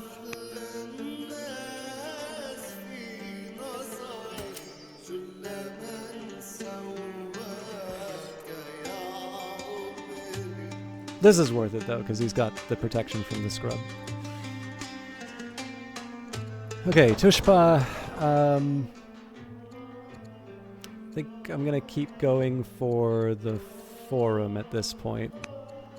Just again to try and come up with my civics deficit, or bring up my civics deficit.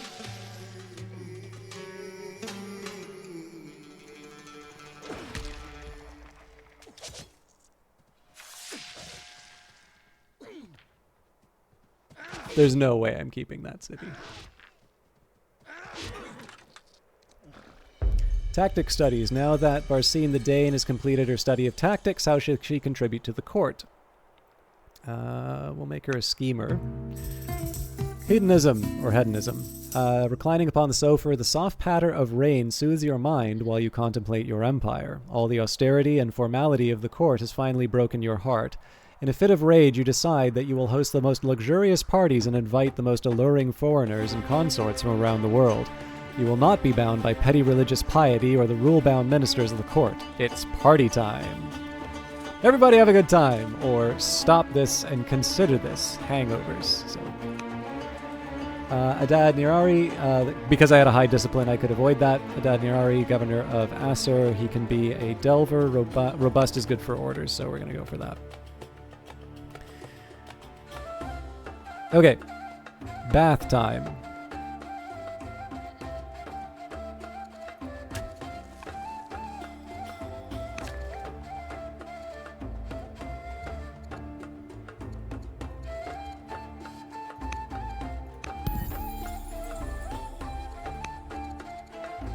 Now, it's weird that I wasn't able to add her to the line of succession. It's the whole reason why I like trained her, but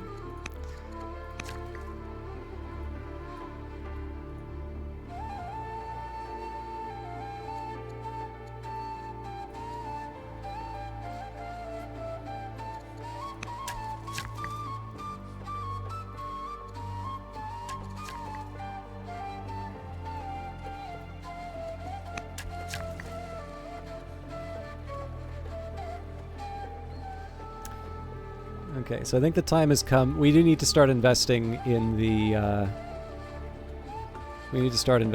Empire again.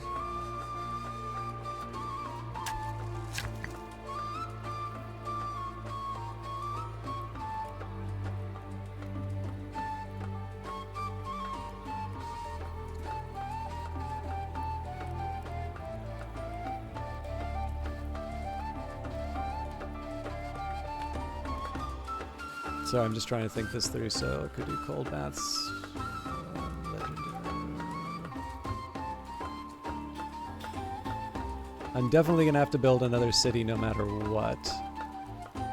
Actually, that's not true, because if I build the city here... But then I can't take advantage of all the... Okay. I am going to build the cold baths here. Okay, we continue to march on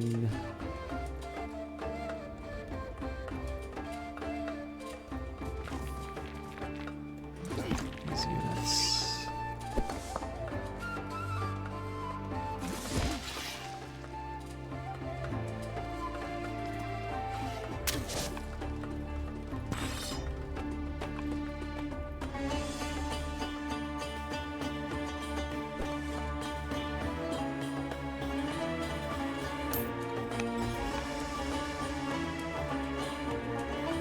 So yeah, the expectation is that the Hittites are going to take that.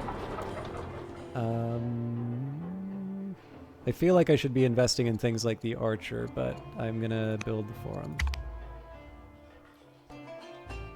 I do eventually need to move these units back to their training spots, but again, we got a number of priorities, so.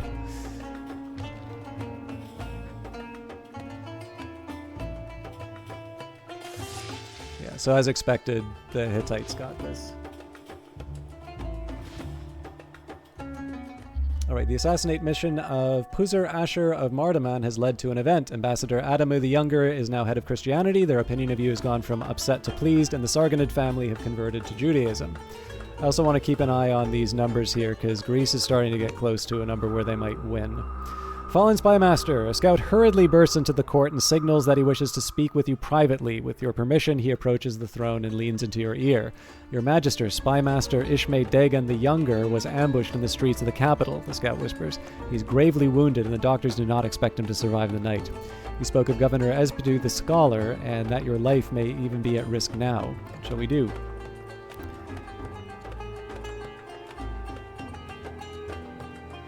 Speak with Ishmay Dagon discreetly. We leave at once. You don a nondescript cloak and make your way out of the palace and through the back alleys of the capital past mangy orphans, pitiful homeless, and wounded veterans. In time, you arrive safely at Ishmay Dagon's hideout in the slums.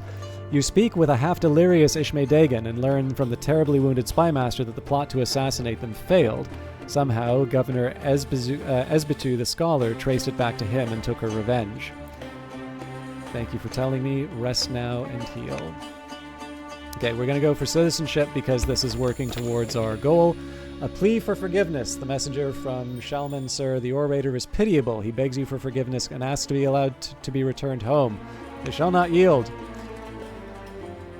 Eloquence. We need the civics.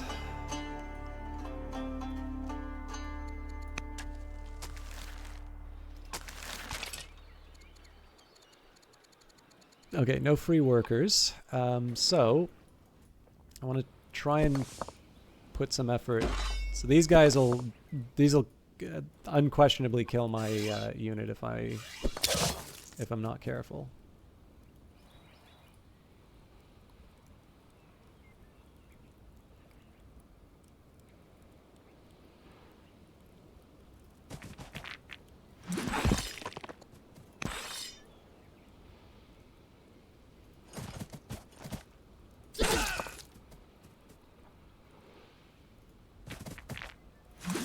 I rather expect we're gonna get like beaten up here, but again, we work with what we've been given.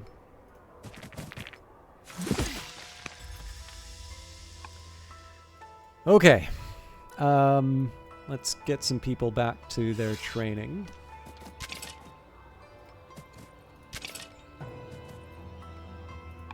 And apparently I'm short one ranged unit.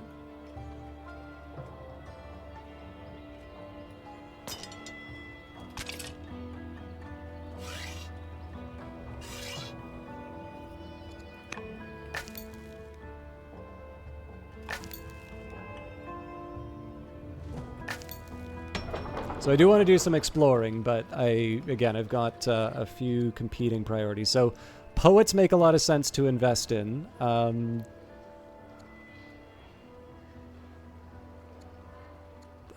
kind of want this farmer, but no, I think, yeah, investing in culture is the...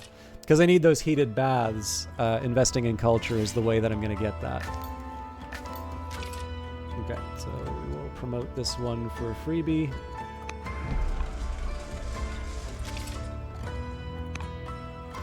So then the next question is, using my orders, let's try and get some people to upgrade to archers.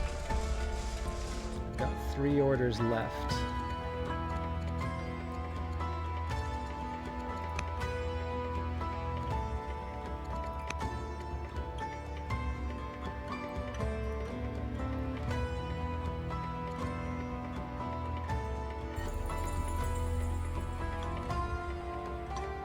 So again, I'm assuming that this is,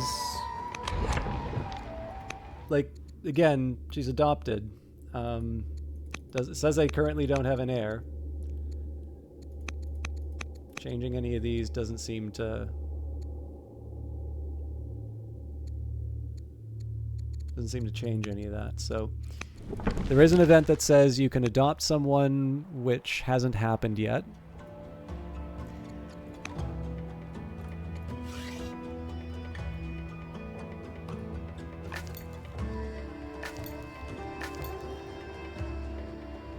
We can see if there's sights to be seen on the other side.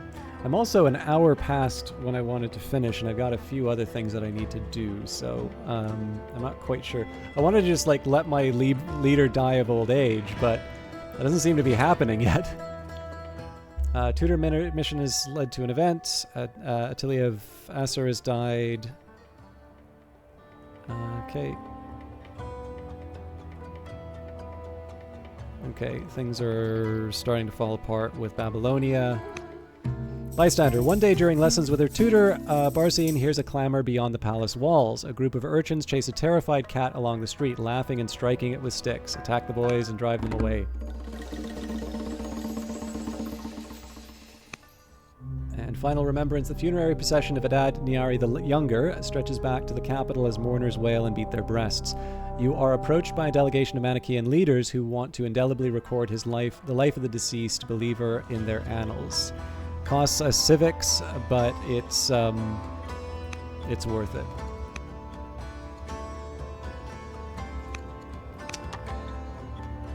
Okay, so we can start moving these guys up to the city site.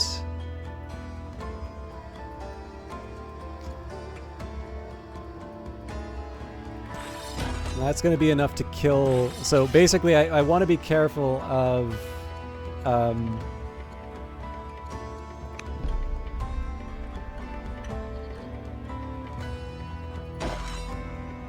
I want to make sure that this unit basically can't kill my people.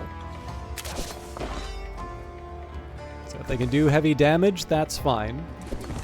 If they have what it takes to kill my people, that's not fine. So in this case, you know, we move that unit out because I don't want it to perish. These units aren't ready to go in yet. Alright, and we've got workers to do work still, so...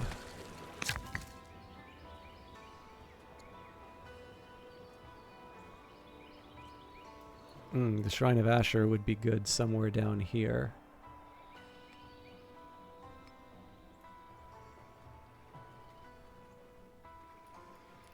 Something for me to think about later.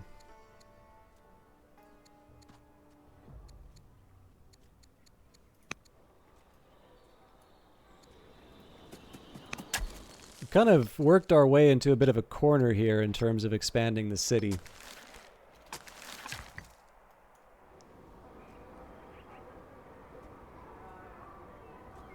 Okay, so what was the deal with the baths here? Oh no, this was a an Odeon.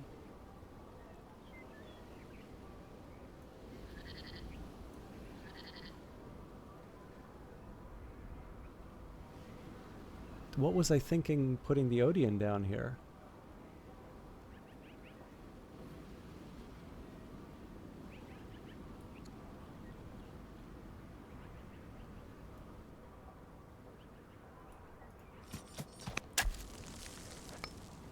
No, that doesn't make sense either. So I need a minute to think this through. Fresh water.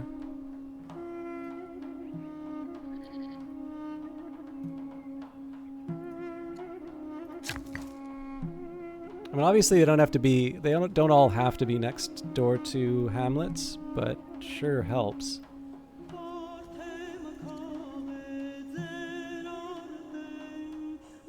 Yeah, this is where the hamlet should go.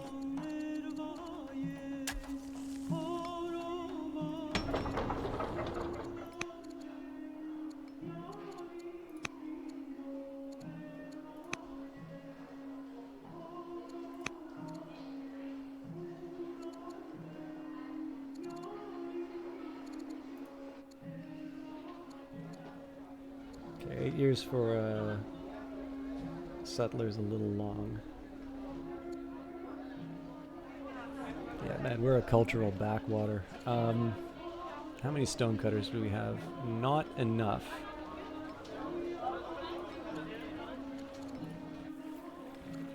Nimrod.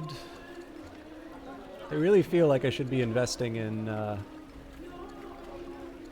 more military at this point, but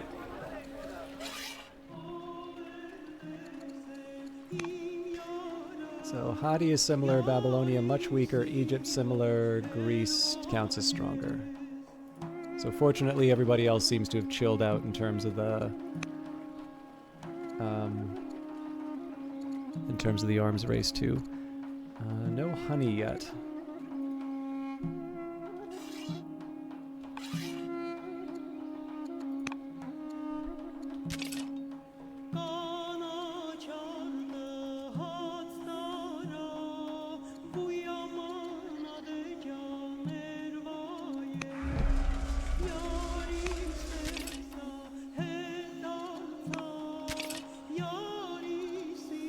So I definitely don't mind paying to upgrade some units. I just want to make sure that I do it.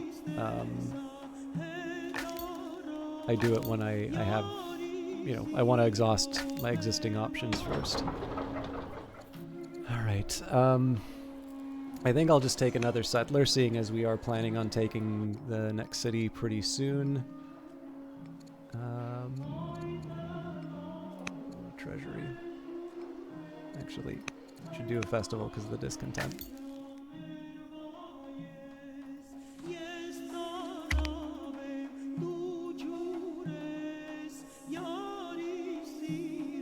Our orders are just pitiful.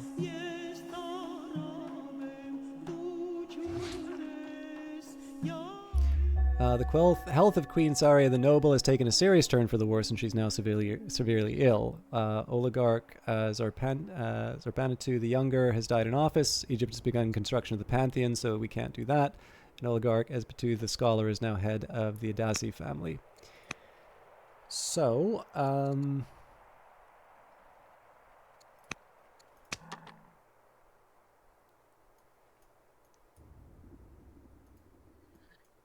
make sure that we do the right investments.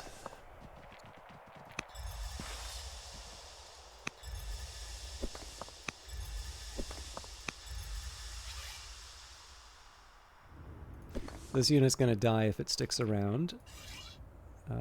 This unit can survive this enemy attacking them. I'm curious to see if I can sort of drag them out on a merry chase.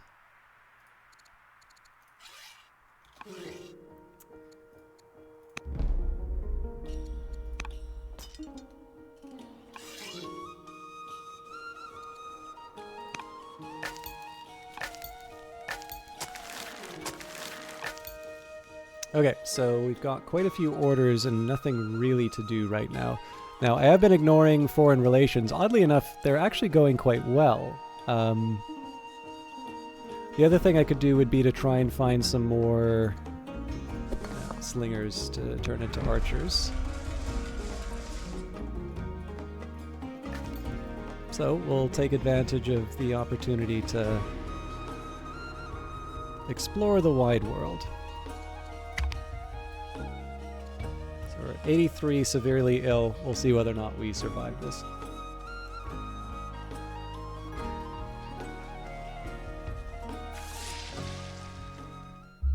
All right, your doctors and diviners have warned you that the end is near. Time to get your affairs in order. So I'm curious if this ends in a defeat. I mean, so I will feel a little salty about this because I've actually done everything I possibly could to avoid this, right? I got married early. Except when I was past like 50, I don't think I had a turn where I passed a husband. I took the option I don't normally take on the event to make sure that, to try and get an adopted daughter. But it didn't really seem to come to anything, so we'll see how it turns out. Endeared to the faith. As the Jewish community grows in Teria, their leaders have been dealing with the Sargonid administrators of the city. The two groups have been getting on surprisingly well, with the legalities needed for their spaces of worship set up quickly and with little conflict. Your advisor suggests that your positive relations with the Jews could be used to gain an advantage with the Sargonids. Let us host a festival in the city on Jewish holy days. So again, we're trying to get the culture up.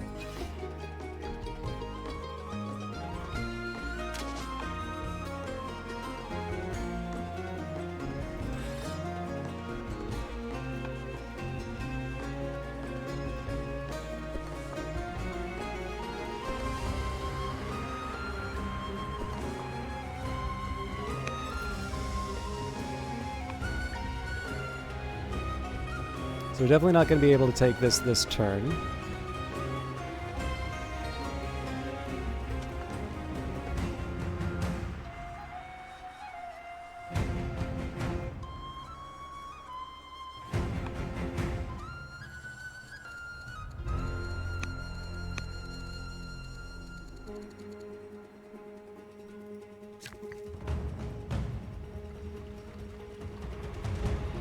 Okay.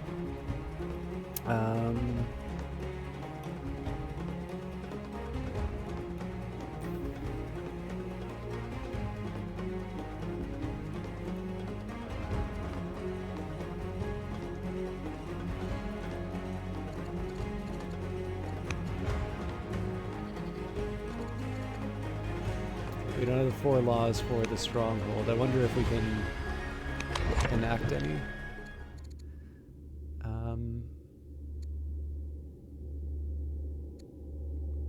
Yeah, we don't have the civics for it.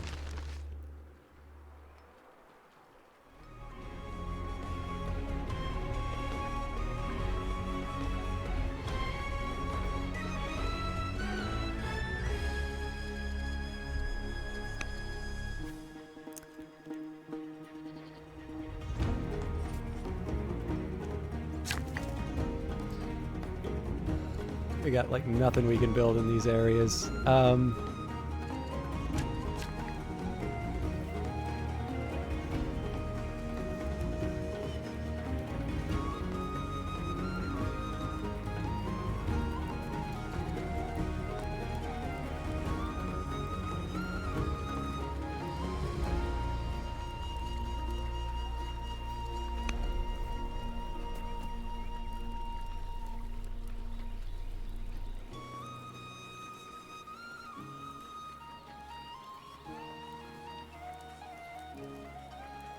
I will build the warm baths here.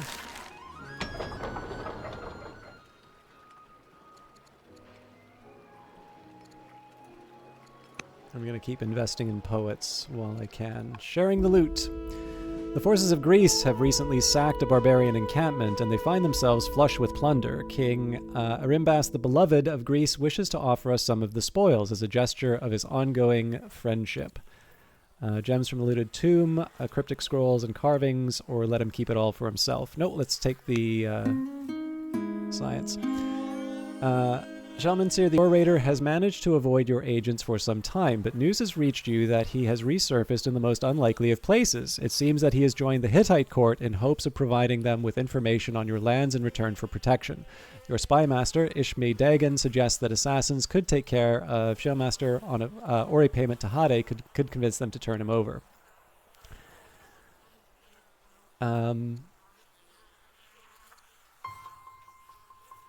Yeah, we'll pay for the capture. Okay, let's choose some research. None of these are going to get me... none of these are going to get me closer to the goal I need, so I'm going to get the thing which takes less time.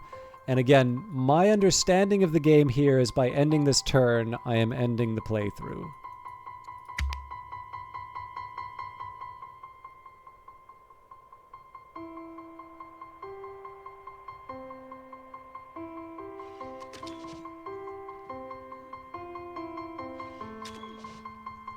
I'm in serious danger of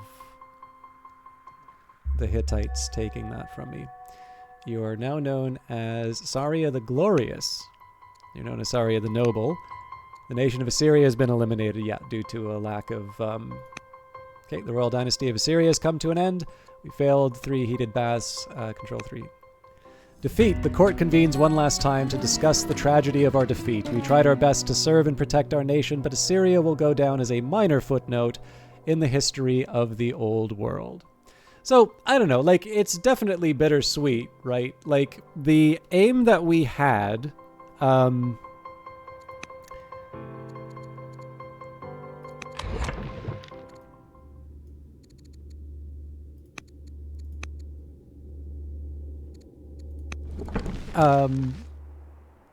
so cohorts and martial code, like, we can take a quick look at what we had here, right? So we were aiming for these, like, there is a pretty reasonable argument, I think, to say that after the death of the leader, we could have achieved this, right? Realistically, it's about 4 techs. I might be looking at this with rose-colored glasses, but I think this was something that I could achieve. So that would have brought us up to out of 8 out of 10 ambitions. Now, Greece was definitely eking up towards the victory.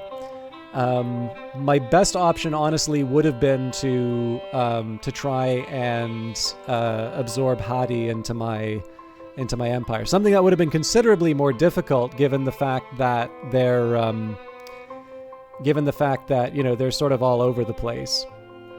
But I feel like that's something I might have been able to accomplish. At the very least, I just kind of, I mean, the real thing I would have wanted to do would be to like somehow take a bite out of Greece. But like Greece had onagers and I didn't have that, so that was probably never going to happen. So like I definitely can't say, like, the last 2 ambitions are very difficult. Like, one of the ambitions I think is like control all of the holy cities, which is like, okay, yeah, so I'm gonna have to go to war with, you know, Hadi in Greece. But yeah, I don't know, like, it's not obvious to me that we would have lost. But again, like I said, it's a little annoying just because, like, even at age 40-something, I was like, okay, you know, we're not going to get a kid, so, you know, hopefully the adoption event comes up. And, you know, I took so it's weird because when you do that, bring in the like adopt the barbarian family or the tribe's family, that tells you that messes with the line of succession. So I kind of thought that was going to fix it there. She certainly became my daughter, but for some reason was excluded from the line of succession, and I simply wasn't able to legitimize her. So, yeah, I mean, a shame, but you win some, you lose some. I guess the biggest thing is that the goal at the start was to try and overcome a fight with a more powerful enemy. And we didn't achieve the goal of not losing any cities, but we were able to fight it to a standstill and get to a point where we felt competitive in the playthrough. So, but I cannot dwell on my defeat, and it was only about an hour extra in terms of duration. So we will learn for next time. I think what I am going to do next time, I probably will just do the same setup, Ashurbanipal on the noble, and then move up. I mean, the Glorious, the Magnificent, the Great. I do eventually want to get to playing the Great, but I have a lot to learn, particularly about the combat in the game. So that's life. So I'm just going to take a quick second here and see if anybody's online. It is quite late, so not really. Or hang on.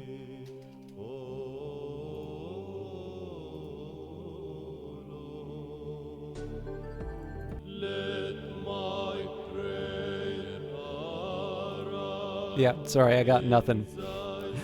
So I'm going to leave you all to your own devices. Thank you, or hang on, is somebody playing Old World by any chance? Nope. Phantom Brigade, maybe?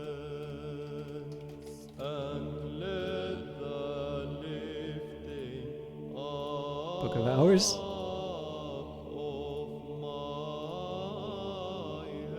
Industries of Titan.